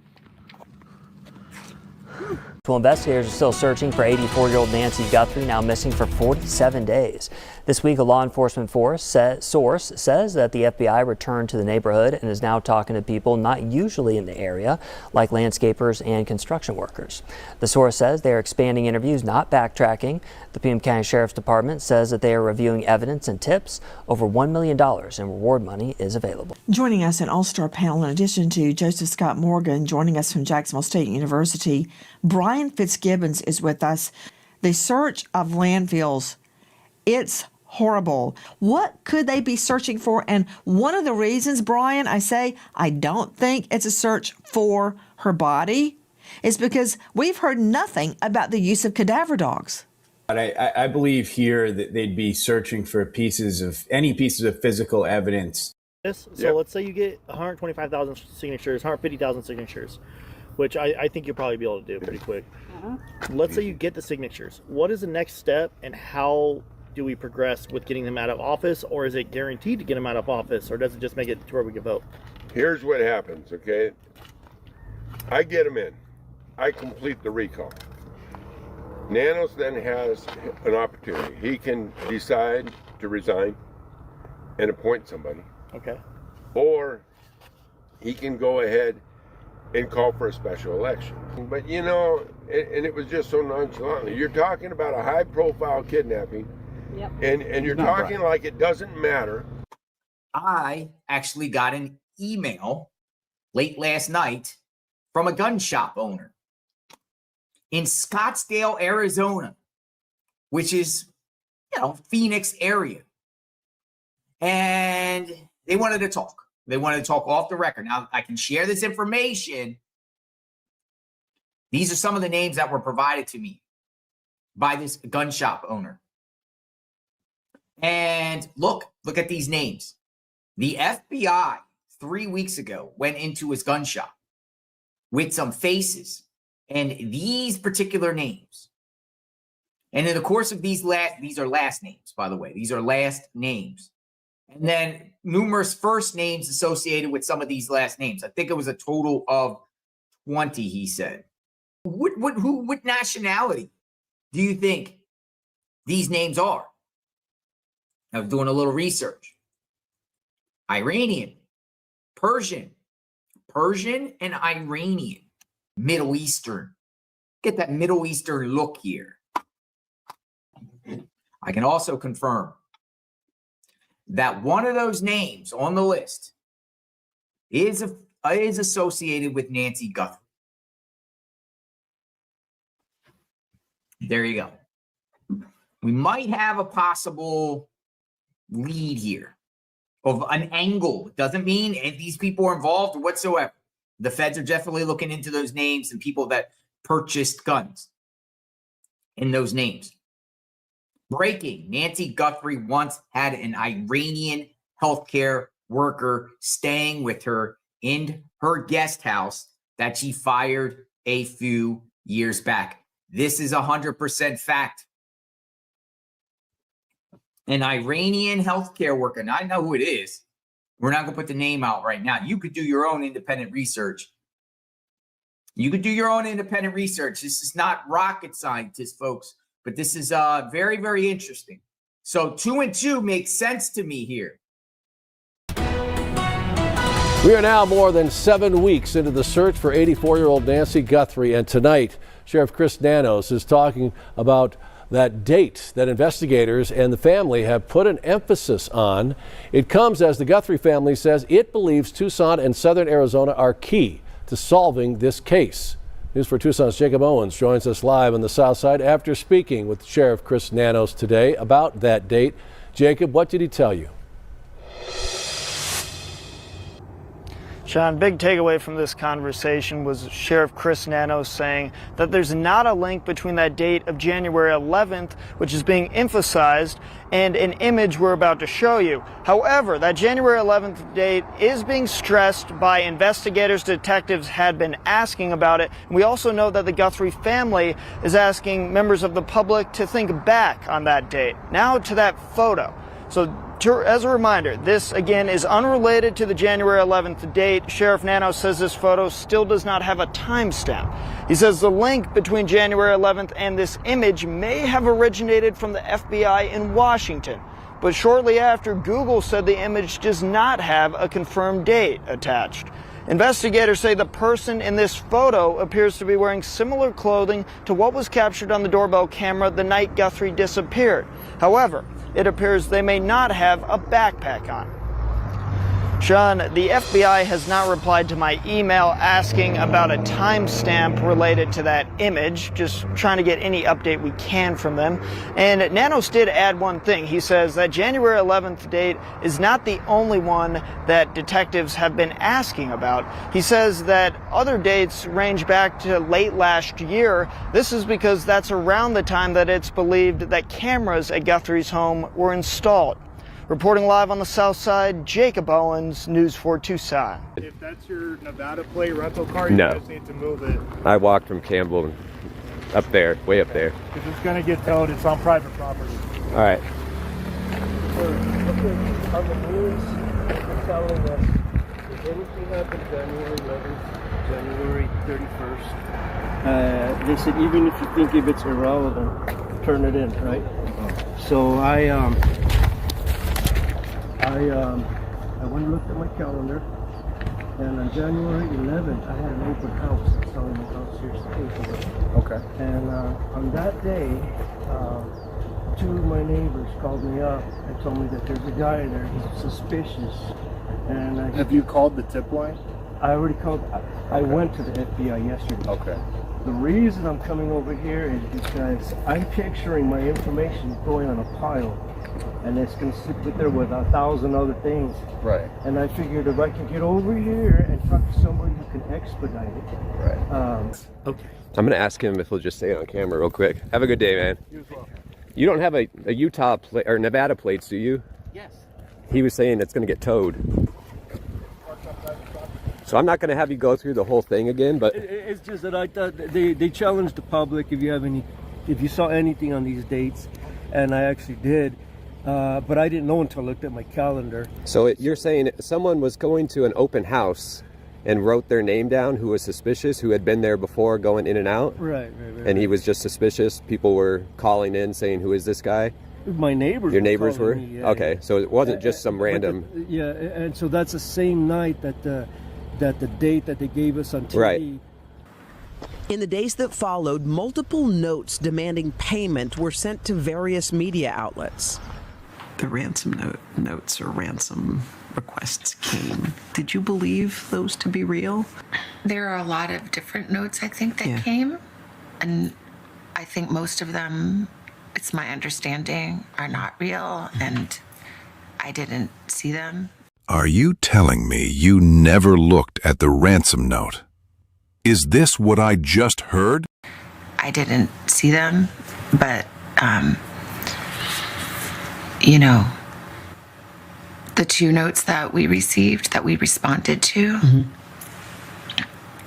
I tend to believe those are real. Really? Mm-hmm.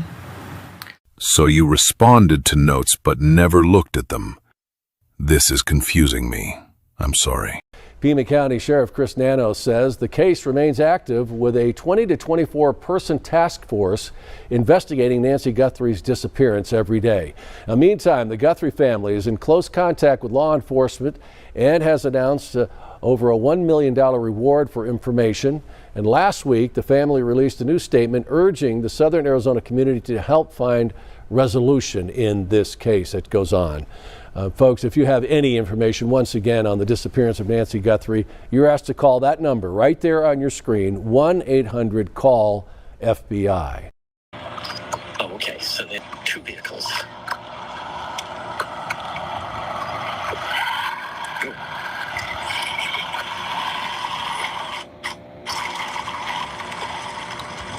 That looks like Annie.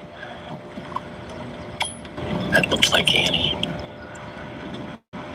Oh, she slowed down. And then here comes this camera. And the garage door is down.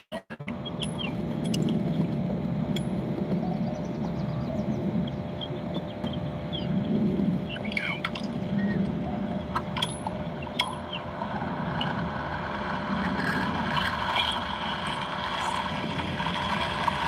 Oh, there's the Hyundai. Filming me. Okay, and he goes that way, and the other vehicle went that way. Okay, all right, a little bit of activity. Day 53. Dang. Get that posted. That first vehicle did look like Annie. First vehicle, to me, it did look like Annie Guthrie.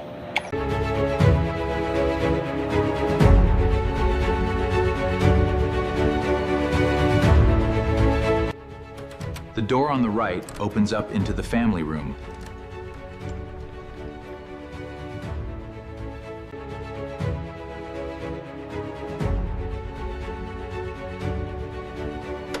The doors on the left side open into the kitchen.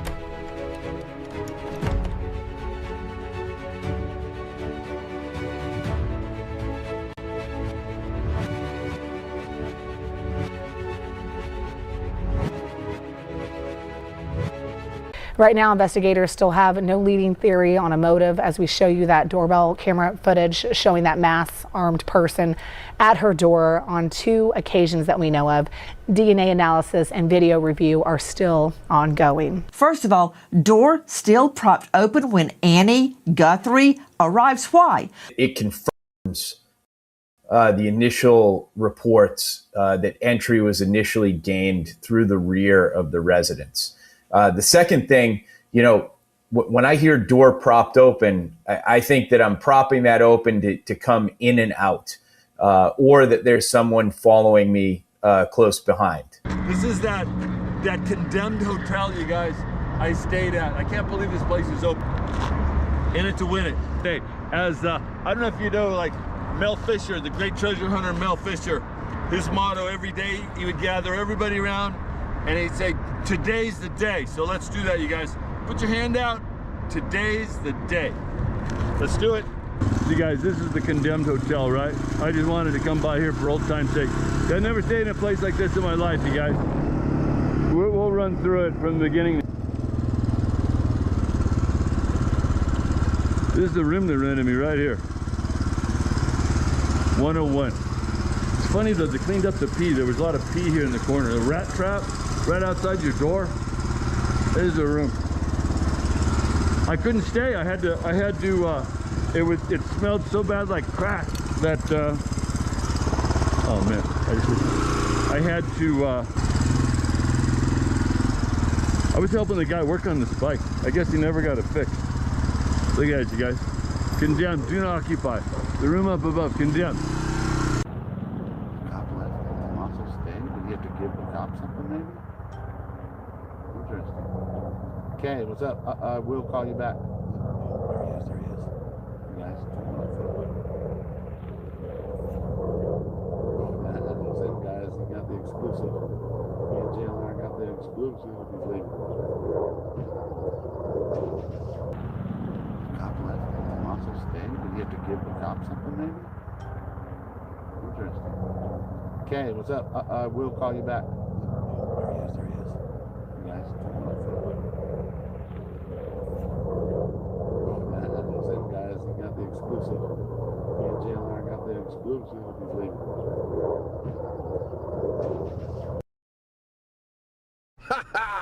No way. Hee-haw, hee-haw. They're talking right to me. Yeehaw. There he goes. Ted's going to get with Ted. I love Ted. I love Ted. Look at Ted. Oh, look. Ted walking. Look. There you go, Ted. Hey, Ted. Hey, Ted. Hey, Ted. Nice. Those are the high cones, too. Look.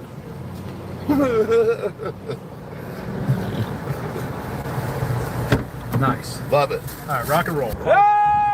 Fucking this flannel in right. All right, let's just take a selfie here. Selfie. Get our roots. Oh, what is that flannel doing? Is that somebody crawling? No, I couldn't. We get our kicks on Route 66. Hey.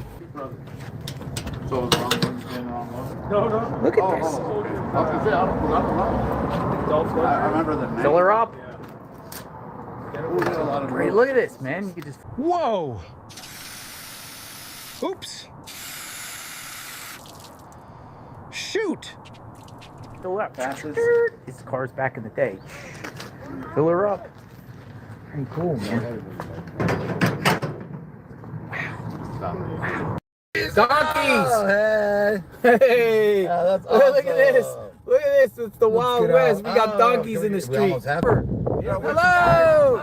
Hey, buddy! Hello! Hello! You want some fries? Yeah, we got. Give them Chick-fil-A. Ow! They all want some Chick-fil-A. We got Chick-fil-A's. Chick-fil-A, one for you. Oh, There you go. Give him Chick-fil-A. Give him Chick-fil-A. He's hungry. Oh my goodness. Let's eat. Yeah, Chick-fil-A. Hello. Here, have some Chick-fil-A. Here. Hold on. We're getting surrounded. Oh, they're all coming. They're all chewy. Help, I'm getting surrounded. Oh my God. Come over here. I'm blocking them. Hold on. Here. Look at the one in the front. Hey, I'm buddy. blocking Hold on. We got any more Chick-fil-A? Hey, I want him. He needs one. Okay. Hey, hello. Any more Chick-fil-A? Wait, here. Oh, no, they're going to be pissed. I got sauce. Yes, we got Chick-fil-A. We're giving donkeys Chick-fil-A. They're Googling it for us right now. Here, everybody, Hey, some donkeys eat Chick-fil-A. French fries. Here, Oh, they're happy. Hold on. Holy cow. Gotta go. Look. Oh my God. I gotta go. They're like, you're not going anywhere, Mom. I gotta go. We gotta go. Oh, look. Hey, I gotta go. Hey, bud.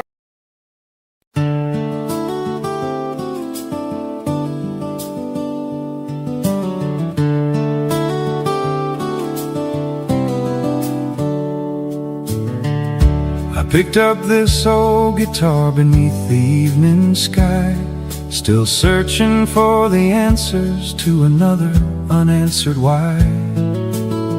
This song is for Nancy, wherever she may be. Until the truth is found, I'll sing this melody. I hold on to compassion through every tear and prayer. Believing hope still shines whenever someone cares.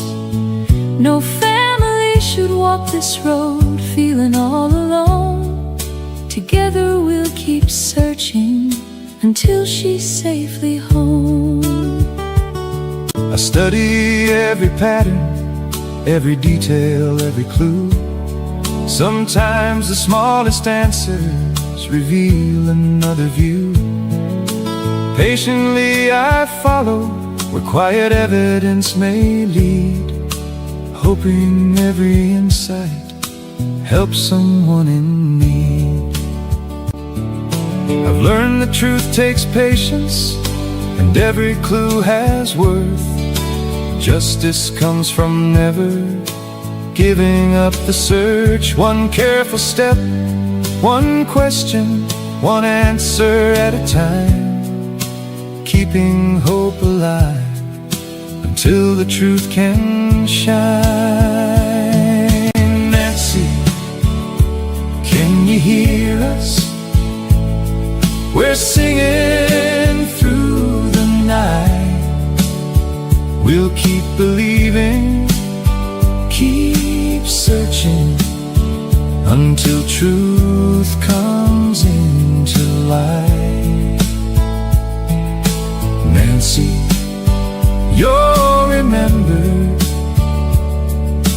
never walk alone. Different voices, one mission. Different roads, one prayer.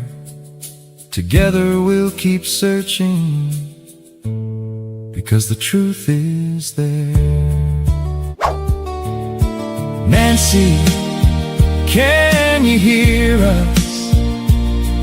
This song is meant for you. We'll keep believing. Every sunrise brings us closer to the truth.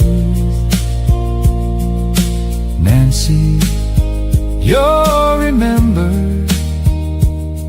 You'll never walk alone.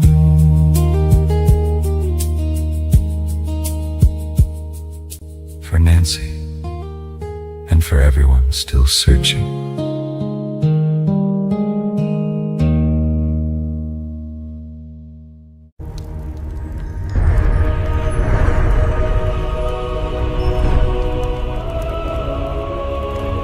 Yeah, Zoltar. Tom Hanks. Big. All right, Ted, want to go to the bar? See you guys. Oh, where's the You bar? going to the bar? Yeah. Are you? Right? All right, I'll see you in a second. I can't go live in the bar. Where's the Here, bar? I'll be back. Here? Yeah. Okay. Do you want to go with him? Yeah, good. You'll be fine, right? All right, Ted. Ted's going to the saloon. Everyone's going to be like, don't let him go along. Ted's going in the saloon. He really is going in there. Good luck. We're going to look for some ice cream. Outlaw Willie's right here. Look! We got mules just walking around. Hey! I can't see him because but he's all talk. Does it work? Oh, my card. Yeah, here. I see. Just don't record my card. Come on over and let Zoltar be sharing with you your fortune. Damn. Did it go? I don't even know. I said it went through, right? There we go. What's my fortune? Your small payment will reap great benefits if you listen to these words of wisdom from the all-knowing Zoltar. Okay, come on, Zoltar. The best place to find a helping hand is at the end of your arm. Yes, you must work for happiness. So go on, take your two hands, get some money out of your pocket, and let Zoltar. Oh, man. Get your card. It's a card, bro. Oh, I didn't know this. Zoltar, the great gypsy. And You've been feeling a bit uninspired by the people who surround you. No, that's actually... Zoltar can't be any worse. Now seems like a good time to reevaluate who you choose to spend your time with. Tell me you want to be big. Okay, yeah. Zoltar, I want to be big. I want to be big. Here, we tell have him you to want do to be another big. one. We have to do this. Just tell Zoltar you want to be big. It's like you didn't put enough money in. Yeah, yeah. Tell Zoltar you want to be big. This is as inaccurate as it gets, Zoltar. Okay, next one. Big. Are you ready? For Zoltar, the wise gypsy, has prepared a little poem just for you. Thank you. Eye contact. Life is mostly froth and bubble. Two things stand alone. Kindness in another's trouble. Courage in your own. Do not worry, little one. You are not little one. But have courage today in your adventures. And come back to visit Courage. Zoltar for more Road. wisdom. All right, now. What do you call you, little man? What Little are you man, waiting you are for? very Come on quick-tempered, over quick to get for a excited, small and quick to fee. cool off. This will cost you Zoltar, some dear wealth friends. of wisdom. Next time something happens to you, slow down and Thought he choose to wanted respond more. with logic instead of reacting with emotion. Nice. Oh, man. Zoltar. Thank you, Zoltar. Thank you, Thank you, Zoltar. The wise gypsy. The wise gypsy. Get the card All back? right, bye-bye, Zoltar. We love you. See you, Yeah, love you, Zoltar. bud. Bye. All right, tell me my future. Ah, yes. I see confusion, bad decisions, and a gas station hot dog in your immediate future. Your turn.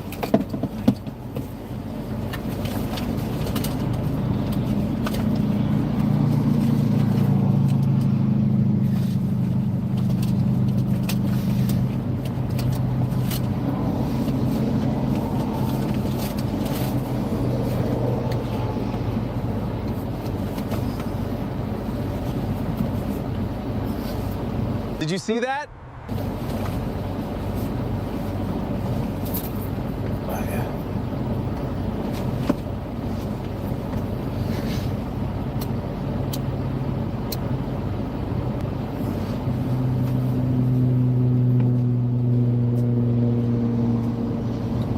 Oh, God, you guys need to see what Ted's doing. Hold on. Hold on.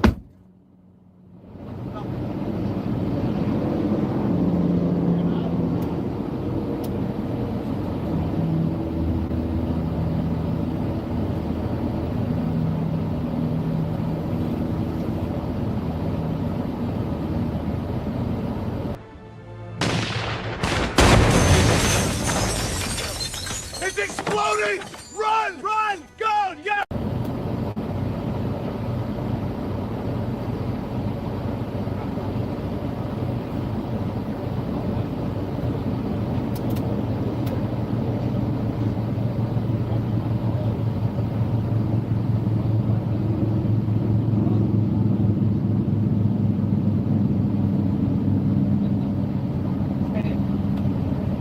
Ted's going crazy. What the heck is Ted doing?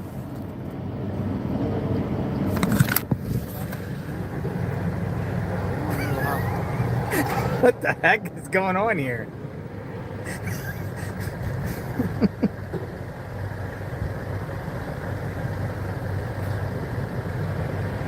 All right, Ted.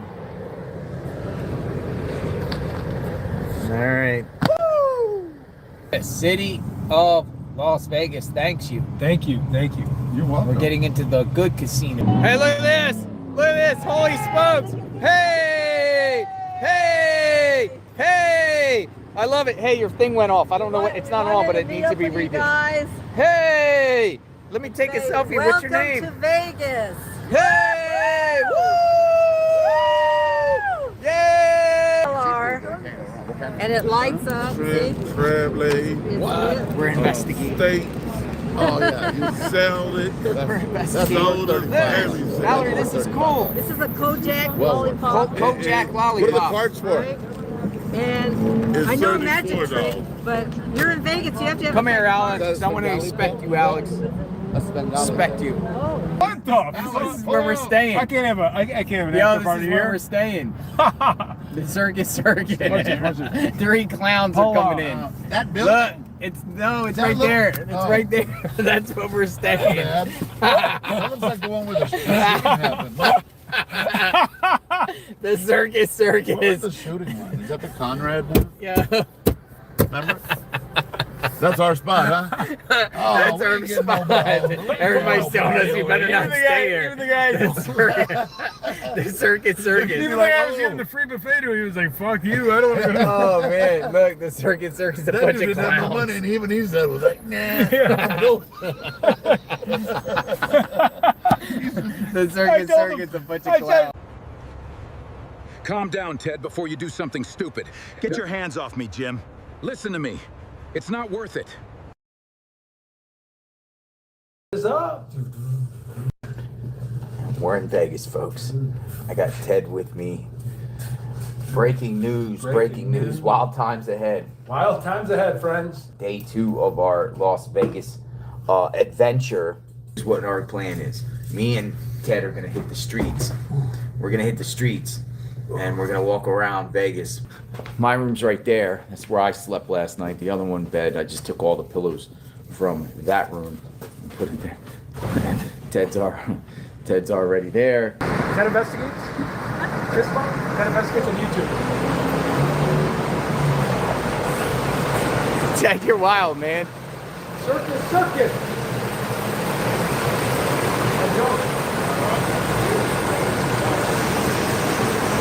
You're fist pumping everybody.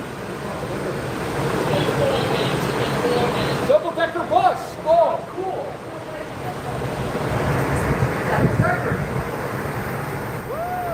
Hey, hello there. Hello.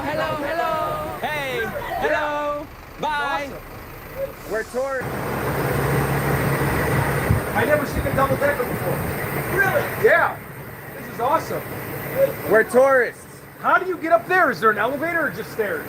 Stairs. Okay, all right. Coffee's so hot.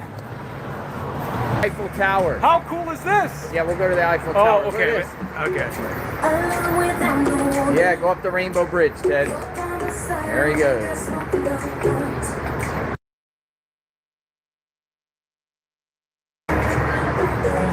Whoa, he fell. He fell.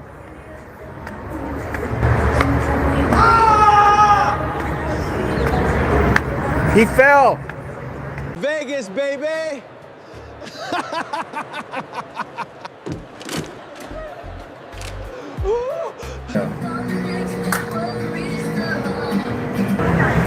Palazzo. Roll up. don't do it again. You good? All right, I'll make practice.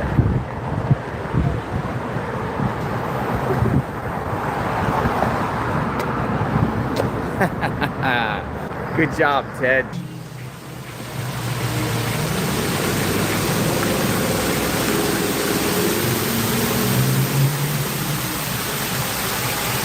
Take a whiz.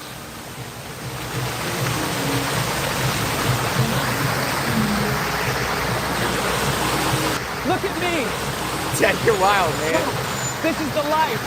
Come on in, the water's great. Watch this. Turn that song. Ah, you confirmed it. Please remove your hand from me, Ted. Sorry. That's what he said. He said fist bump for YouTube. Yeah, how you doing, brother? All right. How you doing, brother?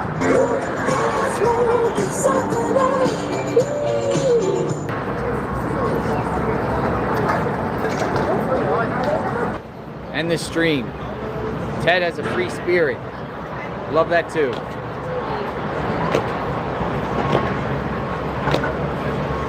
Thank you, Summer Brown. I don't, look at this guy. Look, everybody's like, hey, it's the star of the show. He's the star of the show. That's Ted. If he misses, it's gonna hurt. I know, right?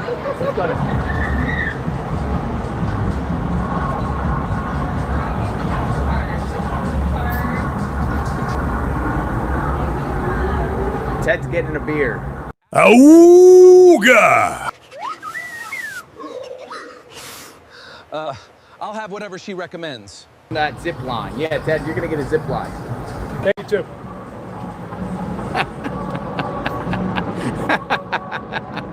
Oh, whoa, whoa, whoa, whoa, whoa, whoa, whoa. Kicked out.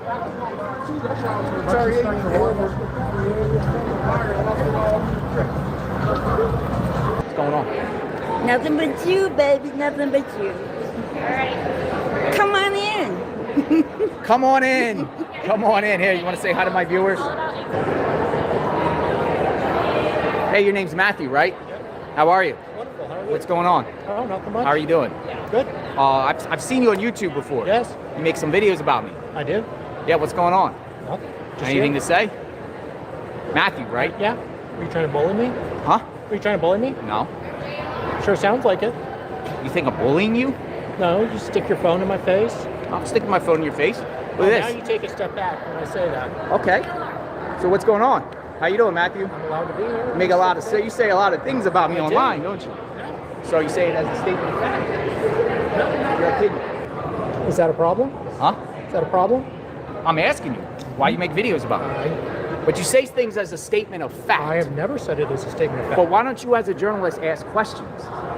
But you say things as a you and Helen Brennan, right? Helen Brennan, right? Nope. Yeah, you sit on a panel with a girl named Helen Brennan. You step back. Huh? Step Sure. back. Sure, I'll step back. Where are you from, Matthew? I'm not having that conversation with you. You're not having a conversation with me. Well, we're in a public place, so unfortunately you make videos about me. So now I'm an opportunity to interview. How old are you? Okay, you're allowed to do what you How old are you, Matthew? Huh? I'll show you. Yeah. His name is Dolly. He calls himself Dolly. Oh, you're Talks. bad-mouthing me too. Yeah, he's bad-mouthing him too. You're horrible. That's You're so horrible. Why would you unbelievable. bad-mouth? He bullies people. Oh, he's a bully? Bully Matthew right here. the bully. I'm gonna take a selfie with the bully. Selfie with the bully. Bully boy over here with the Australian. Not even from the country, just being mean. Yeah. Bully. Okay, I'll take it. I'm just hanging out in the. We're just hanging out in the hallway? I'm working immediately. All right, I'll follow you out, Ted. I'm okay? Thank you, guys. Thank you. Good? Yeah. Can we go down to the casino? Yeah. Okay, just not up here. Thank you, guys. Who complained? Huh? Who complained? Someone complained. It was look. He's pulling out his camera. Look, JLR got kicked out of crime time. I'm so sorry. I'm sorry, Jonathan, for being a pain. Please forgive me. I've been a very bad boy. Can we be friends? And then what I was doing was I was minding my business, and this dude was behind me filming me. I seen him. And I recognize everybody. Yeah, he's got that far vision. We don't want to just. Oh, look at Chris McDonough right here. We're going to say hi to Chris McDonough for the first time. There he is. There he is. Come here and just sit for a second. Chris McDonough. He's the top-notch Nancy Guthrie coverage right here. The interview room's in the house. Just 1 second.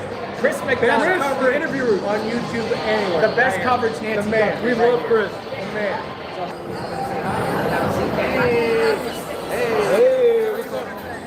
True Crime Mama. True Crime Mama. We're in Joint outside Crime Con. Where are you from? You guys, you would get Equisearch, but you guys are like literally that group in Florida. Oh, he made it. He's alive. He's alive. He's alive. He's alive. The boss man is live at the end of the table. I had the pleasure of bringing him to every month. He has only $1 million. Sal Capano. Hey, Sal. Teddy. Hey. We got Sal. We got Sal with the hat. What's going on, guys? Hey, Sal. You want to come and say hi? Hello. Hey, it's Sal. The best. What's going on, guys? Hello. Watch out. This guy here I'm worried about. Oh. Yeah. Sal's buying Ted a drink. What do you want, Jake? Diet Coke. Diet Coke. Sal's buying me a Diet Coke. All right, Sal. Thank you, Sal. What's up?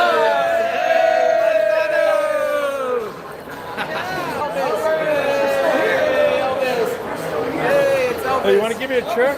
Yeah, we gotta find Elvis a chair. Oh, here. Sit here. Come on in, Elvis. Come sit next to me. Nice. Valerie and Harold. Valerie and Harold? Nice. What do we got? A performance? DGL. Whoa, it's DGL. Hey. Yo, the whole crew is here.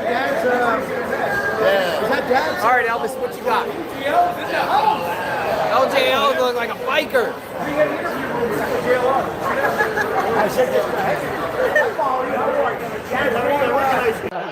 We got Matt. Come on in, Matt. Hey, Matt, say hi to them. What is it? Oh, so the viewers. I will He's meeting everybody. All right, Matt. Here's the plug. What's going on, Matt? Brian. Oh, you're Brian Con at 10B. We are in search of a video partner. Mark Garrett. It's been 4 months out. The building. How do we get to the parking garage? They're getting escorted out. See you later, Elvis. Elvis has left the building. Elvis is kicked out. Thank you. Thank you for watching. Thank you. Elvis. Get him out of here. All right, we're outside Caesars. Here. We got the goods. Let's move.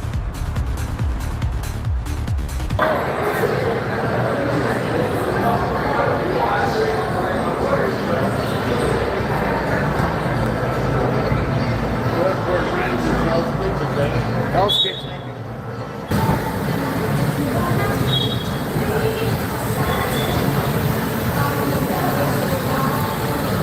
Ted, you're crazy. You're probably the one that got us kicked out. Half a mile. Half a mile. You want to walk half a mile? You're wet. That ain't bad. Half a mile. By the time we get there, before. It's up to you. That's awesome. Yeah. We'll talk about it. Good news and high five. Wait, are you MAV Investigates? Can I please get your autograph? Thank you so much. This is priceless. Gillies. Allegedly. All right, Ted, we're looking into getting you on the bull at Gillies. Yeah, bring it on. You think I'm scared? I'll jump on the plane. You want to go on the bull? Yeah, for sure. Relax, folks. I was born for this. Turn it down. Turn it down. This thing's got a personal problem. I meant to do that.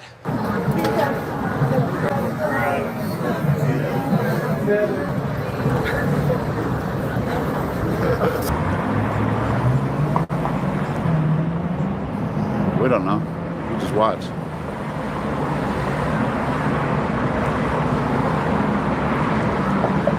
We got the exclusive right here, guys. Gonna do a backflip, guys. Woohoo! Yeah. Check that out. We got the exclusive right here, guys. Look. One man, one pigeon. He saw a pigeon. He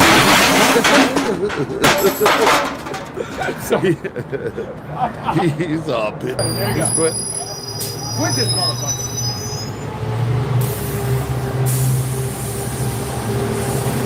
Uh-oh, Ted about to get arrested.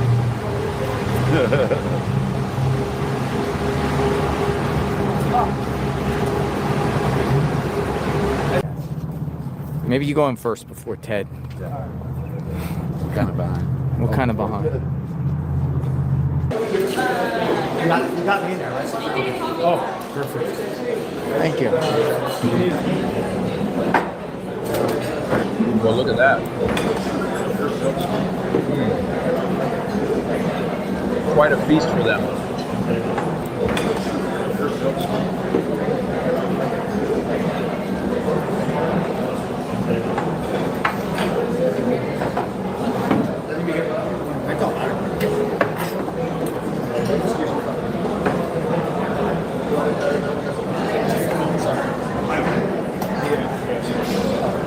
What is this? Check that out. He's nanos. No frog. Oh, this is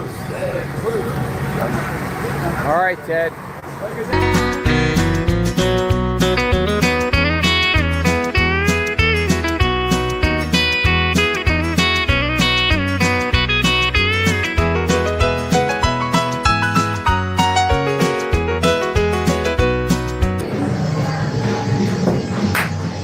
Yeah, you got the guy from Monopoly. Oh, look at that. Oh, wow, look at that. Hey, everybody. Oh, my God. Awesome. No!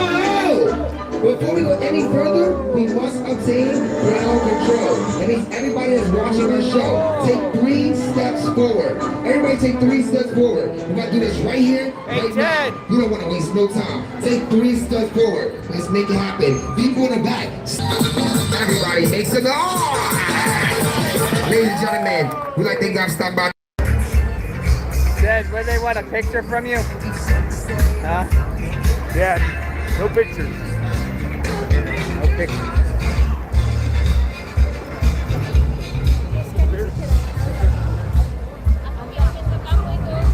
JLR, you got to restart your stream. Thank you, sir.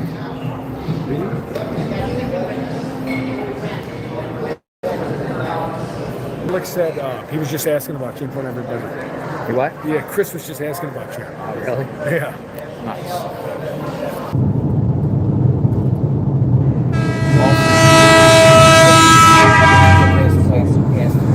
Ash Springs. They'll get more remote then. Oh, yeah.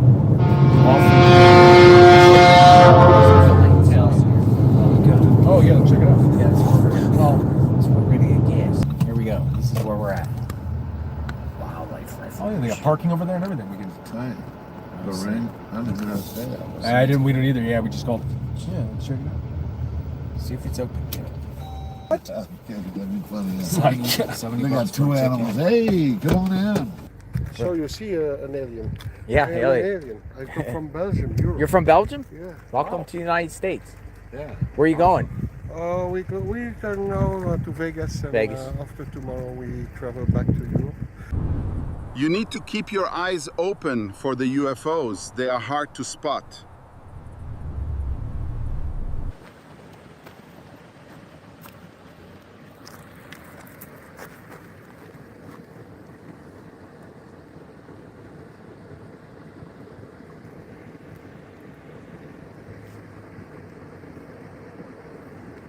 Hello, little buddy. Go first. No, I see.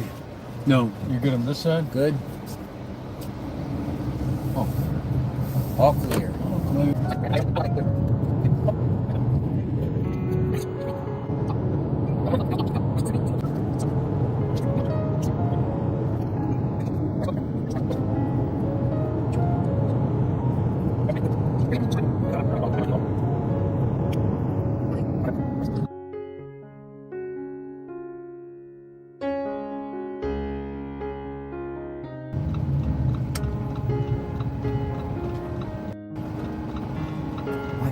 Is this Ted?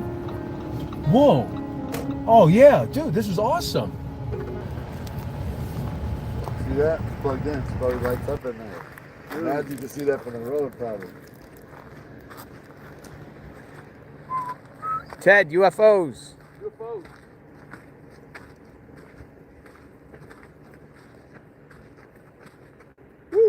Goodbye, everyone. See you on the other side.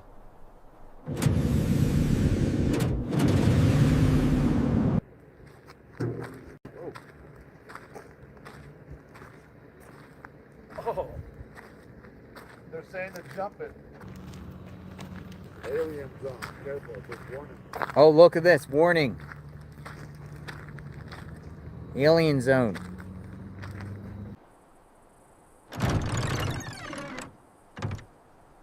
Where is Ted?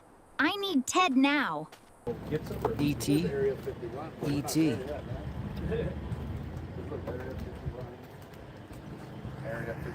Yeah, well, no, I'm jealous. Can you let go of my hand? Can you let go of my hand, bro? Say hi, that's JLR. Greetings, Earthling. That's what you're craving, that's jerky. Jerky. Ted was gonna get some E.T. jerky. Alien candy? I don't really eat candy. Fucking Ted. Oh, look at this. We're at the extraterrestrial highway. Check out Skinny Bob the Alien. Hey, come here. We're YouTube Live right now. We got 7,500 people watching. What you got? What do you sell? Yeah, we got. Check out Skinny Bob the Alien on Amazon. Skinny Bob the Alien on Amazon. Skinny Bob the Alien. Alien. Are you Skinny Bob? No, but he has a copyright for it. 30 seconds of Nice. video, 8mm. Skinny Bob the Alien. Skinny Bob the Alien. First alien influencer. You might want to go back a little Yeah, bit. I'm getting in. Thank you. Thank you. Alien extraterrestrial highway. There it is. We're looking Alien Research Center. Souvenirs, cold drinks. Now open. Aliens. They're like my height. How tall that one is, though. Yeah, no, yeah. All right, let's go visit. Let's check it out. Let's go see. See how good the research has been.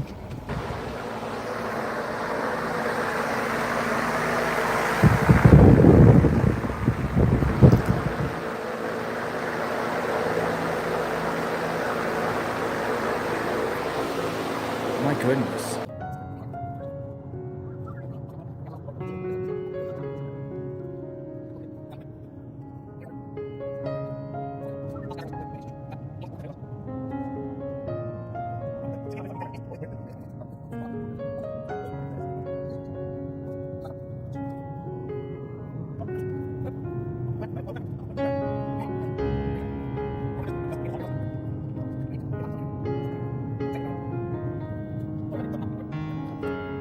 Nice find. This is the black mailbox they're talking about in the dirt road. Right here. Wow. Let's go look. Let's go check it out, guys. This is what they were talking about. Let's go check it out.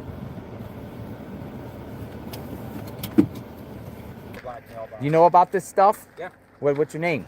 Daryl. I'm JLR. We're out here. We're YouTube streaming live right now. Oh, okay. We have about. You have service? Well, we have Starlink. Okay. So we have 8,000 people watching live. What do you know about this? We're told.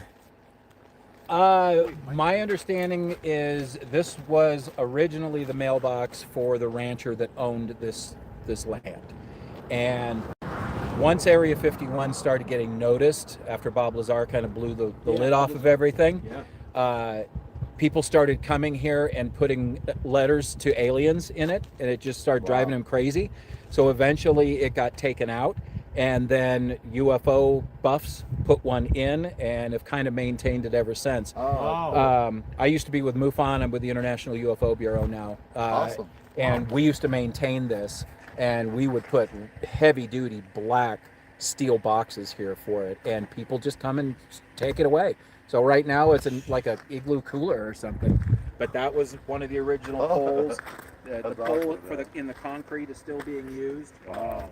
Yeah.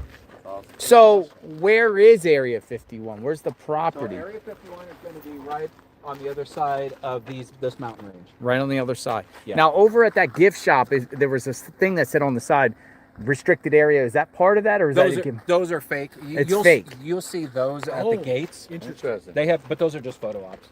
Yeah. So if we wanted to get to the gate of Area 51, where there's like, So you just passed the road for the front gate. Uh-huh. So just as you came down that hill. Yeah. Is it a public road you can go? It is. It is. Down that hill, just as you get to the bottom of it, there's a long road that you'd see in the distance, a straight dirt road. That is Groom Lake Road. That's the front gate entrance. It's not a big thing. They've got a gate and some signs. But when you get down a little bit further to just before Rachel, there's another road, and that takes you to the back gate. That's where you've got all the towers and those signs. So you can actually go up to the gate legally? Yeah, you want to stay a good 100 to 200 feet away from the gate, and they won't bother you. Pull off to the side of the road. You can take pictures in front of it. As long as you don't go up to the gate, they won't bother you. The lady told us that the mailbox would take this road. Here's the gate. How far you want to go up, Ted? Floor it. We're a little bolder than Daryl. Maybe by 10 feet. Yeah. All right, let's get out. Okay. No knock on the gate. Photography strictly prohibited. In this area, up this area. Well, these flies are aggressive right here. Wow. Listen, the gate's here for a reason. He's allowed to kick it. Right? No drone Like Alex zone. said, we have to be able to read the sign. Look at the bird nest up there. They're allowed to kick it. Yeah, show ban for entry. I mean, we don't have a badge. These guys are coming. Pulling up. How's the reception? Oh, these flies are off the hook, I think, bro. All right, come on. Let's take a Warning, unlawful. Let's take a selfie. Yeah, come on. Area 51. We're good at the angles now. We got this. All right, look at this. Whoa, yeah. Thumbs up, smile, got it. Wait, what? I feel strange. Oh man, my head. Did he just leave?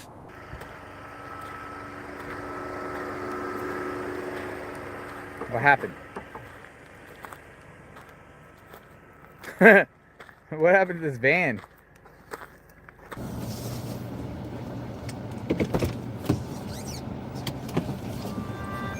What do you got? Bunker? Yeah. That's crazy.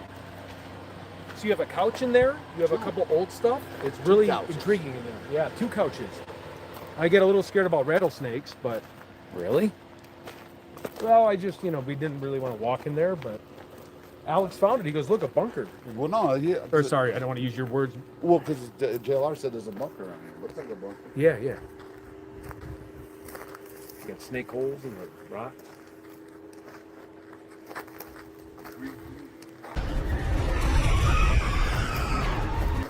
It's creepy. Ew, it stinks in here. I got stuff in there. Any bats in here? Yeah, you don't know what's in there.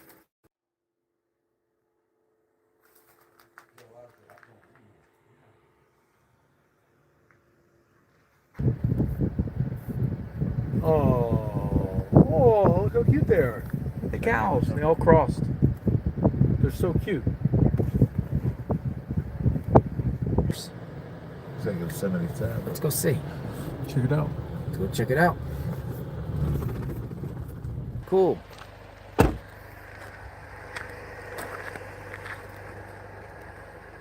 Look at that. It lit up. This is where we're staying. Look at this old Wild West This is town. amazing. Yeah, this is crazy. We're gonna live? We're gonna live? No, I think that's the one next door. This I think is 5 stories. If I read it right. Here it is. 5 stories. Where do we park? Remember, 502 is where the lady in red. And W. Mitzvah parking. Oh, we got a parking spot. Oh, nice. All right. Wish me luck.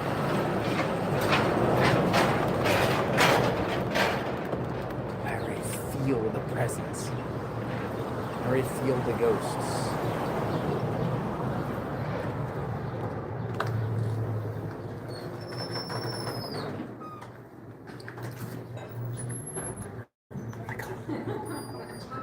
Look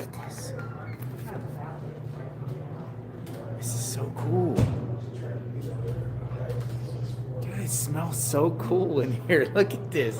This is cool. Look at this. Oh, we're gonna have a fun night. Oh my God. How did I even get to the upper floors? This is 2 floors. This is 2nd floor. Here we go. Let's go. I'm going in. I'm going in. I'm going in. All right, here we go. 5, 10. Oh my goodness, look at this. Oh my goodness. This is cool. Look at this. A perfect night, isn't it? One man, one room, one vision. The Mizpah. Oh, wrong about the day. It was in 1920. It's 1907. Yes, 1907. She just said happy. She said when I got my key, she goes happy ghost hunting. I love it. Happy ghost hunting. Yes. Thank you, Ted. Looking good, Ted. Thank you. Look at this.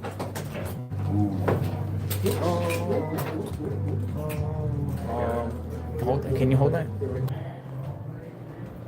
Ooh.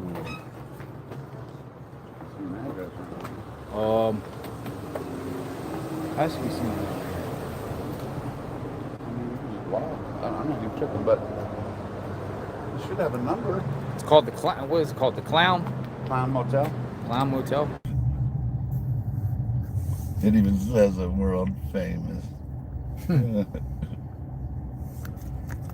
world famous clown. Look at this thing. People still going to the driveway. Yeah, we wanted to come look at it before we check in. We wanted to see. Look at this thing. They said there's tons of clowns everywhere, supposedly, like hundreds and hundreds of them. World famous. Like little, I don't know what they are. Clown Motel. In the back of the car. Yo, how's the hotel?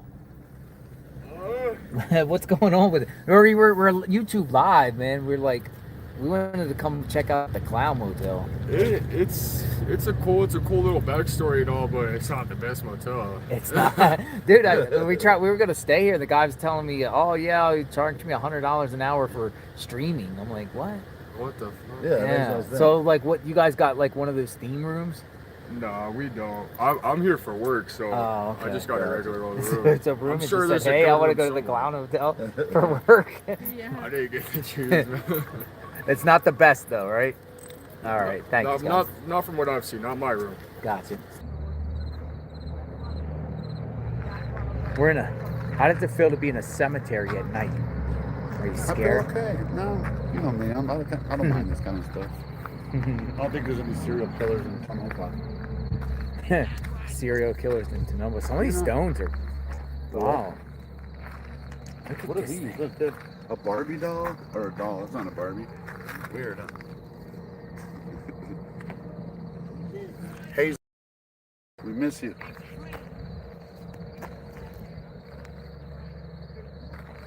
While JLR was sleeping at the historic Mizpah Hotel in Nevada on June 1st, a viewer sent me a timestamp and told me to listen closely.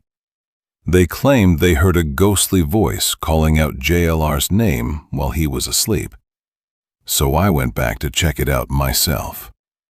And now the big question is, did something paranormal happen inside the Mizpah Hotel?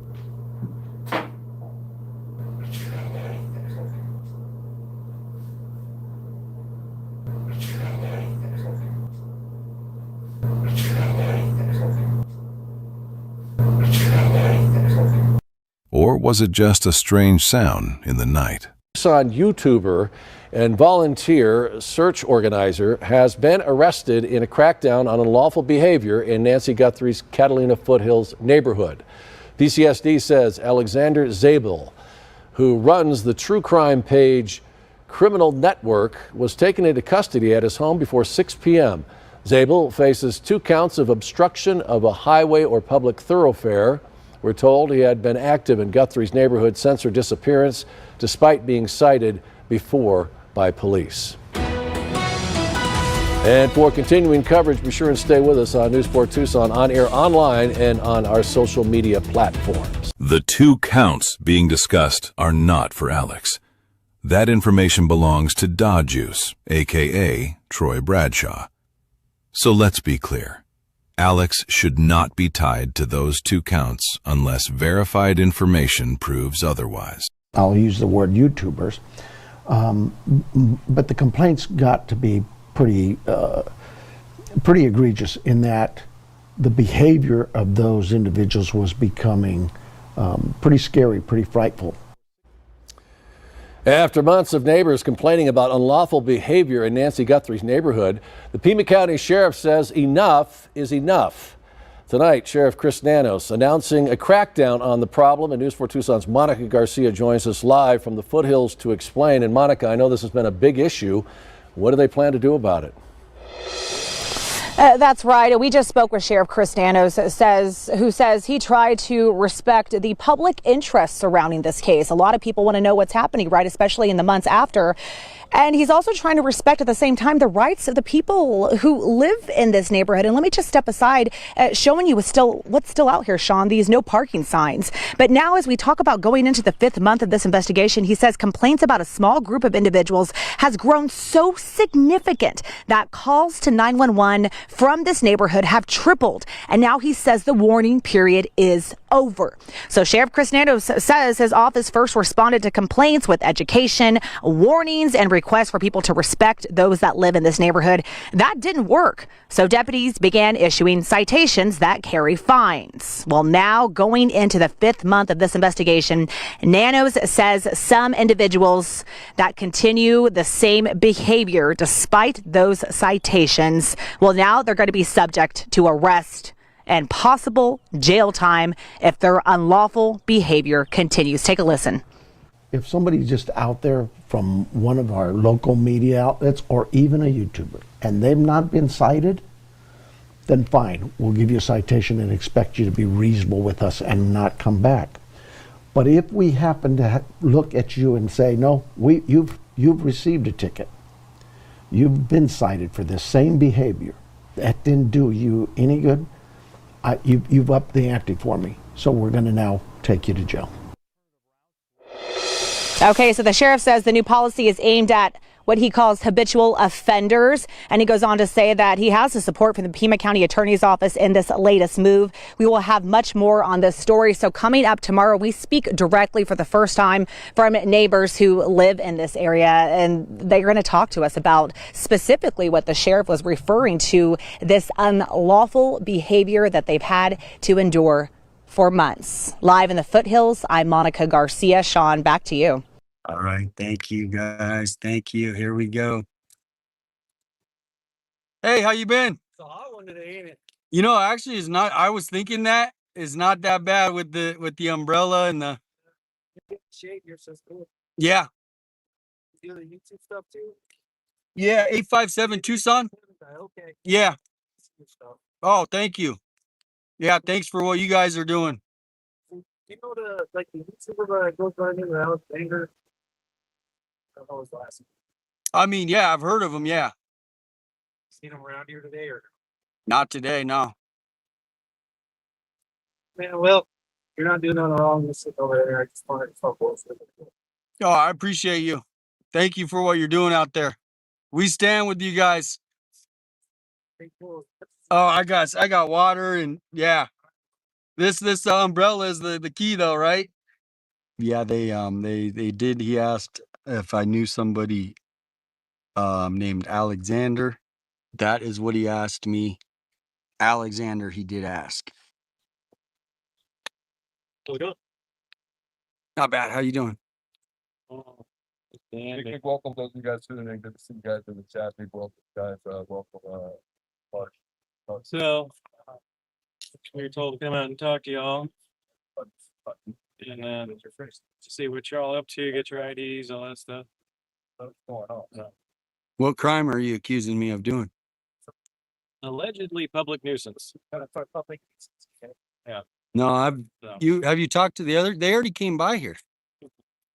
Hey, wait a minute. We already had sheriffs come by and I talked to him. He said we're cool. When was that? About 2 hours ago. I mean, I have it on video and everything. Man, well, you're not doing nothing wrong. Just sit over there. Yeah, he came out and he's like, "Are you 857?" I'm like, "Yeah." He's like, "Oh, you're cool, man. You're cool. We know you're not up to anything." So yeah, I mean, if you guys look on your call log, you'll see there was 3 sheriffs out here like 2 hours ago. Yeah. Direction we're going. No, I'm out of here. If you guys are gonna, I mean, we're not doing anything. Just get his 43 and we'll get going. All right, bro. You have ready? I know, bro. I know. Do you guys have any reason that you're a public nuisance? That's Oh wow. that's the statute. That's what I was told. What's that? Right now, is that from your town? Oh yeah. Have you ever seen these? They're cool. Yeah, I didn't see you had it on it first. And then, Oh. yeah, I've used one before. Today. So yeah. Are you able to call the sheriffs who were out here just to? We'll look into that. Okay. 'Cause he was out here and we were like, totally cool. Get it right here or how'd you get it? I got it. I always thanks for that. Okay. All right, bro. So let's yeah. So let's go ahead and get this going. All right, man. So we get excited for this, and now, yeah, it's an actual arrest. So yeah, so I'll get you the statue. So let's get your stuff together and come with us. All right. My stuff. Yeah. Is your current address right here? I just, No. stuff. Every stuff. You guys are making me super uncomfortable. I'm not trying to, dude. I'm really not. I don't know what. I told you. So I'm coming with you guys. Where am I going? I'm getting booked into jail. Because you were excited. But they didn't tell me that I could not come back here. It's an M2 misdemeanor. An M2 misdemeanor. So let's get your stuff together and come with us, all right? Get my stuff together and come with you guys. Yes. Right. What did I do wrong? I just told you what we did. So, all right. So, grab your stuff. Can we request a supervisor? The fallout continues tonight after the Pima County Sheriff took action against 3 YouTubers he says disrupted a Catalina's Foothills neighborhood with unlawful behavior. Charges range from obstruction of highway or public thoroughfare to being a public nuisance. News 4 Tucson's Monica Garcia is live with us tonight. She's been following this all along from the beginning. She's now joining us from the newsroom with the latest on the enforcement action. Monica, what have you uncovered? Yeah, Sean, a lot happening here. We did learn of the stricter enforcement in an interview we have scheduled with the sheriff on Monday on a different story that we were doing. So that crackdown, the sheriff says, is happening in the neighborhood of Nancy Guthrie, the 84-year-old mother of Savannah Guthrie, who disappeared over 4 months ago.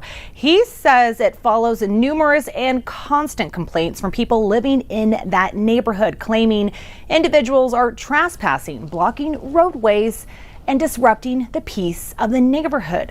The sheriff says the calls and patrols in that area have been extensive, and his deputies have gone above and beyond to communicate with content creators there to help keep the peace, but to no avail. Nanos went on to say that he supports everyone's First Amendment rights, but says the behavior in that neighborhood has gone beyond that. And we started getting calls from the neighbors about actually a certain group of these, I'll use the word YouTubers, but the complaints got to be pretty egregious in that the behavior of those individuals was becoming pretty scary, pretty frightful to the neighborhood.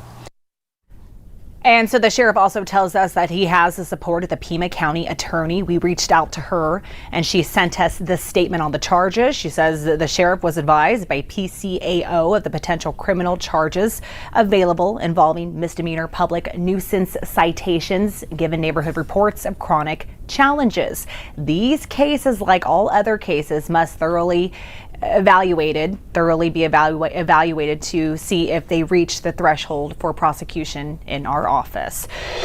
And so, Sean, as for the 3 YouTubers accused in this case, they've all taken to their individual platforms disagreeing with the charges against them, accusing the sheriff of being unconstitutional. We will continue to follow this story. From the newsroom, I'm Monica Garcia. Back to you. KVOA's segment on Da Juice used 2 censor bleeps, so I pulled up the original video to compare. Listen for yourself, and let me know what you think in the comments. Here comes Sue Ellen. I couldn't find anything that justified those bleeps. No clear profanity, slur, or comment needing censorship. So why add them? Here comes Sue Ellen. We're told neighbors are constantly filmed and put on blast on the internet, some with their names, addresses. What a douche.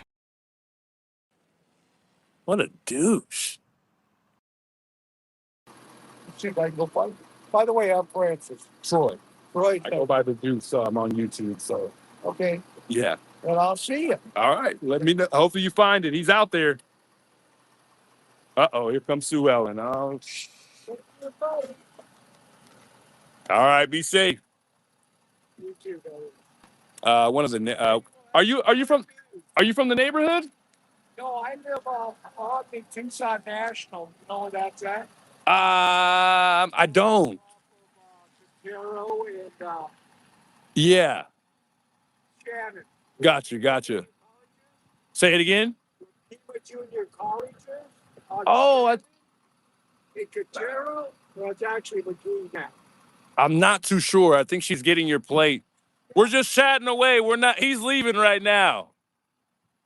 You're all right. She's getting your plate, but we're just chatting away, Sue Ellen. He's not here to spark or anything like that. She's trying to take a picture of your plate, but she's having a hard time pulling up her phone. Why? Can't you stop for a second? Apparently, according to her, no. She doesn't like anybody stopping here. Yeah. Sorry, brother. It's scenes like this, a streamer live streaming himself using a portable toilet in the neighborhood and then appearing to dump its contents on the ground.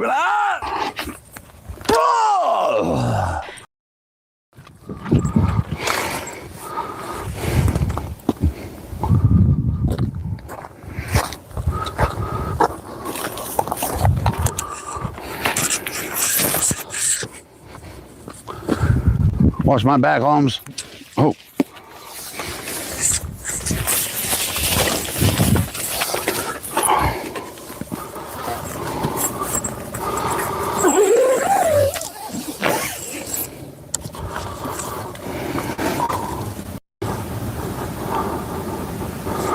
Be cool.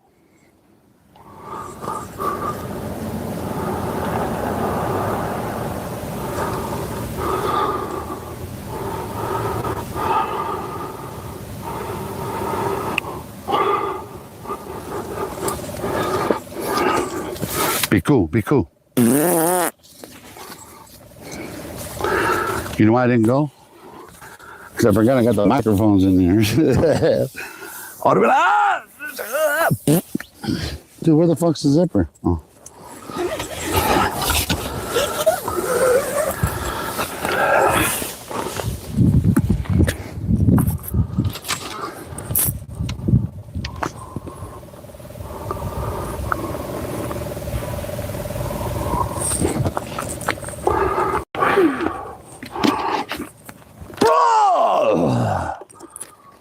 Yuck!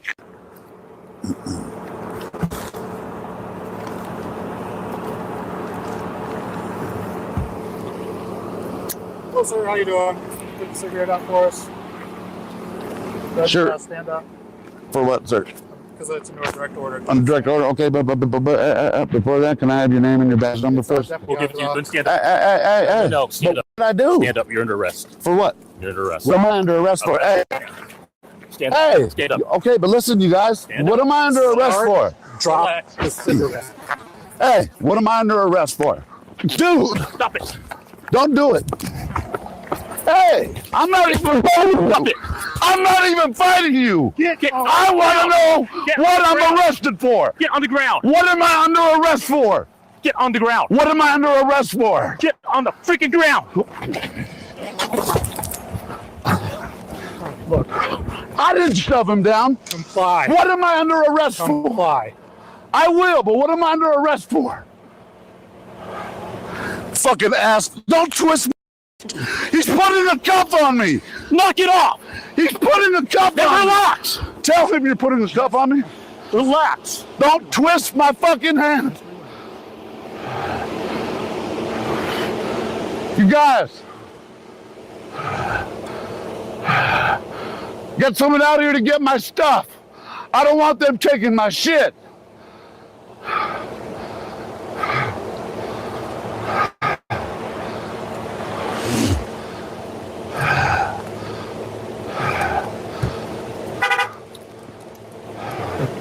Sir, can you please make sure my stuff's picked up?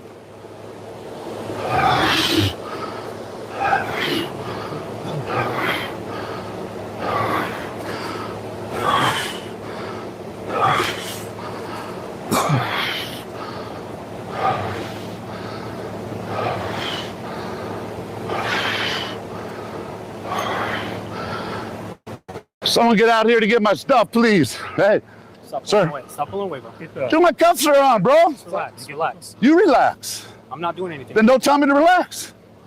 I can speak however I want to, bro. You're no bigger of a human being than I am, bro.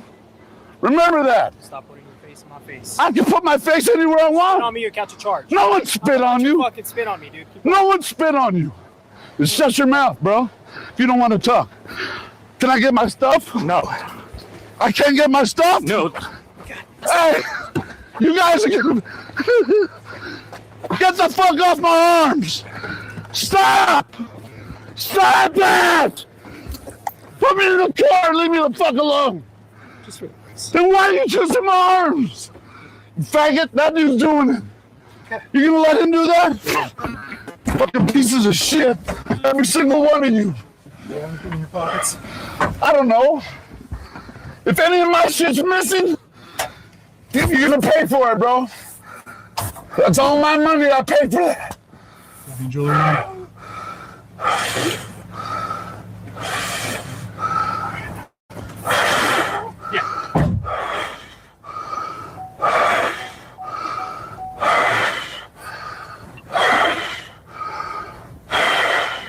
Juliet 9149 422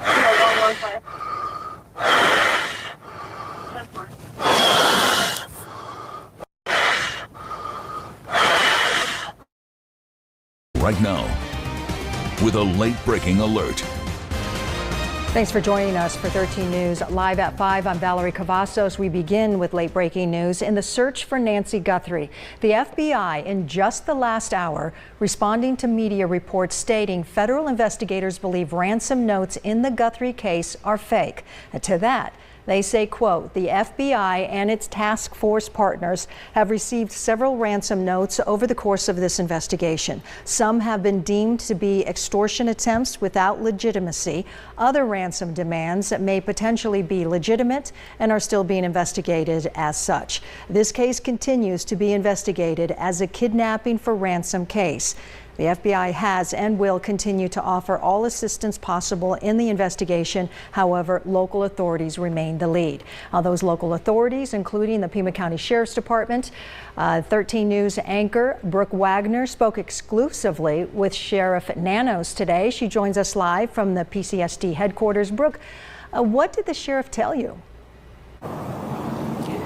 Yes, Valerie, the sheriff reacting in very much the same way to those reports as what you just heard from the statement from the FBI, saying that every communication, every missive, every tip is taken very seriously.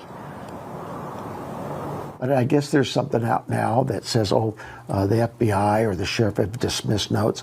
That is not the truth. What we know is we have a number of notes that we are actively looking at and will continue to actively investigate. And the sheriff says, make no mistake, this is still a very active investigation, with his team talking daily with the FBI and going over still incoming tips. He talked about DNA evidence and how branching out into genealogies can and has taken months. As for letters received, Nanos says they're all handled seriously and with care, because this is not just a story or a case. This is a family in our community at the center. And for the Guthrie family, every communication brings the possibility of hope. When reached for comment, Savannah Guthrie told 13 News, "It is 5 months of agony and unending trauma for our family. There is not a moment that goes by that we aren't actively trying to find our mom.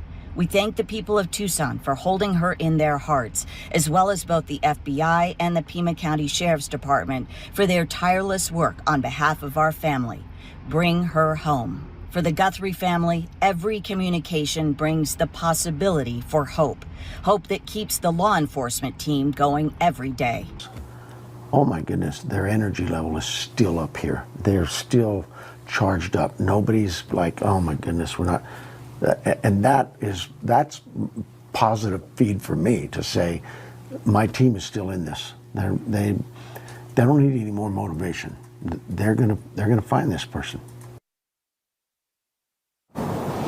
And at 13 News, we have chosen not to broadcast other outlets reporting on this topic because we cannot independently verify it. And that's why our goal here at 13 News is to make sure that we are bringing you thoughtful, ethical, accurate coverage on this story from start to finish. We'll continue to work day and night with our sources to do just that.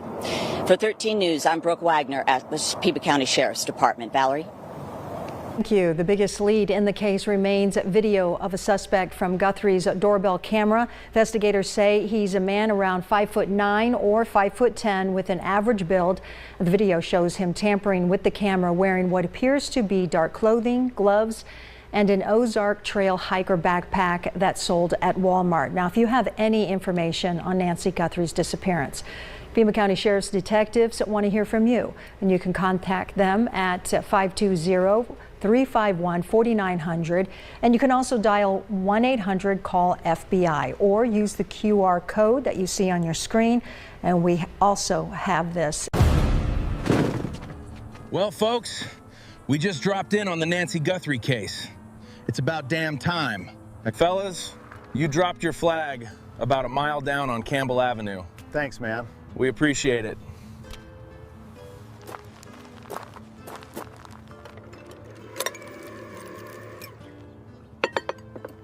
I'll light Nancy's fireplace with this.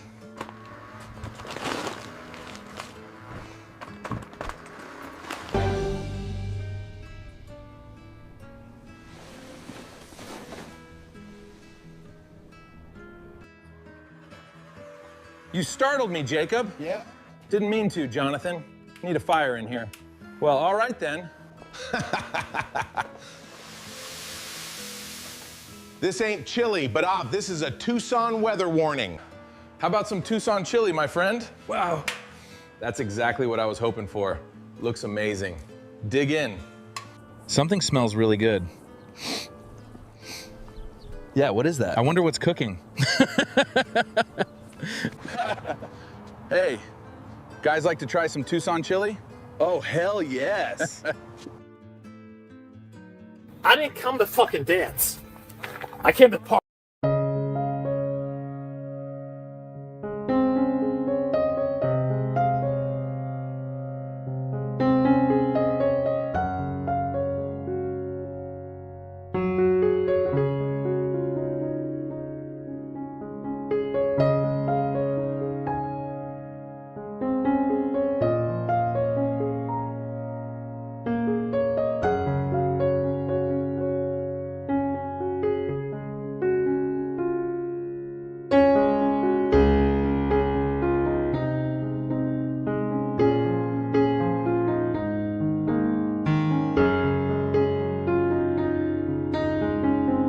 When I began digging deeper into the Nancy Guthrie case, I wanted to understand the history of her property, not just the headlines, but the actual public records. So I went to the Pima County Recorder's Office and searched for every recorded document I could find relating to Nancy Guthrie and her property. That search uncovered 28 recorded documents spanning nearly 3 decades. They included deeds, deeds of trust, mortgages, home equity lines of credit, reconveyances, warranty deeds, trust documents, subordination agreements, certifications of trustees, loan modifications, and other official recordings tied to the property. There must be an easier way to read all these documents. Anyone who's ever gone through these records knows how time-consuming it can be. Many of the documents are filled with legal terminology, multiple pages of boilerplate language, and cross-references to earlier filings. Reading through every page, organizing them by date, and understanding how they all fit together could easily take hours. So I decided to put ChatGPT to the test. I uploaded all 28 documents and asked ChatGPT to analyze each one, identify the document type, recording date, loan amounts, lenders, and explain, in plain English, what each document was actually about. It then organized everything into a chronological timeline, summarized the financial history of the property, tracked ownership transfers, and highlighted the key events across nearly 30 years of records. I have to say, I was genuinely impressed. What would have taken me many hours of reading and organizing was condensed into a clear, easy-to-follow report in a fraction of the time. Instead of getting lost in legal jargon, I was able to focus on understanding the overall history and seeing how each document fit into the bigger picture. This doesn't replace reading the original public records, but it proved to be an incredibly valuable research tool, one that helped turn a stack of legal documents into an organized timeline that was much easier to understand. There is no indication in these records that the property was sold to another owner between 1988 and 2017. Instead, the activity consists primarily of refinancing and home equity borrowing. Nancy, can you hear us? This song is meant for you. We'll keep believing every sunrise brings us closer to the truth. Nancy, you'll remember, you'll never walk alone.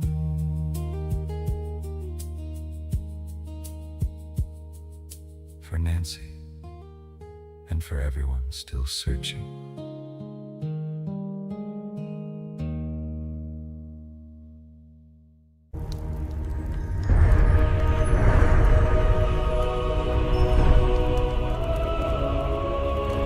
In 1975, Charles and Nancy Guthrie purchased their Tucson home for $85,000. More than a decade later, in March of 1988, they signed a $45,600 homeowner's credit line deed of trust against that same property. The document was officially recorded on April 8, 1988. At first glance, it may look like just another old property record, but less than 3 months later, Charles Guthrie would be dead. He had a heart attack while on a mining exploration project in Mexico. It's also possible Charles had life insurance, which may have provided Nancy and the family with additional financial security after his death. So far, though, no record has been found confirming a policy or payout. So what was happening financially in the months leading up to his death? And what do the property records actually show? In this video, we're going to follow the paper trail. In 1988, Annie was college age and attending the University of Arizona while continuing to live at home with Nancy after Charles died. Nancy had started working at the University of Arizona in August 1990, while Annie and Savannah were both attending college there. Then, in April 1991, permits were filed for a home addition, along with plumbing and HVAC work at the family property. In May 1991, Nancy opened a $45,000 Citibank line of credit secured by the family home, giving her access to funds as needed. Then, less than a month later, in June 1991, an earlier deed of trust was officially released as paid in full. With home addition work already underway in April, was that money used to help build the casita, pay off the older loan, or both? The records don't tell us, but the timing is certainly interesting. In 1992, Annie graduates from the university, a Bachelor's of Arts in Poetry. By October 1993, Savannah had graduated from the University of Arizona and was beginning her first television job in Montana. Then, on October 22nd, a new $98,000 deed of trust was recorded against Nancy's home. The same time Savannah graduates, she gets the loan. Whether it was used to refinance debt, cover family expenses, or help with Savannah's transition into her new career isn't stated, but the timing makes it worth noting. Then, on December 15th, 1993, Nancy opened another line of credit, this time for $20,000 through Bank One. Coming less than 2 months after the $98,000 mortgage, it meant even more borrowing was now tied to the home. What was happening in late 1993 that required access to another $20,000? Then, in September 1994, another change appears in the property records. A previous $58,000 mortgage was officially paid off and released, removing that lien from Nancy's home. It could indicate some of that newer financing was being used to restructure or pay down older debt. Then, in August 1998, Nancy opened another home equity line of credit, this time for $50,000 through Bank One. Once again, the house was being used as collateral to provide access to additional funds. And this one is interesting because 1998 is also the year Annie completed her MFA at Warren Wilson College. Then, on January 14, 2002, Nancy opened a much larger line of credit, $150,000 through Bank One, again using the family home as collateral. Savannah entered Georgetown Law in the fall of 1999. By 2002, she had earned her law degree, passed the Arizona bar exam with the highest score in the state, and begun working as a litigation associate at Aiken Gump. Could some of that money have helped Savannah get established after law school, with moving expenses, housing, professional clothing, or other costs tied to starting her new career? Then, just a few weeks later, on February 7th, 2002, the earlier $50,000 home equity line was officially paid off and released. Then, on July 25th, 2002, Nancy transferred the home into the Nancy L. Guthrie Revocable Trust. Was Savannah involved in setting this up, fresh out of law school? On June 16th, 2003, a certification of trustee was recorded and a warranty deed. On June 16, 2003, Nancy secured a new $115,000 loan against the home, while a subordination agreement rearranged the existing liens to give the new loan priority. Then, just 6 weeks later, on July 29, 2003, the Washington Mutual loan was released, removing that lien from the property. Although the new Chase credit line was recorded at $150,000, it was reduced to $25,000. One possible reason is that Nancy still had other debt secured by the house, limiting how much additional equity the lender was willing to let her borrow against. Then, on March 4, 2009, the earlier Washington Mutual loan was officially released, removing that lien from the property. Then, on December 27, 2012, the $150,000 Chase lien was officially released, showing that debt had been satisfied and removed from the property. Then, just days after the previous Chase lien was released, Nancy recorded a new deed of trust for $476,677. This was by far one of the largest loans tied to the property, suggesting a major refinancing or restructuring of the home's debt. By January 2013, Savannah had just reached the biggest milestone of her career, becoming co-anchor of NBC's Today Show. Then, on January 4th, Nancy recorded a new $476,677 deed of trust against the Tucson home. The records don't tell us what the money was used for, but the timing falls during another major transition in Savannah's life. Then, on October 1st, 2015, another $46,700 loan was officially paid off and released, removing yet another lien from Nancy's home. Then, on May 19, 2017, another $150,000 lien was officially released, showing that loan had been satisfied and removed from Nancy's home. Then, on June 9, 2017, just weeks after a previous $150,000 lien was released, Nancy opened a new $70,000 line of credit secured by the home. Once again, the property was being used as collateral. Conclusion. Looking across the years, the pattern is clear. Loans were opened, older liens were paid off, and new credit lines were taken out against the same home. The records show that Nancy repeatedly used the equity in the property as a financial resource. She wasn't well off, that's for sure.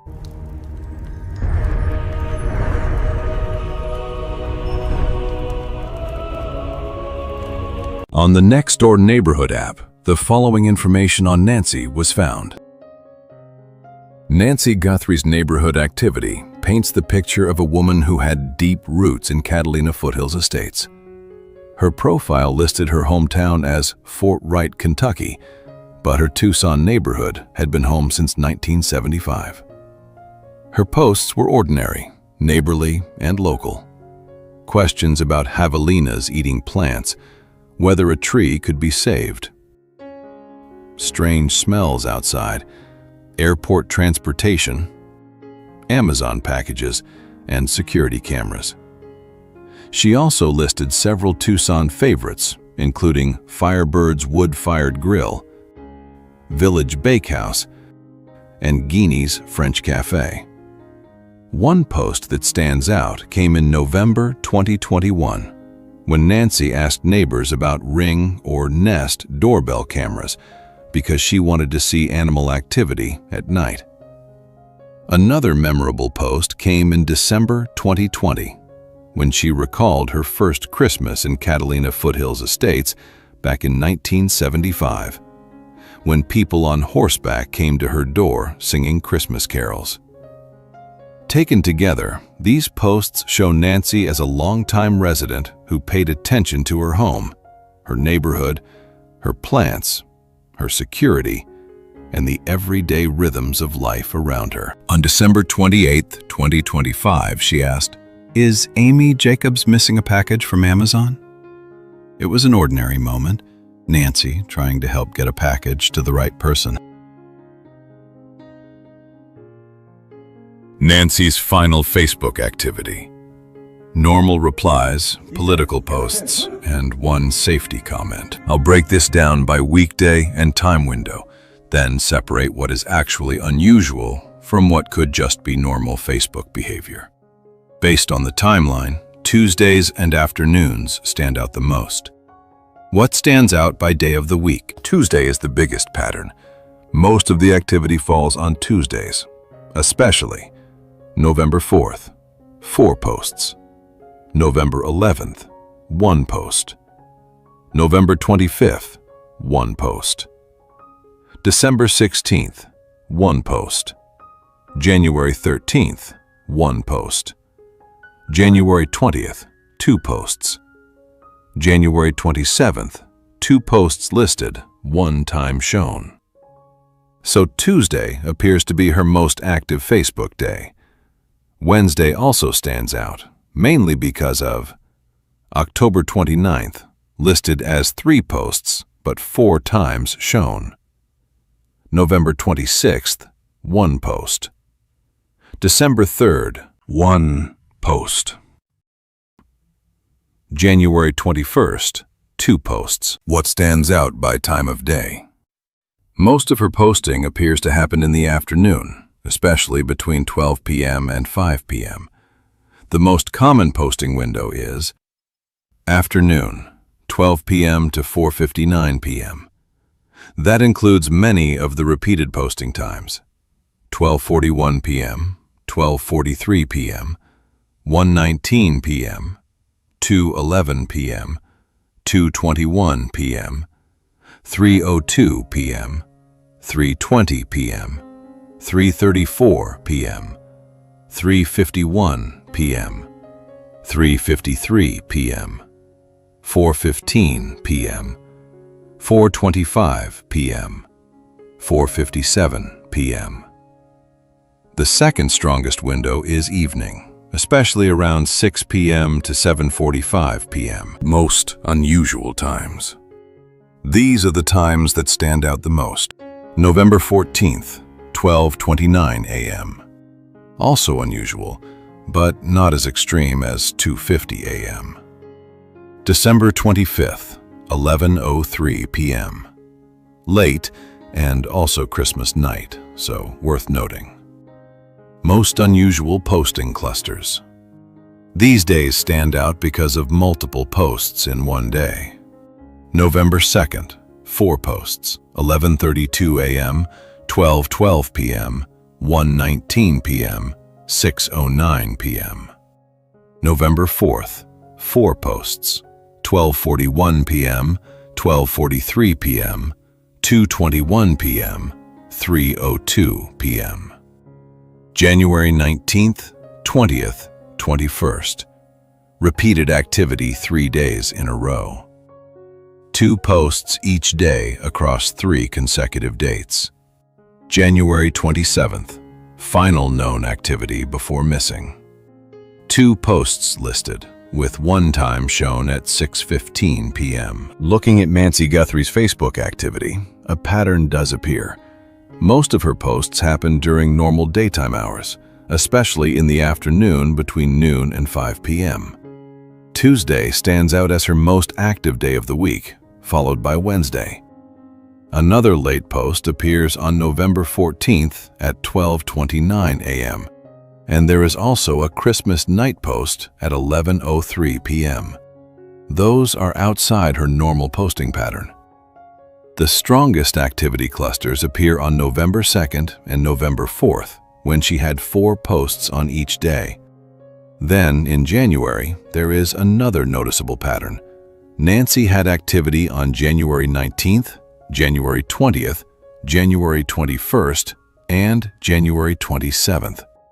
After January 27th, there is no listed Facebook activity before she was reported missing on February 1st. So the unusual part is not just one post. It is the combination of Tuesday heavy activity, mostly afternoon posting, a few very late night posts, and then the gap after January 27th.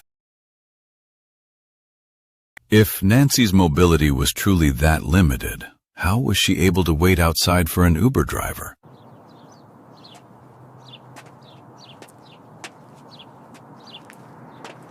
How was it easy for her to regularly going over to a friend's house for Sunday church services? Was Nancy having a good day that day? But if Nancy had severe back pain, limited mobility, and could not simply wander off, it raises a fair question. Was living alone still safe for her? Should there have been overnight care, live-in help, or a different living arrangement with family? This is not about pointing fingers. It is about understanding Nancy's vulnerability and whether she had the protection her condition may have required. This photo was taken about 2 years before Nancy disappeared, and even then her wrist and lower forearm appear swollen or thickened. Her hand looks thin, fragile, and veiny, suggesting this may have been a long-term health issue rather than something recent. We cannot diagnose her from a picture, but it does show visible signs of frailty and vulnerability. This next-door post also shows Anne Sion taking notice of an animal in distress. She posted about a cat stuck in a tree and followed up after contacting PACC. While neighbors reacted with concern and urgency, Anne later updated everyone that the owner was rescuing the cat. It shows a local resident paying attention, speaking up, and caring enough to alert the neighborhood when an animal appeared to need help.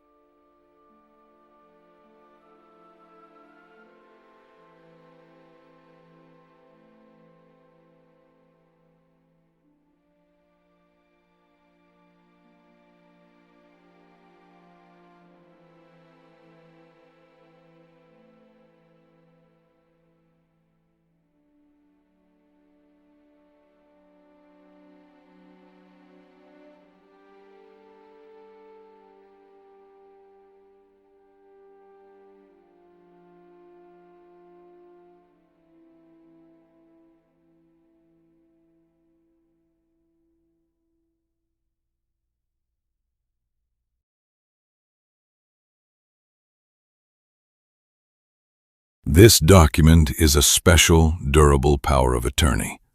And here's what that means in plain English. Tommaso Cioni legally gave Ann Guthrie full authority to act on his behalf, specifically over real estate.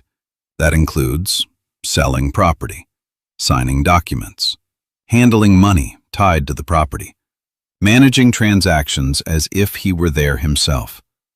And the key part, durable, means this power stays in effect even if Tommaso becomes incapacitated. Jennifer Wexler, the witness and probably good friend. Maybe they are staying at her house until things settle? Let's see where she lives. 1.8 miles from Annie's. When searching for Jennifer, I found a short video with Tommaso in it.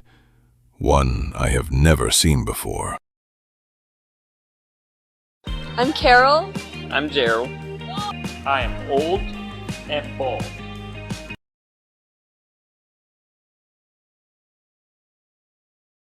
Let's start with Today Show anchor Savannah Guthrie taking a love of Wordle to primetime television. NBC announcing she will host a new game show based on the popular word puzzle. It will feature teams competing to solve the 5-letter words. Yeah, the Wordle game show is not expected to premiere until next year. In the days that followed, multiple notes demanding payment were sent to various media outlets. The ransom notes or ransom requests came. Did you believe those to be real? There are a lot of different notes, I think, that came. And I think most of them, it's my understanding, are not real, and I didn't see them.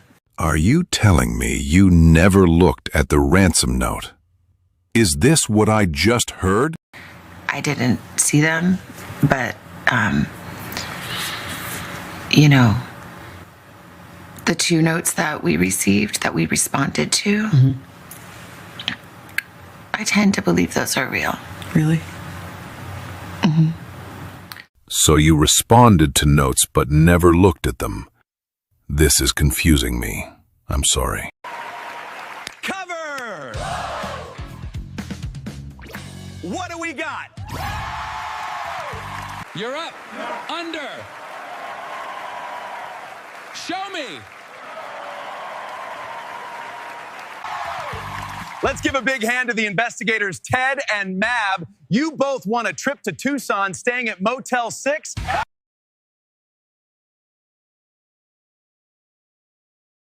Here's the skinny on Sheriff Chris Nanos. Chris Nanos started his law enforcement career with the El Paso Police Department in 1976. Early newspaper reports show 2 sides of him. He was praised as a decorated officer and even credited with saving another officer's life, but he also faced disciplinary issues. In 1980, he was honored after shooting an armed burglary suspect who had pointed a gun at his partner. But around the same time, he was also reprimanded or suspended in separate incidents, including one involving a drunken prisoner. By 1982, things got more serious. Nanos was suspended after a robbery suspect was injured during an arrest. A grand jury later declined to indict him. That same year, he resigned from the El Paso Police Department after a disciplinary hearing. Records show Christopher G. Nanos was previously married to Dawn L. Stonerock. From February 15, 1977, lists Christopher Nanos, 21, of 10033 Jamaica Street, and Dawn L. Stonerock, 20, of 10000 Rushing number 47. They married in El Paso, Texas on February 14, 1977, and later divorced on October 16, 1981. 4 years later, Nanos married Charlene A. DeShazo in El Paso, Texas on April 13, 1985, identified today as his current wife. Early El Paso police disciplinary history. One of the biggest negative issues goes back to Nanos's early career with the El Paso Police Department. According to reports, records from his El Paso years showed multiple disciplinary problems, including habitual tardiness, gambling, failure to report for duty, several suspensions, a suspension connected to an excessive force complaint. Nanos residency in 1984. Nanos residency in 2002.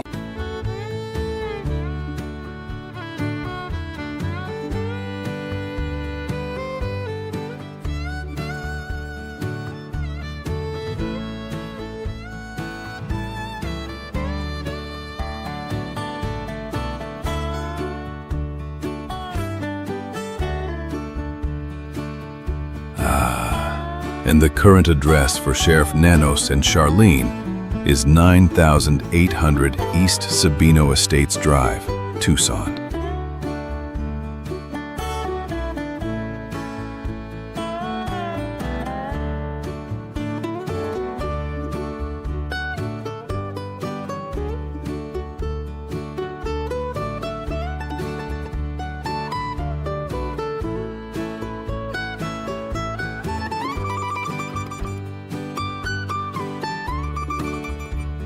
Based on the Arizona Business Center record, Charlene Nanos is listed as the statutory agent for Lucky Logic LLC.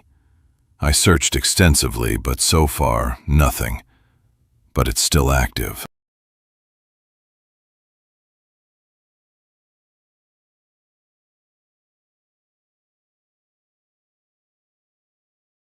According to People magazine in their discussion with the sheriff, he is no longer directly communicating with the Guthrie family and says those conversations are being handled by the FBI, which is interesting because remember initially it appeared that he was having communication with Savannah and with the Guthrie family, and he is technically in charge of the investigation still as the sheriff of Pima County. Remember, it was never handed over to the FBI. So the fact that he is acknowledging that he is no longer directly communicating with the Guthrie family and says those conversations are being handled by the FBI, you know, there's been a lot of curiosity. Is Savannah Guthrie, are the Guthries getting frustrated with the sheriff? Going in depth tonight, for over 4 months now, a Catalina Foothills neighborhood says they've endured threats, intimidation, and overall bad behavior from content creators following the mysterious kidnapping of their 84-year-old neighbor, Nancy Guthrie. The trauma, many say, has been all too much, leaving them living in what they are calling a neighborhood nightmare. News 4 Tucson's Monica Garcia has been following those concerns all along and is asking questions now about what is being done to bring peace back to that neighborhood. Monica. Well, Sean, the neighbors we have spoken to in Nancy's neighborhood tell me that they have felt helpless. They felt scared and even targeted by certain streamers who have lingered in her neighborhood. And we do have to say this comes after the Pima County Sheriff's Department charged 3 YouTubers that had been broadcasting out there live for various misdemeanors and a felony, from blocking a public thoroughfare to being a public nuisance to even resisting arrest. The accused are publicly now disputing those charges, saying their First Amendment rights are being violated. Well, tonight we are taking a closer look at their rights, as well as the rights of the people living in that neighborhood. It's the latest chapter in a saga that began after the disappearance of their 84-year-old neighbor, Nancy Guthrie. Neighbors say they've since endured months of disruption. Yeah, I remember you. Intimidation and unwanted attention. She doesn't like anybody stopping here. Feeling like there's been little recourse to stop it. I'm not packing anything up. I'm hanging out right here, bro. Blocking the road. Early on, the county added no parking zones and no trespassing signs in the area. The sign is fraudulent, okay? It's not fraudulent. There were also discussions about gating the community. Some neighbors even considered seeking protective orders or pursuing civil action against certain streamers they felt were targeting them. But they say those options aren't quick or simple and can take years through the courts before any real protection is in place. Well, journalists or content creators have a right to be on public sidewalks, to be in public places, and to gather the news. We sat down with attorney David Bodney, who defends media in First Amendment cases. He says the law is clear, whether you're a traditional journalist or an independent content creator. The Constitution protects the rights to report and record in public places. It's federal minimum regulations. But laws of general applicability are applicable to content creators and journalists too, which means that they don't have a right to engage in criminal conduct or in conduct that might give rise to civil liability. It's kind of overwhelming now with them, continuing to come out on these false reports. I mean, these people are just calling the police for no reason. In other words, the First Amendment protects the right to record, report, and gather information in public, but it does not override laws that apply to everyone else. That means free speech protections don't shield someone if their conduct violates criminal or civil law, even if it happens while they are filming or reporting. Is there like a story or just a deadline how when you're going to complete it, or are you just going to keep going? I mean, we're here for public awareness. The Pima County Sheriff says deputies did not start with arrests. He say they first tried to address concerns directly with content creators who remained in the neighborhood after larger media groups left, explaining where they could legally conduct their live streams. The road, so you need to leave. I'm sitting. You're going to get cited. In this encounter, a deputy speaks with a YouTuber without issuing a citation. The sheriff says the tougher response came only after months of complaints, warnings, and escalating behavior. We've given you tickets. We've asked you not to do this. You've pushed the envelope. Well, as far as I'm concerned, we're going to now take it to court. And we're going to take it to court by booking you in jail. Hey, you'd want to with them, but you want to with me. Then why don't you let me sit here? You care about Nancy, bro? And according to the sheriff, the issue wasn't always about whether they were on public or private property. He says it also involved the nature of the live streaming and whether conduct crossed into actions not protected under the Constitution. The First Amendment attorney we spoke with says those rights remain fundamental. There are criminal laws that prohibit harassment and stalking and trespass. There are civil claims for pretty much the same: harassment and trespass, intentional infliction of emotional distress. Where free speech ends is where the law takes over. And that means a person can be exercising free speech rights and still face consequences if their actions constitute harassment, trespassing, stalking, assault, threats, or other criminal conduct. Yuck! For months, neighbors have described threats, intimidation, and disruptive behavior in their community, including from streamers online.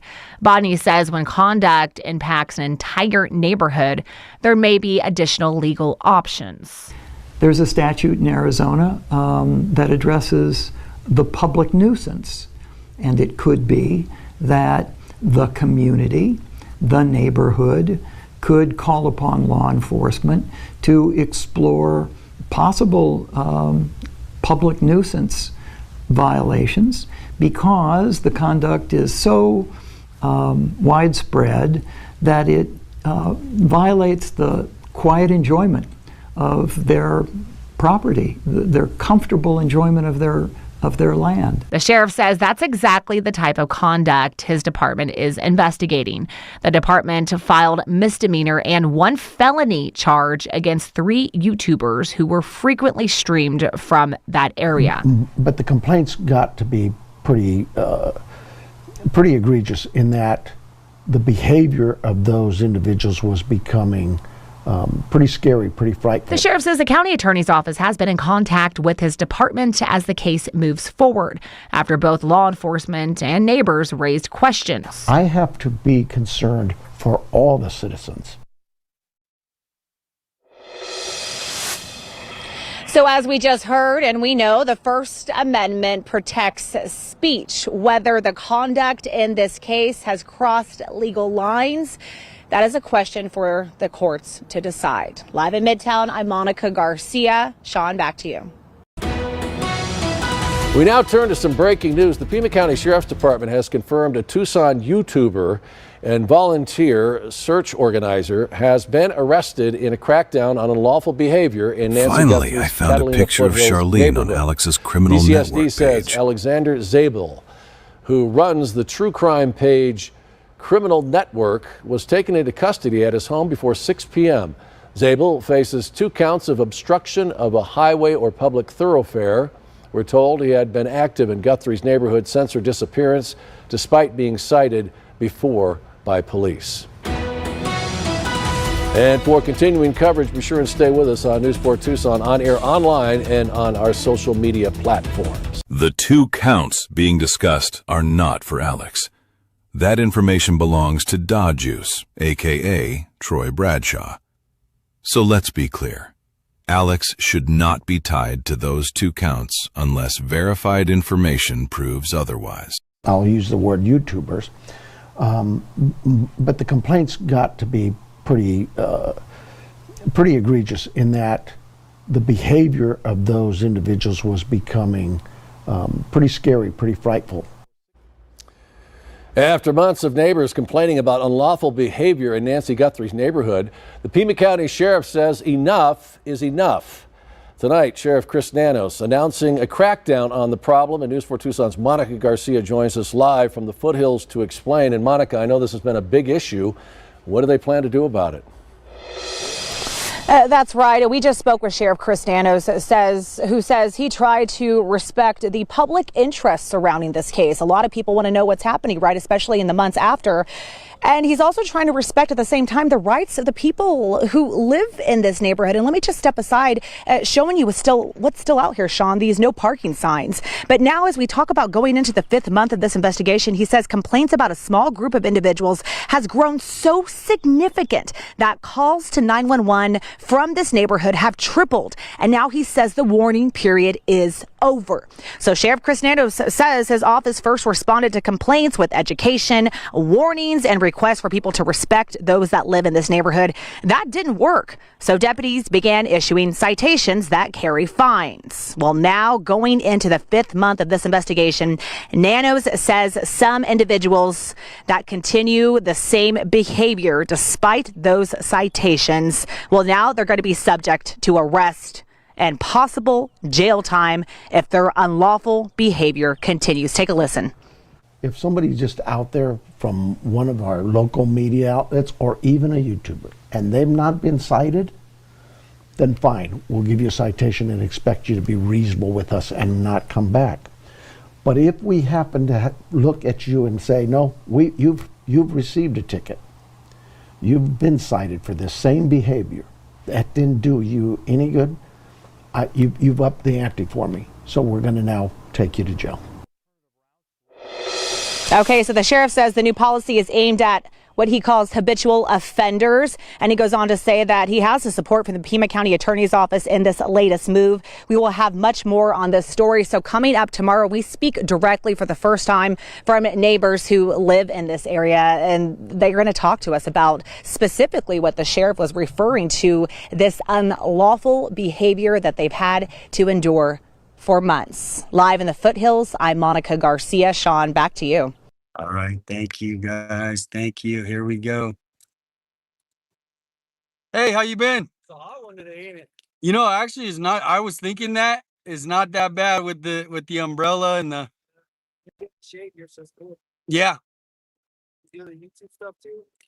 Yeah, 857 Tucson. Okay. Yeah. Good stuff. Oh, thank you. Yeah, thanks for what you guys are doing. You know the YouTuber that goes by the name of Alex Banger? I don't know his last name. I mean, yeah, I've heard of them. Yeah. Seen him around here today or? Not today, no. Man, well, you're not doing nothing wrong. Just sit over there. I just wanted to talk with you. Oh, I appreciate you. Thank you for what you're doing out there. We stand with you guys. Oh, I got water and yeah. This umbrella is the key though, right? Yeah, they did. He asked if I knew somebody named Alexander. That is what he asked me. Alexander, he did ask. How we doing? Not bad. How you doing? Big welcome those of you guys tuning in. Good to see you guys in the chat. Big welcome, guys. Welcome, Mark. So, we were told to come out and talk to y'all. And to see what y'all up to, get your IDs, all that stuff. What's going on? What crime are you accusing me of doing? Allegedly public nuisance. Yeah. No, have you talked to the other? They already came by here. Hey, wait a minute. We already had sheriffs come by and I talked to him. He said we're cool. When was that? About 2 hours ago. I mean, I have it on video and everything. Man, well, you're not doing nothing wrong. Just sit over there.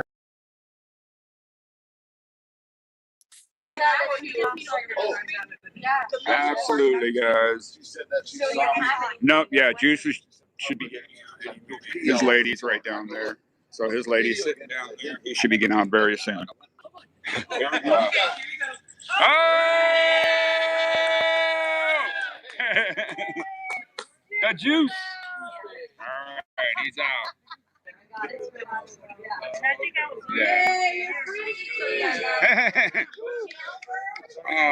The fallout continues tonight after the Pima County Sheriff took action against 3 YouTubers he says disrupted a Catalina's Foothills neighborhood with unlawful behavior. Charges range from obstruction of highway or public thoroughfare to being a public nuisance. News 4 Tucson's Monica Garcia is live with us tonight. She's been following this all along from the beginning. She's now joining us from the newsroom with the latest on the enforcement action. Monica, what have you uncovered? Yeah, Sean, a lot happening here. We did learn of the stricter enforcement in an interview we have scheduled with the sheriff on Monday on a different story that we were doing. So that crackdown, the sheriff says, is happening in the neighborhood of Nancy Guthrie, the 84-year-old mother of Savannah Guthrie, who disappeared over 4 months ago.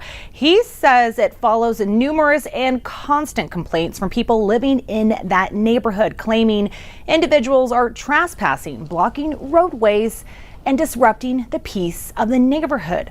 The sheriff says the calls and patrols in that area have been extensive, and his deputies have gone above and beyond to communicate with content creators there to help keep the peace, but to no avail. Nanos went on to say that he supports everyone's First Amendment rights, but says the behavior in that neighborhood has gone beyond that. And we started getting calls from the neighbors about actually a certain group of these, I'll use the word YouTubers, but the complaints got to be pretty egregious in that the behavior of those individuals was becoming pretty scary, pretty frightful to the neighborhood. And so the sheriff also tells us that he has the support of the Pima County attorney. We reached out to her and she sent us this statement on the charges. She says the sheriff was advised by PCAO of the potential criminal charges available involving misdemeanor public nuisance citations, given neighborhood reports of chronic challenges. These cases, like all other cases, must thoroughly be evaluated to see if they reach the threshold for prosecution in our office. And so, Sean, as for the 3 YouTubers accused in this case, they've all taken to their individual platforms disagreeing with the charges against them, accusing the sheriff of being unconstitutional. We will continue to follow the story from the newsroom. I'm Monica Garcia. Back to you. KVOA segment on Da Juice used 2 censor bleeps, so I pulled up the original video to compare. Listen for yourself, and let me know what you think in the comments. Here comes Sue Ellen. Oh, I couldn't find anything that justified those bleeps. No clear profanity, slur, or comment needing censorship. So why add them? here comes Sue Ellen.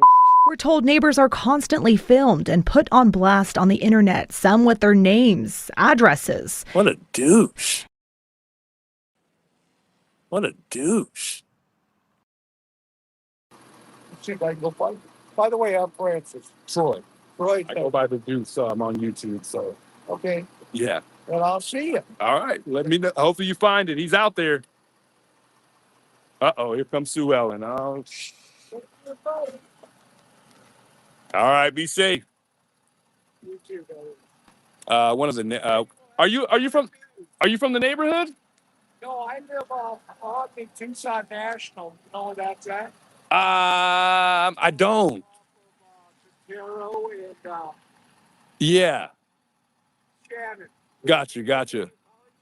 Say it again. He put you in your colleges? Oh, In Cotero? Well, it's actually Laguna. I'm not too sure. I think she's getting your plate. We're just chatting away. He's leaving right now. You're all right. She's getting your plate, but we're just chatting away, Sue Ellen. He's not here to spark or anything like that. She's trying to take a picture of your plate, but she's having a hard time pulling up her phone. Why? Can't you stop for a second? Apparently, according to her, no. She doesn't like anybody stopping here. Yeah. Sorry, brother. It's scenes like this, a streamer live streaming himself using a portable toilet in the neighborhood and then appearing to dump its contents on the ground.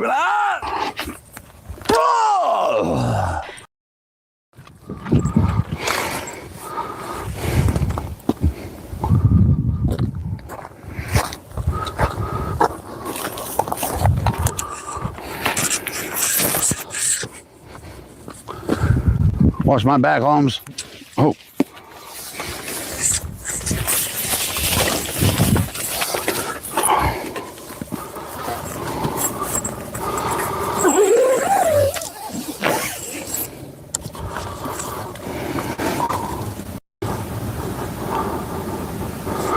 Be cool.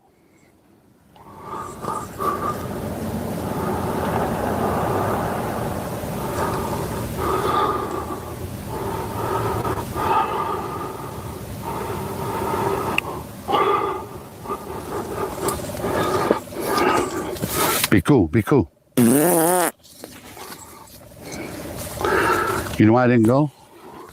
Because I forgot I got the microphones in there. Dude, where the fuck's the zipper? Oh.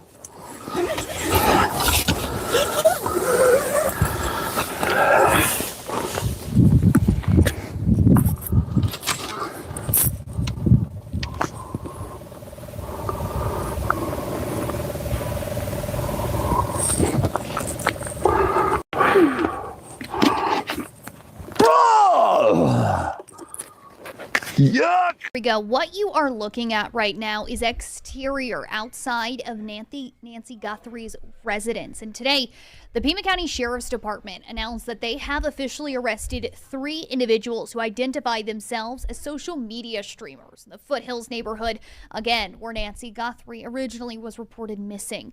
The Sheriff's Department has received numerous complaints about these individuals blocking roadways, trespassing, and disrupting the peace in this neighborhood. Now, deputies initially issued warnings, followed by posting of no trespassing signs and the issuance of citations for violations. Despite those efforts, some individuals continue to disregard the law.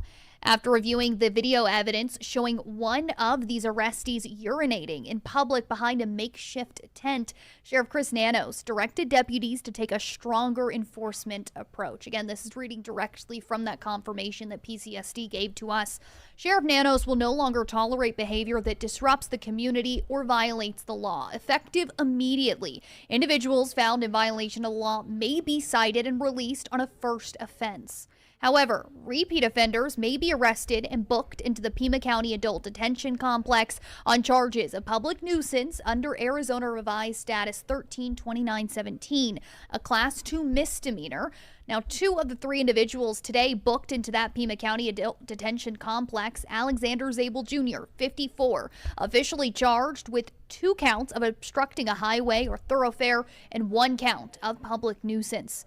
Now, Troy Lewis Bradshaw, 34, was charged today with 1 count of public nuisance, and a 3rd individual, Damian Todd Inderl, 46, was charged with 1 count of a public nuisance. He was cited and released. As of this moment, that is all the information that we have for you. But once again, this is ongoing coverage of Nancy Guthrie's disappearance. We'll continue to keep you updated right here on Tucson Now, as well as KOLD.com and KOLD itself until the very end of the investigation.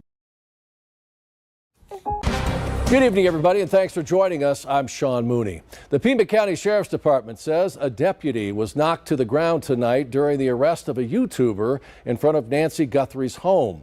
Now, that YouTuber, Alexander Zabel Jr., had already been arrested this week. That was following a crackdown by the Pima County Sheriff's Department in Guthrie's neighborhood after receiving complaints from residents there for weeks. News 4 Tucson's Jacob Owens joins us live with more on today's arrest. Jacob, what have you learned tonight? Sean, 54-year-old Alexander Zabel Jr. is now facing a charge of resisting arrest as well as a public nuisance charge. That's following this most recent arrest. We don't have specific information from the Pima County Sheriff's Department about why deputies were called out to the scene or why Zabel was live streaming in front of Guthrie's home. All the Pima County Sheriff's Department is saying tonight is that they had received multiple complaints about Zabel's behavior. So now we're going to show you the video of this incident from earlier. What I'm arrested for? Get on the ground. What am I under arrest for? You can hear Zabel asking why he's being arrested. Eventually, this is going to move out of the camera shot. I didn't shove him down. Comply. What am I under arrest for? Comply.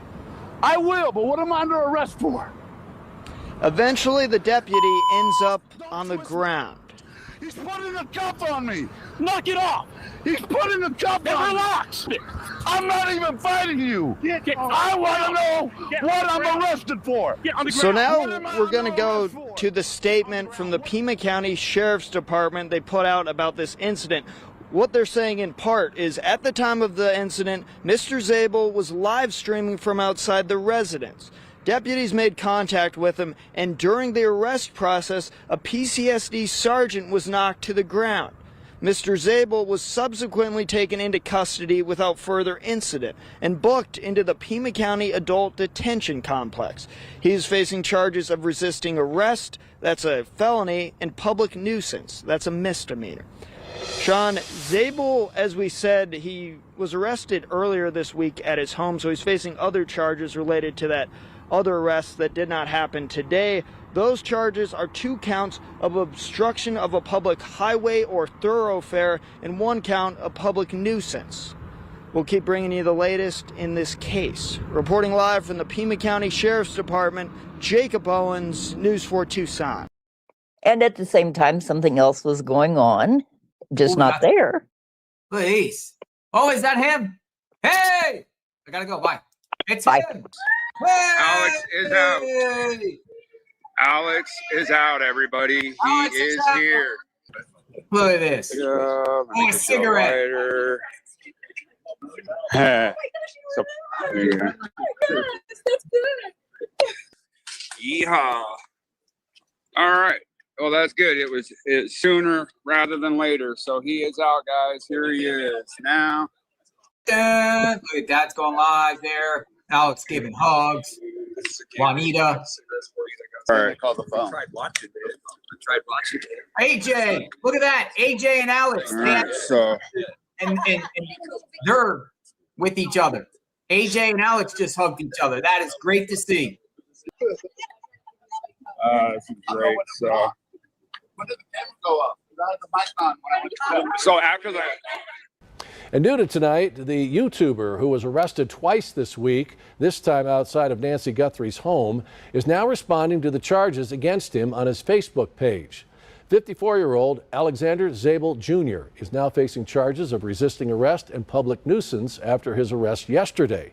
Zabel disputes claims about his behavior in the neighborhood and says he was exercising his First Amendment rights, saying in part, quote, "I was not there to threaten anyone. I was not there to cause trouble. I was there to exercise my First Amendment rights and keep public attention on a case that remains unsolved." He goes on to say, "If law enforcement believed I was resisting arrest, the reality is that I was demanding to know why I was being arrested for something I did not believe I had done. I never swung at anyone. I never injured anyone." Meanwhile, the Sheriff's Department says it received multiple complaints about Zabel's behavior before his arrest. Zabel has also been charged in a separate case earlier this week with 2 counts of obstruction of a public thoroughfare and 1 count of public nuisance.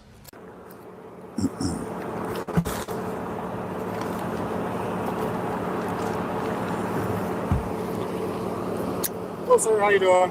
Put the cigarette out for us. Sure. Stand up. For what, sir? Because it's a direct order. On direct order, okay, but before that, can I have your name and your badge number first? We'll give it to you. Then stand up. Hey. No, stand up. What did I do? Stand up. You're under arrest. For what? You're under arrest. What am I under arrest for? Hey. Stand up. Hey. Stand up. Okay, but listen, you guys. Stand What up. am I under arrest for? Drop the cigarette. Hey, what am I under arrest for? Dude! Stop it. Here we go. We do have an update on a story that we began bringing you yesterday. Once again, the YouTuber accused of erecting a pee tent inside of Nancy Guthrie's neighborhood, once again arrested by Pima County Sheriff deputies. Let me go ahead and show you this gentleman one more time. Who you are looking at right now, once I can get this, there we go. Who you're looking at right now, 54-year-old Alexander Zabel Jr. He was arrested in front of Nancy Guthrie's home just before 5 o'clock tonight. PCSD has received several complaints, including Mr. Zabel's behavior, regarding Mr. Zabel's behavior, I should say. And at the time of the incident, Mr. Zabel was live streaming from outside of that residence. Deputies did make contact with him, and PCSD went on to say that during the arrest process, one sergeant was knocked to the ground. Mr. Zabel subsequently was taken into custody without further incident, booked into Pima County Adult Detention Complex, where, as far as we know, he remains at this time. He's currently facing charges of resisting arrest, which is a Class 6 felony, and a public nuisance charge, which is a Class 2 misdemeanor. Now, what we told you yesterday was he is in hot water for using a homophobic slur when referring to a News Nation reporter, and he was officially arrested in that for a second time that week while in Nancy Guthrie's neighborhood. Now, again, according to the Pima County Sheriff's Department, Alexander Zabel Jr. arrested earlier today. Before that, he was one of the 3 YouTubers that were arrested on Monday of this week, June 8th, following mounting complaints from neighbors, including allegations that he was peeing in public.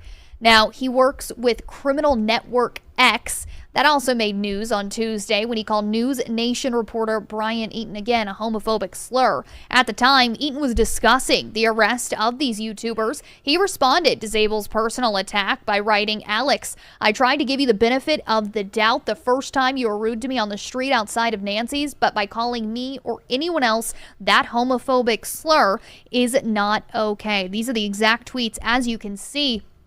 This is Brian Eaton's Twitter X account responding to this exact comment that was calling him that homophobic slur. In the Foothills neighborhood where Nancy Guthrie was reported missing, the Sheriff's Department has received numerous complaints. Let's not forget, though, Brian Eaton and all that, man. He's the one who labeled us early on, the ones without credentials who label stuff like we're playing a video game. It's about individuals blocking roadways, trespassing, and disrupting the peace in the neighborhood. Where are we trespassing? What the fuck are they talking about, guys? You guys watch us live. Deputies initially issued warnings, followed by the posting of no trespassing signs and the issuance of citations for violations. Despite those efforts, some individuals continued to disregard the law. After reviewing video evidence showing one of the arrestees urinating in public behind a makeshift tent. Okay, let's talk about that. It's not a makeshift tent, you dumb fuck. It's a pee tent. And you want to know why? Because we're not allowed to use the porta potties apparently in the neighborhood. We're not wide enough, I guess. Enton, you dumb fuck. If you're going to be, I thought you had to vet everything out before you fucking talk about it publicly. I gave you all kinds of nuggets. You're like, well, no, we got to vet it out. Well, vet this one out, you faggot. Okay? Vet this one out. Now, all of this information, as you can see right here on 13 News, KOLD.com. Make sure that you read that entire article because let me tell you, our amazing web team here at KOLD Tucson Now and KOLD.com really went the extra mile of compiling the entirety of this sequence of events that has led up to the arrest of this 54-year-old YouTuber once again, second time in the same week. Earlier this week, again, arrested for a series of charges, but including that charge that involved him peeing, allegedly, in a tent, behind a tent, in that residential neighborhood where Nancy Guthrie was originally reported missing. Overall, a story that we're continuing to track right here on Tucson Now, and overall, a story we'll continue to track on KOLD Channel 13 and KOLD.com.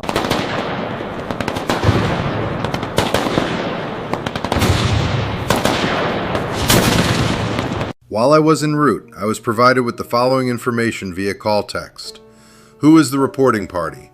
Was driving by and a Hispanic male, late 40s to 50s, heavy set, shaved head, tattoos all over face and arms, black sunglasses, last seen wearing all black, was sitting in a chair in the middle of the roadway, recording or doing a video, and threw a cactus at vehicle. The subject appeared to also be holding alcohol in his hands. Just occurred. Sitting in a chair in the middle of the roadway? No. The only time he stepped into the middle of the road was when a car was passing, and he was simply crossing to the other side. You better watch Threw a cactus at a vehicle? No, that is not true. That is a false and defamatory accusation. Hell no. Holding alcohol in his hand? I can't confirm that either way. Be able to sit on this public street. Nobody can pull up here, whether it be a Pima County sheriff or a fucking neighbors, tell me that they own this motherfucking piece of land right here. So get the fuck out of here. Shit. Cop telling me I can't sit on the street. Gee, now you guys, you put the rocks, all these rocks here, guess what? Now I'm gonna come here more often. I was just coming Fridays. An additional caller. Address of also called in regards to the subject named Alex Zabel. She says that he is trying to get an interview with her and is sitting in front of her house. This has been an ongoing issue, and he has been speculating that she was involved with the kidnapping. Mrs. stay at her house at night anymore because of how often this happens. He is trying to get an interview with me and is sitting in front of my house. This has been an ongoing issue. He has been speculating that I was involved with the kidnapping.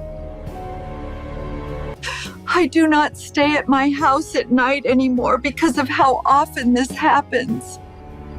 Caller, Mindy, discretionary contact, phone number calling from Phoenix, is stating, people are harassing my YouTubers and throwing rocks and cacti at them. Get out of here! Stay away from our land! I didn't do anything! We don't want you here!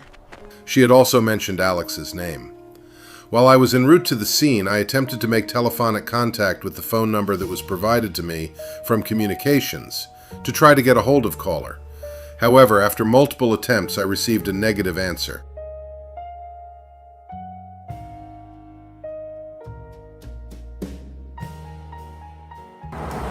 Okay, be cool, guys. When Deputy Duarte arrived, he found Alex sitting in a chair on the west side of the public road, matching the description from the call. Duarte told Alex the report involved a vehicle passing by and an allegation that Alex may have thrown a cactus at it. Alex denied throwing anything and said he had been live streaming from that location for about 43 minutes. Duarte also addressed the report that Alex may have had alcohol. Alex denied having alcohol and gave permission for his bag to be checked. No alcoholic beverage was found. Like I said, that's the only reason why I was No, I'm asking you to please. No, and I don't see any alcohol beverages there. The deputy asked if she had ring camera footage. She said yes, but also said she was shaken up and that it would take her some time to send the footage. The deputy told her not to worry and said he understood her frustration and concerns. The deputy explained that an Axon link would be sent to her by text message so she could provide the footage. He asked if there was anything else he could assist with, and she said no. The deputy then cleared the scene and returned to service.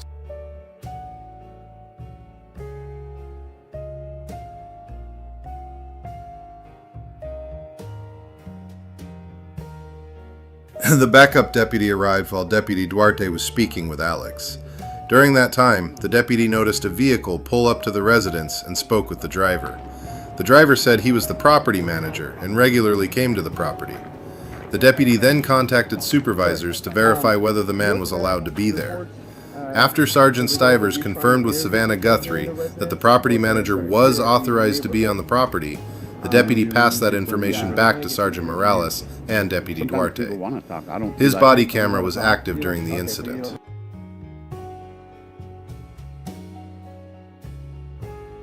Sergeant Maines stated that on June 8th he was assigned to assist Detective Perez Daniels after a contact alert was issued for Alexander Zabel. The report says there was probable cause to arrest Alex for 2 counts of obstructing a public thoroughfare related to the May 26th traffic hazard incident, plus a nuisance charge from June 6th. Maines brought 2 directed patrol units to assist, but says he was not directly involved in the arrest and arrived shortly after Alex was already handcuffed.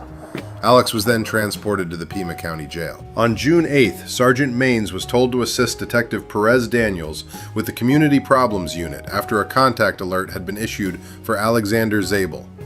The report states there was probable cause to arrest Alex for 2 counts of obstructing a public thoroughfare connected to the May 26th traffic hazard incident, along with a nuisance charge related to the June 6th P-tent incident. Be cool, be cool. Detectives first checked the area near the Nancy Guthrie residence to see if Alex was there.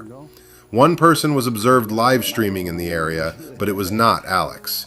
Detectives then went to Alex's apartment. I then approached Alexander's apartment, which was on the 2nd floor. I knocked and announced, "Sheriff's Department."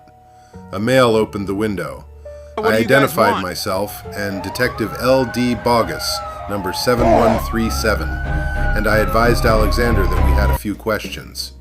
I asked if he was willing to come outside and talk to us. At that point, Alexander stated that he was willing to come outside, at which point Alex, he then opened you his are under door arrest. and stepped outside.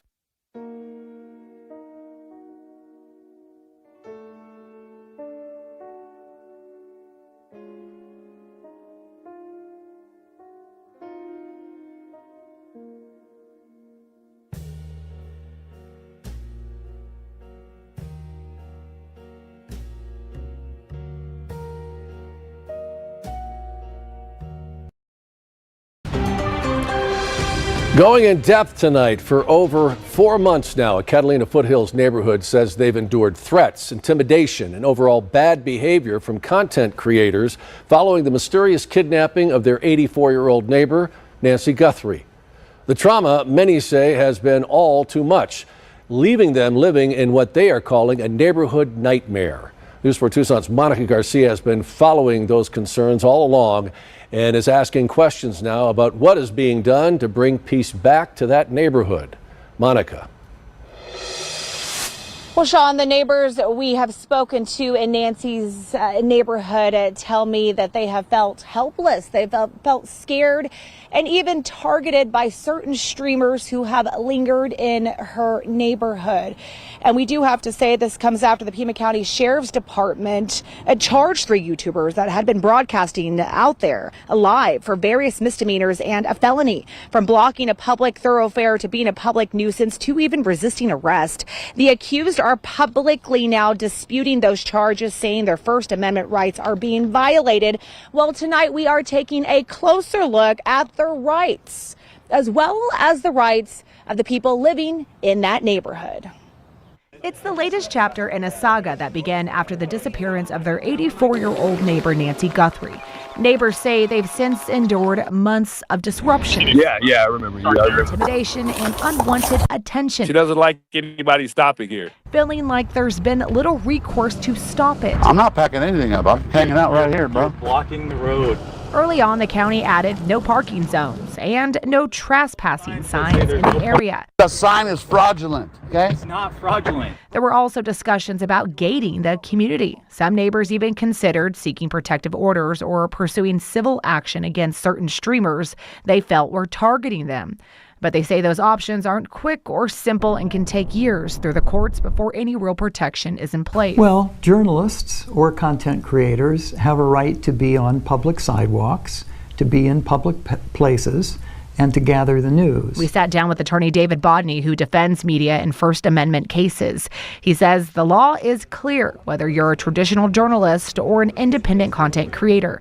The Constitution protects the rights to report and record in public places. It's federal minimum regulations. But laws of general applicability are applicable to content creators and journalists too, which means that they don't have a right to engage in criminal conduct or in conduct that might give rise to civil liability. It's kind of overwhelming now with them, continuing to come out on these false reports. I mean, these people are just calling the police for no reason. In other words, the First Amendment protects the right to record, report, and gather information in public, but it does not override laws that apply to everyone else.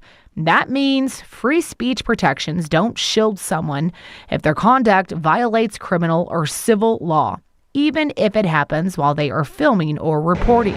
Is there like a story or just a deadline to how, like, when you're going to complete it, or are you just going to keep it going? I mean, we're here for public awareness. The Pima County Sheriff says deputies did not start with arrests. He say they first tried to address concerns directly with content creators who remained in the neighborhood after larger media groups left, explaining where they could legally conduct their live streams. The road, so you need to leave. I'm sitting. You're going to get cited. In this encounter, a deputy speaks with a YouTuber without issuing a citation. The sheriff says the tougher response came only after months of complaints, warnings, and escalating behavior. We've given you tickets. We've asked you not to do this. You've pushed the envelope. Well, as far as I'm concerned, we're going to now take it to court. And we're going to take it to court by booking you in jail. Hey, you'd want to with them, but you want to with me. Then why don't you let me sit here? You care about Nancy, bro? And according to the sheriff, the issue wasn't always about whether they were on public or private property. He says it also involved the nature of the live streaming and whether conduct crossed into actions not protected under the Constitution. The First Amendment attorney we spoke with says those rights remain fundamental. There are criminal laws that prohibit harassment and stalking and trespass. There are civil claims for pretty much the same: harassment and trespass, intentional infliction of emotional distress. Where free speech ends is where the law takes over. And that means a person can be exercising free speech rights and still face consequences if their actions constitute harassment, trespassing, stalking, assault, threats, or other criminal conduct. Yuck! For months, neighbors have described threats, intimidation, and disruptive behavior in their community, including from streamers online. Bodney says when conduct impacts an entire neighborhood, there may be additional legal options. There's a statute in Arizona that addresses the public nuisance, and it could be that the community, the neighborhood, could call upon law enforcement to explore possible public nuisance violations because the conduct is so widespread that it violates the quiet enjoyment of their property, their comfortable enjoyment of their land. The sheriff says that's exactly the type of conduct his department is investigating. The department filed misdemeanor and one felony charge against 3 YouTubers who were frequently streamed from that area.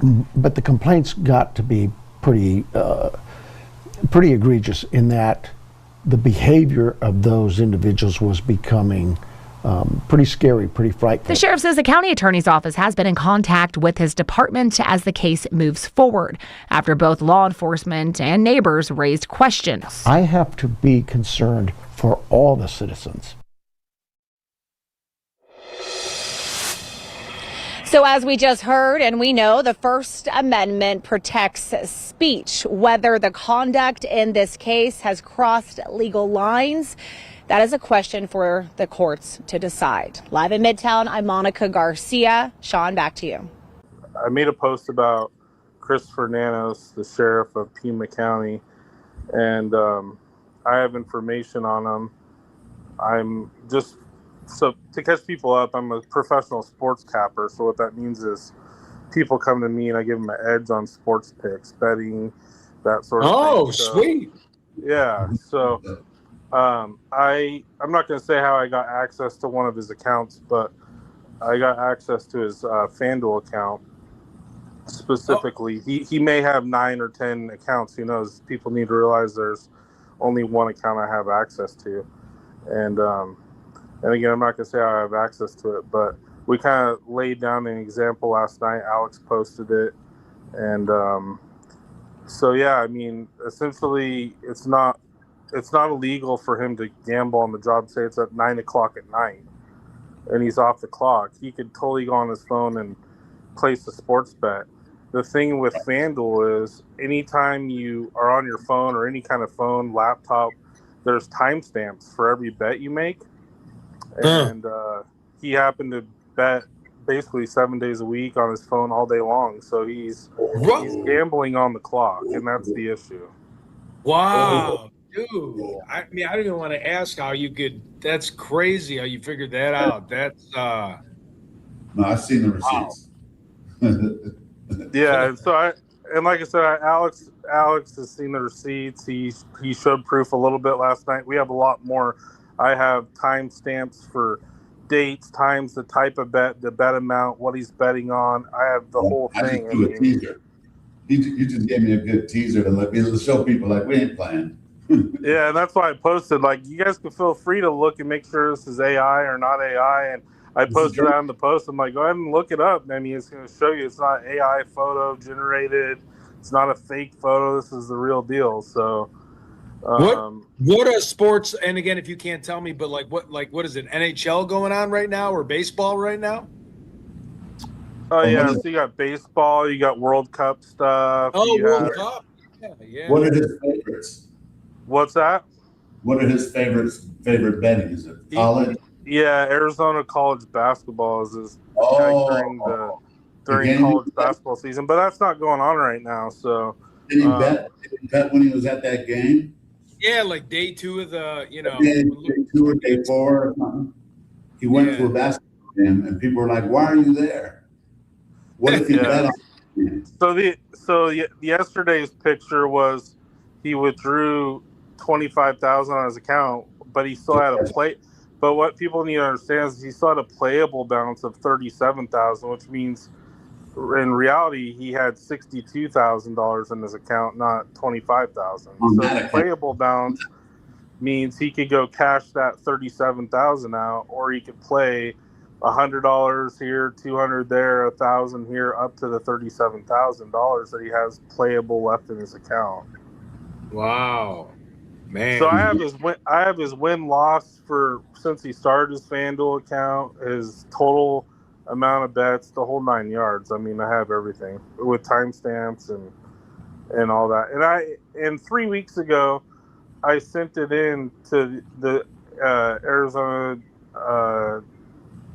the Attorney General, AZDPS, the Gaming Commission, and Chris McDonough from the interview room was like, he even said last night, if you guys watched his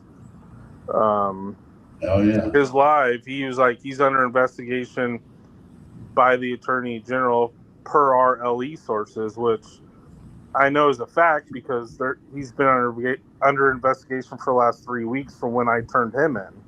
So, wow. He wasn't referring to whatever the council was doing months ago, because that's old news. That's, people already knew that months ago, so he wasn't sharing that as why he's under investigation. I truly believe he's talking about from me turning him in 3 weeks ago. And Alex, credit to Alex, he's known about this as well as a couple other people have known about this for what, Alex, 4 weeks, 4 weeks, 3 weeks. Before I got arrested, yeah. Yeah. So, and he hasn't said a word until yeah. So. Wow, this guy just every turn this guy makes is another just like bad decision or like shady thing he's doing. I mean, he's gambling on the clock and stuff. So you have receipts on that? Yeah. Yeah, definitely. People trying to say, that's AI. Go ahead, run it through AI. They'll tell you, we're not going to show you the fucking number and shit. Yeah, so people that don't know how the betting works, you on FanDuel, you can go on any kind of phone or laptop, log into your account, and make a bet within a minute or two. It's not hard. But so he cashed out 25,000, which means he had 60. What is that math? $62,029.10, and so he has 37,000 playable, right? And that was yesterday. A lot of taxes to pay too. Right, and so that's what people need to understand is why it's under his name is because it's under Christopher Nanos, which is his legal name, right? Yeah, right. And you have to pay. You're supposed to be paying taxes on when you won 300, 400,000. He's gonna have to pay taxes on those. So everything is attached to Social Security numbers, real address, name, the whole 9 yards. And I want people to understand. This is just one account. I only have access to this account.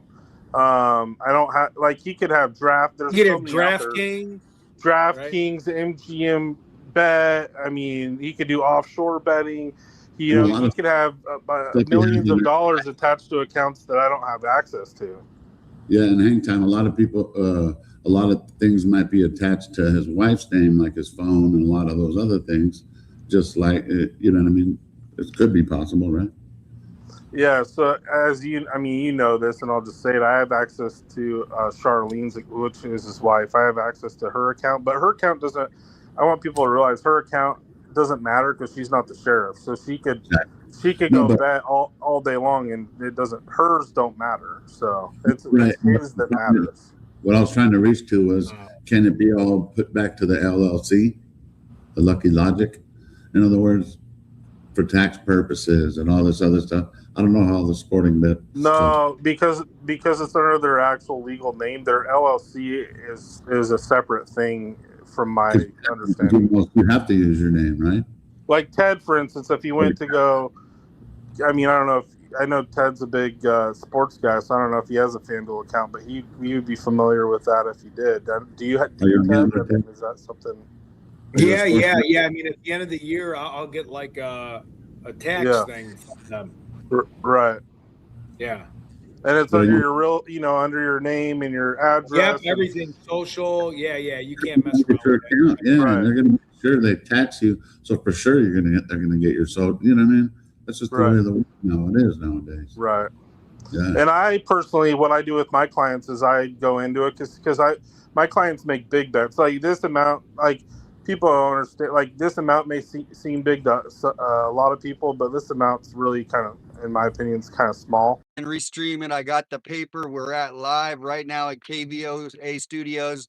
I'm gonna show them that I got it free. We're free. So if you, yeah, I'm live right now. Yep. I see this from the jail. Is that the one or? No, there's 3 live ones, so you have to scroll over, but you'll see it. Okay. Yep. You're live right now. Okay. Yep. Send me the link here. Let's see the banner. Okay. I'll send you the link. Good job, man. Thank you. I'll talk to you in a bit. Thank you. Thank you. All right. So we will send this over here.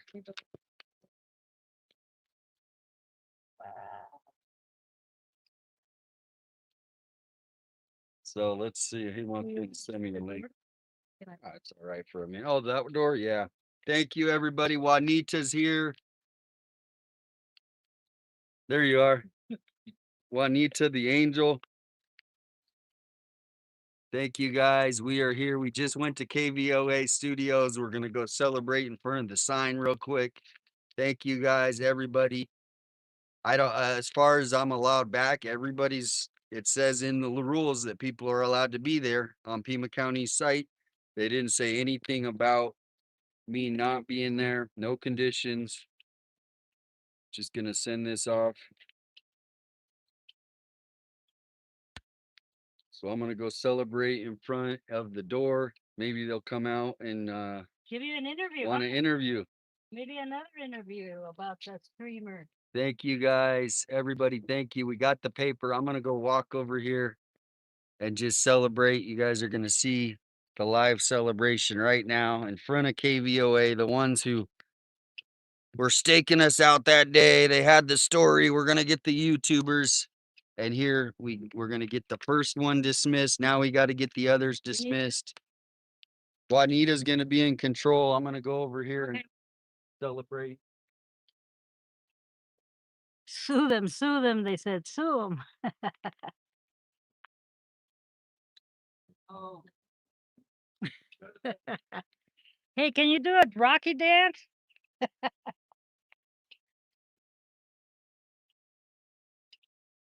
Freedom. Oh. You guys are welcome. Thank you. Thank all of you for supporting him. You guys are all awesome. He's got a great chat. You guys are great. I wanted you to do the Rocky dance. Oh, yeah. Da, da, da, da. Woo!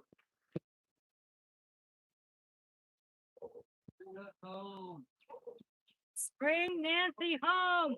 Bring Nancy home. Bring Nancy home. Bring Nancy home. This is for you, Nancy. First win. She would be so proud. Where's the media? I thought the media would be out there waiting, right? Where's the camera? Where's the camera? They only want the cameras when it's against Did us. you go ask for Monica at the little push button? Yeah, I'm gonna go ask for the push button. The legal process. Cases typically begin with a citation or an arrest. The first mandatory court appearance is the arraignment, where the charges are read and a plea is entered. The case then moves to pre-trial conferences, where defense attorneys and prosecutors often negotiate potential plea agreements. Understanding Arizona misdemeanor classifications. Arizona divides misdemeanors into 3 classes under ARS Section 13-707, depending on the seriousness of the offense. Class 1 misdemeanor, punishable by up to 6 months in jail and a $2,500 fine. Class 2 misdemeanor, carries up to 4 months in jail and a $750 fine. Examples include criminal trespass and giving false information to police. Class 3 misdemeanor, the least severe classification, with up to 30 days in jail and a $500 fine, covering offenses such as highway littering. The danger of prior convictions. Arizona's criminal laws impose enhanced penalties for repeat offenders. If you are convicted of the same misdemeanor within 2 years of a previous conviction, the new charge can be sentenced as the next higher class of crime. This means a repeat Class 2 misdemeanor can be sentenced as a Class 1, and a repeat Class 1 can sometimes be sentenced as a Class 6 felony, suddenly exposing you to state prison time. What started as misdemeanor charges may have just become much more serious. Alex now has 2 Class 2 misdemeanors and 1 Class 6 felony. Each Class 2 misdemeanor can carry up to 4 months in jail, and the Class 6 felony carries a presumptive 1-year prison sentence. Added together, that is a potential exposure of 20 months behind bars. Best case scenario, Alex does not go to prison. The Class 6 felony could potentially be reduced or dismissed, and the 2 Class 2 misdemeanors could be handled through a plea deal, probation, fines, or time served. That would turn the case from a serious prison risk situation into a much lighter outcome. Oh my goodness, wait a second, 1 second, sorry. 857's in the house. What's up, bro? Hey, What is 857. Hey, What's up, my man? What's up, bud? Just trying to. I'm in the art studio. I'm trying to clean it up, and so Oh, yeah, cool. I mean, this place looks like a hurricane went off, and so you're just taking a little break, going to lunch, and then hopefully maybe do a panel with some of you guys later if you're around. Oh, that'd be fun. Would love to, man. So there's some of my art right there. Oh, nice. Sorry. Shibby, change the screen. I can't hit the see wrong it. one. Yep. 1 second. There's so many. There's 2 other people that called in too. 3 other. There's a Nancy Guthrie and an. Oh my goodness. I can't. No, well, that's fine. But I'm really interested because I'm trying to get in town this week, and I would love to see some of your art stuff. So, yeah. Your full screen. Yeah. Your full screen. If you. Yeah, I'd love to show you. Yeah, definitely. You're in portrait. Cool. If you want to go landscape, you can have the whole screen. If you want to go landscape and show us whatever you want, Damien, you have this. You're on full screen now. Well, it's kind of messy, but I'll show you a couple. I'll show you a couple. No. Do you want time to prepare for it and just? Nah, I mean, this this is just something I do for fun. You know what I mean? No, it sounds great. So, like, Yeah, I got Albert Einstein. Oh, that is awesome. That's real good. It looks pretty nice. Did you go to the hairdresser before you did that? I like the girl. Yeah. There's kind of like a cactus scene. Nice colors. Love the colors. That's what I'm kind of working on that one right now. Is that you getting like on the Titanic where they did the posing with the big? Yeah, he's kind of. It's not colored in, but he's kind of sitting on a couch. He's kind of sitting on a couch, just chilling in the. You as Leonardo DiCaprio, I think. Yeah, right. That's real. Could we buy any of this? I think it would be awesome to have like a painting from you. That would be badass. Do you sell this stuff, or is this just like kind of hobby, or? Yeah, I mean, right now it's just basically a hobby. This is kind of one I made for like a family, like, you know, it's kind of pop art. Very nice. It's kind of pop art. Wow, look at that. Really nice, Tucson. So here's a message for everybody. I'm still working on that one, but it's and all we got is time. Exactly. Nice. Very nice. Oh, this is so awesome. Yeah, that's what I'm doing. I'm not into like what's going on in the but this one's kind of cool. I like this one. It's kind of like that is no AI can recreate like those. that That's all one of a kind stuff. Love it. AI can't steal that. Yeah, it's fun. This is what I used to do a little bit before I got pretty busy lately. It's like this is awesome. Warhol. Let me see this.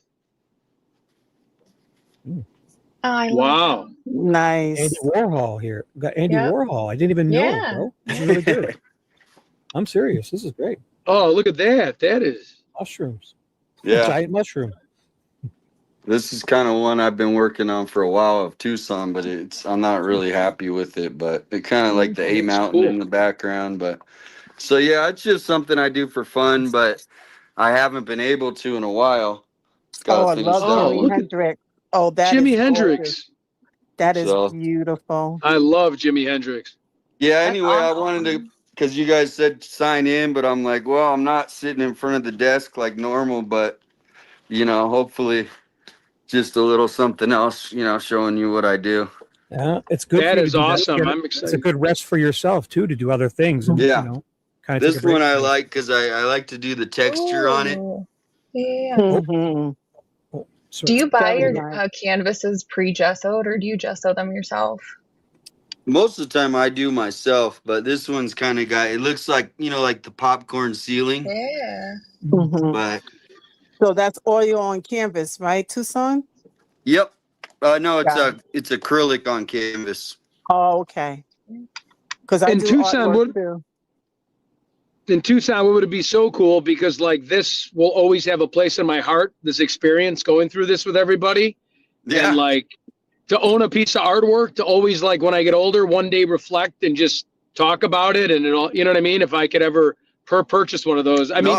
That's the thing. I'm just saying. I hope in the future it would be something. It's just, it's kind of like you guys are the first people to, to know that I do this. So Wow. maybe, Awesome. but yeah, Thank you for choosing us to share it with. Because one day I would love my son to see that, and he would ask a question, what is that photo about? And it actually has a lot of meaning. Like, hey, there was a really good guy that fought for our rights named 857 Tucson. I don't know. I just think it's a great talking piece, and it actually has a real story behind it, you know? That's what like this one right here is kind of, I like this one. It's, and excuse my art studio is a disaster, but it's kind of like, the Campbell's food. but it's, but that's Elon Musk. Oh, that's awesome. That is Andy Warhol. Mm-hmm. Yeah, dude, yeah, man, Andy, you are Andy Warhol-ish. Yep. Is that Trump Biden right there? Yeah, I made that when they were, you know, when they were friends. And yeah, right. So it's kind of like a boxing match. And got the money, like all politicians. They all and about the guy the money. with the banker, Monopoly. The Monopoly man? Pretty much. Yeah. Yep, Monopoly man's on there. The viruses both took over their brains. Yeah, exactly. So there's fun, you know. Dude, this is awesome. This is good stuff. I mean, yeah. So they've been just sitting here collecting dust, and oh, look at that. You know. Oh, I love the peace sign. That's really nice. How long does it take to paint one of those? Does it take a little? I mean, I know everyone's different, but what would you say on average? It depends on, you know, how I'm feeling. Like, obviously right now, it's all about, but like some of them take longer. Some of them, you know, it's not really about time, but I would say days, you know, like you start with the composition, you got to guess. So, you know, so it could take a couple weeks up to, there's some that, you know, I just stopped working on because I lost interest for that time and I know I need to go back.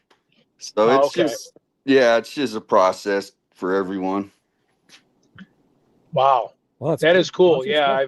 If I come in, looking to come in town this week, it'd be cool to check that stuff out. That would be, that's really unique. I didn't know that side of you. That's awesome. Oh, look at that one. I know. We would have never known. Sorry, I like that I got one. you 1 sec. Oh, that's nice. Still got to finish it, but yeah, it's lots to finish though. This one's kind of silly, you know. It's like an old, you know, one of those wigs, like the British wig thing or whatever they are. Do you ever bring these to like an art fair at all? Ever?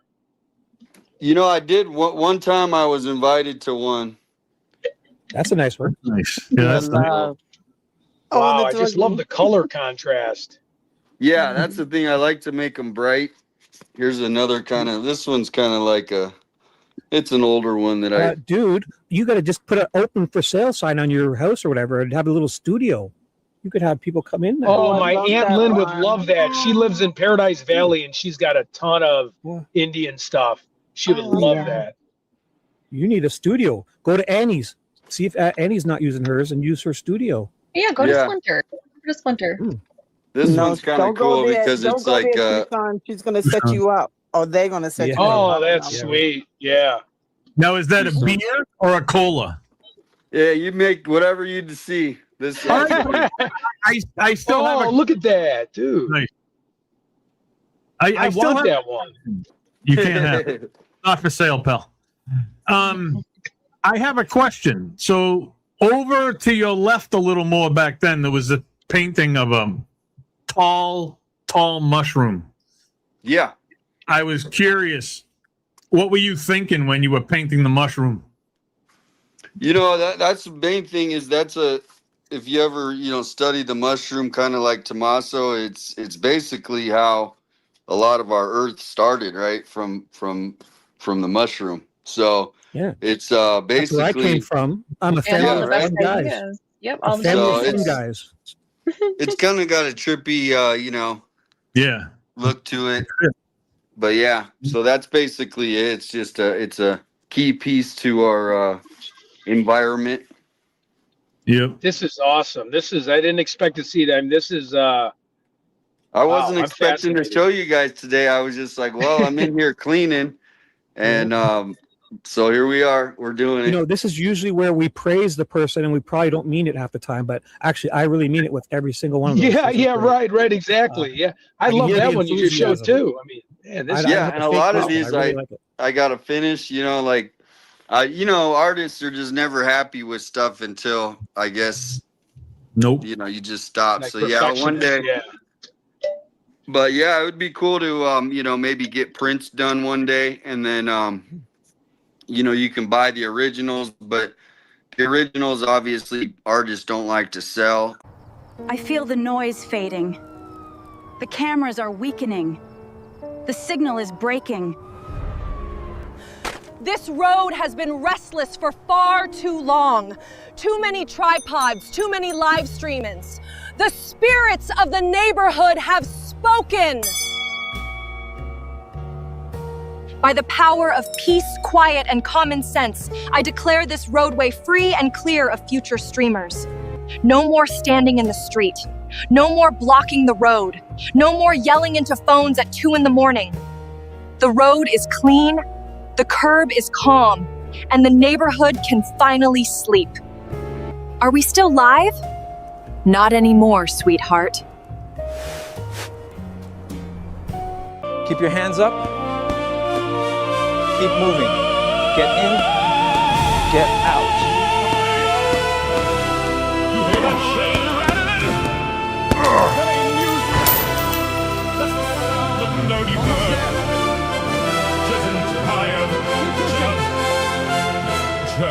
Jab, cross. Naughty bird, flap them little wings. Talk real loud, but you don't do a thing. Addict on the back, Nedry on the side. Ted's in the gym and I'm taking back pride.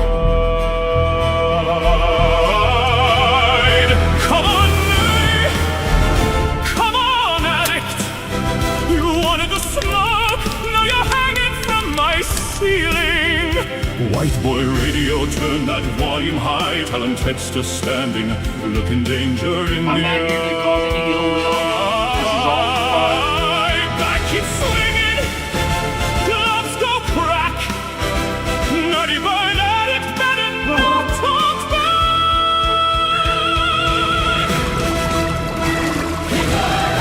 Make it swing, Ted's the king. I'm ready for you. Anywhere, anytime, any place. Ted, you better bring more than talk when you come to Florida. Take this dirty bird. You see, I don't chase birds. I don't argue with birds. I train. You want a I piece sweat, of me, white boy? I punch. Come and get it. And when the bell You better start training, white boy, to keep up with me. ain't no joke. Keep your hands up. Nerdy bird, feathers on the floor. Talked all night, now you're begging for more. Addict on the leather, mafia in black. Ted hits once and the whole bag snaps. Jab, jab, body shot. Stay up, nerdy, don't fold on me now. We got 3 more rounds and a long way down. White boy radio, call it blow by blow. Ted's got a rhythm and the punch is gonna show. Left hand thunder, right hand rain. Nerdy bird addict, gonna remember my name. Make it swing. Ted's got fire. Ted's the king. Nerdy bird. Nedry too. Addict on the canvas when this round is through. White boy radio, let it play. Ted came back the hard way. Square on the floor. Loves attack. Nerdy bird addict, don't hit back. Ted lands one final punch. The bag swings wildly. Ted, breathing hard. Yo, nerdy. Keep pushing. Round 2 tomorrow. I did it. Bring extra feathers.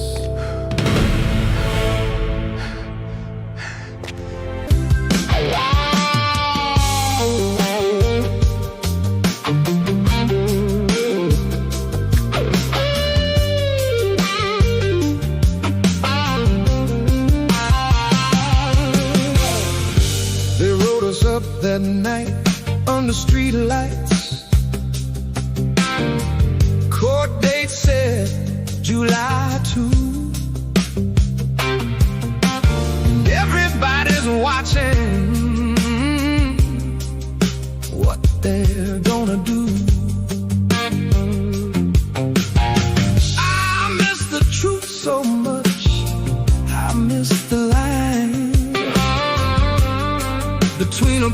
traffic road. And trying to silence time. And it feels like it's been a long, long road. Till that courtroom opens up and the story's told. We're not the man they painted on the phone. Oh, no, no, no. We're the live streaming, standing with our cameras all alone. Alex got one felony hanging over his name. Public nuisance misdemeanors added to the game. Dadu's got 2 charges standing in the fight. 857 got 1, but still shining light. And all these charges I don't understand. When free speech is standing on public land. Live stream man. And it feels like it's been a long, long road. Till that courtroom opens up and the story's told. We're not the men they painted on the phone. Oh, no, no, no. We're the live stream men, standing with our cameras all alone.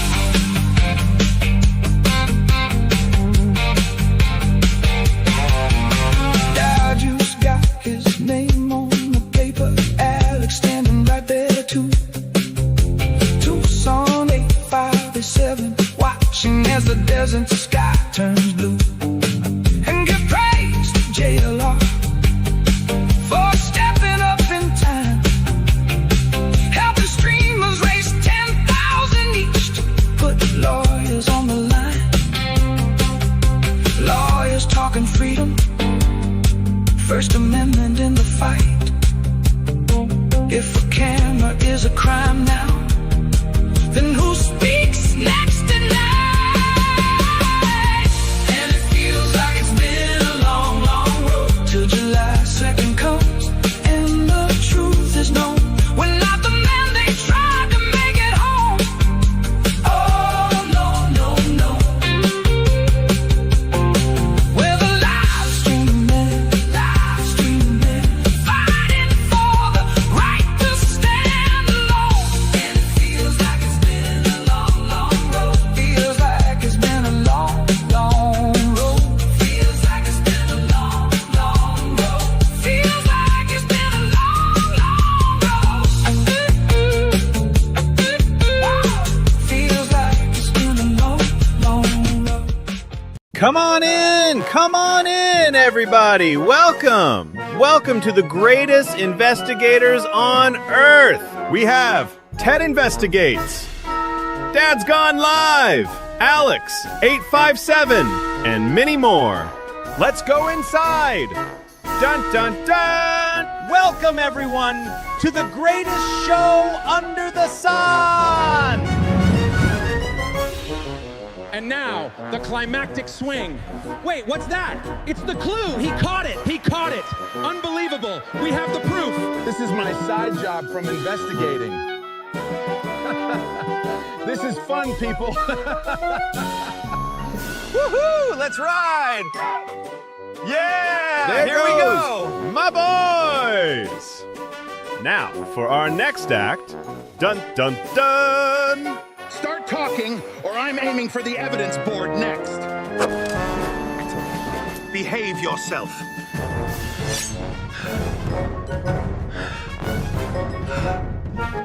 Now, for our next act. Dun, dun, dun. Whoa! Whoa, there! Hold on!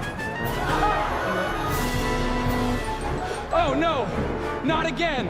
Whoa! Whoa, wait a minute! Ah, not like this! Whoa, hold on! Ah! Help! Help! Help! Oh, goodness! Not according to the script. Help! Help! I'm slipping! Somebody grab me! Oh, no! Now, for our next act, dun dun dun!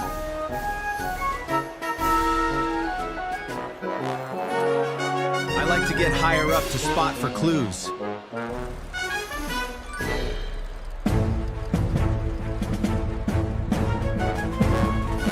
Now, for our next act, dun dun dun! If the clues won't come to me, I'll jump to them.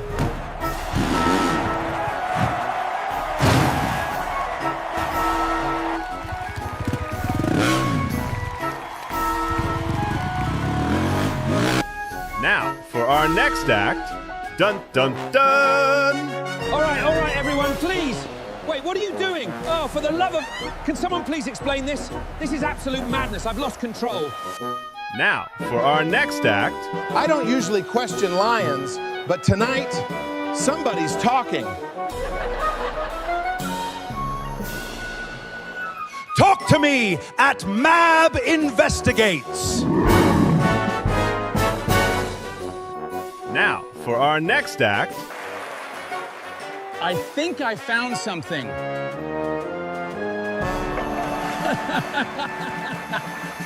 To know more about this, watch me at AJW News on YouTube. There goes my boys!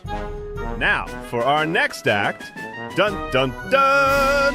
Under this big top, the greatest act of all is honoring those who served. Come see us at patriotprideusa.org. God bless. Now for the last act. Dun dun dun! Justin, I brought you a few helpers.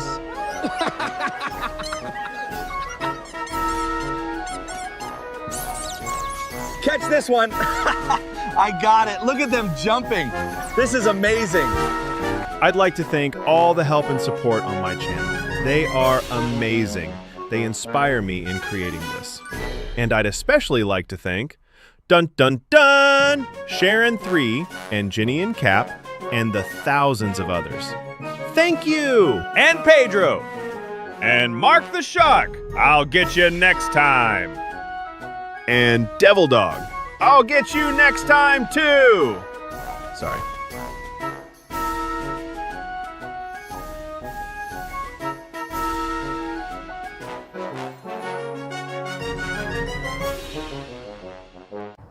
I feel the noise fading.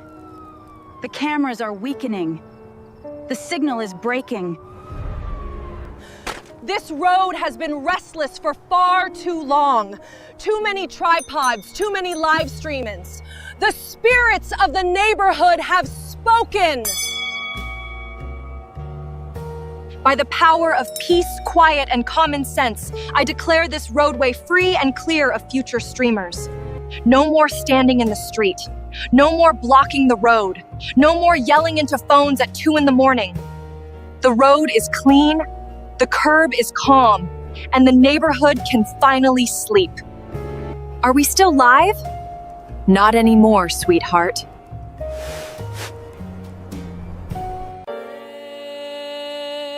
It's a waste of trouble through.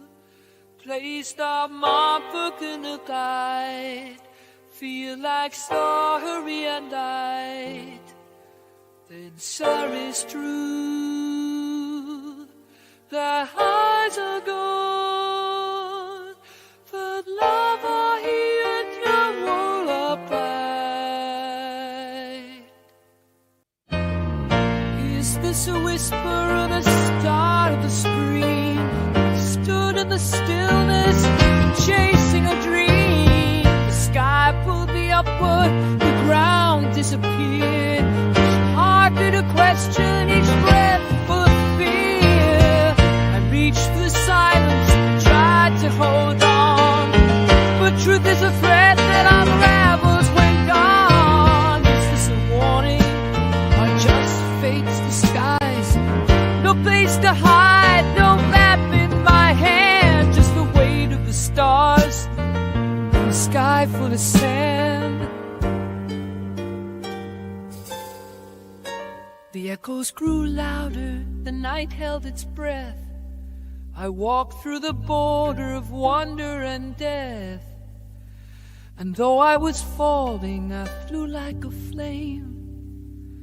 The stars didn't call me, they whispered my name. Mama, I felt the flames as I touched the moon too soon, lit a fire, then watched it bloom. Mama, I changed the tide, but now I'm lost in songs I never knew. If I'm gone by morning light, carry my name through fire and thunder, truths we bury deep down under. Oh, Mama, if I'm gone by morning light, carry me through the thunder, truths we bury deep down under. Let him go. He's too far. He's not long. Baby, under. Dreamers dancing across jewelry. He's too far. Let him rise with the stars. I'm not a bitch you forget. You'll hear me howl in the silence, yeah. I split the sky to see what's the price of being free.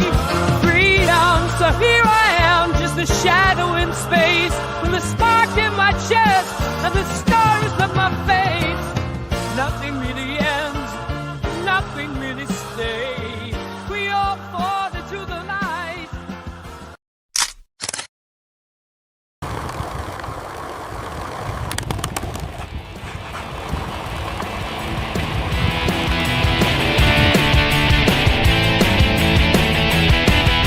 He don't fetch sticks, he don't hurt sheep. He's got 4 wheels underneath his feet. Cowboy hat on, wind in his fur, skating down the mountain like a wildfire bird. State dog whipping, that's a vine sung out. Hat crooked, he's burning up the lines. No leash, no brakes, no rules to obey. Just forwards and a tailwind carving up the day.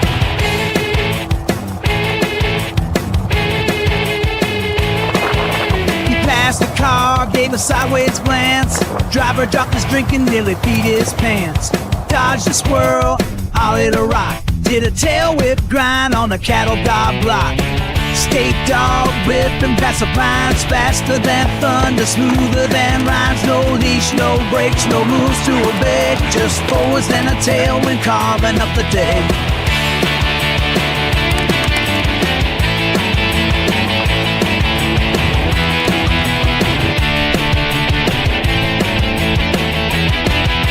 Well, collar can hold him, no fence gonna stop. He's a firm missile dropping in from the top. If freedom had paws and a hell of a grin, it'd ride downhill with the wind on its shin. State dog, king of the descent, with roller skate paws and 0% regret. No leash, no brakes, no slowing the bed. Just forwards and a tailwind shredding the day.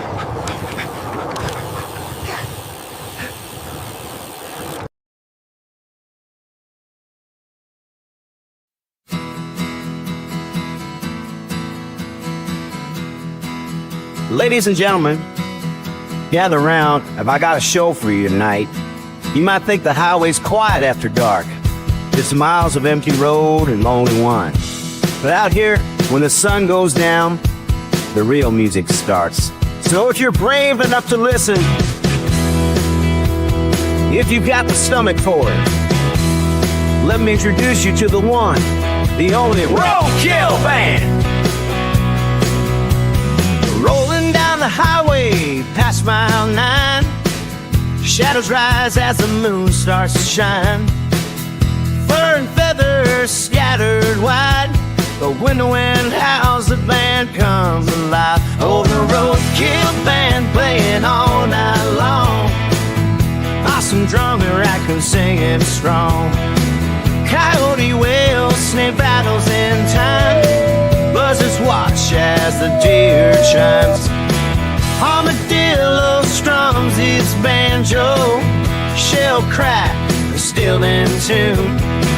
The deer sways with a tambourine, blowing softly in the gloom. Oh, the roadkill band playing all night long.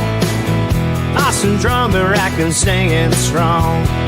Squirrel shakes bones, rattlesnakes tight, keeping rhythm as the night takes flight. Engines hum, headlights flash bright. The band plays on into the night. No tickets, no stage, just the road and sound. Pull over, listen, music all around. Oh, the roadkill band, they play till dawn, rising from shadows as the night is gone. You can pass by or join the song. The roadkill band plays all night long.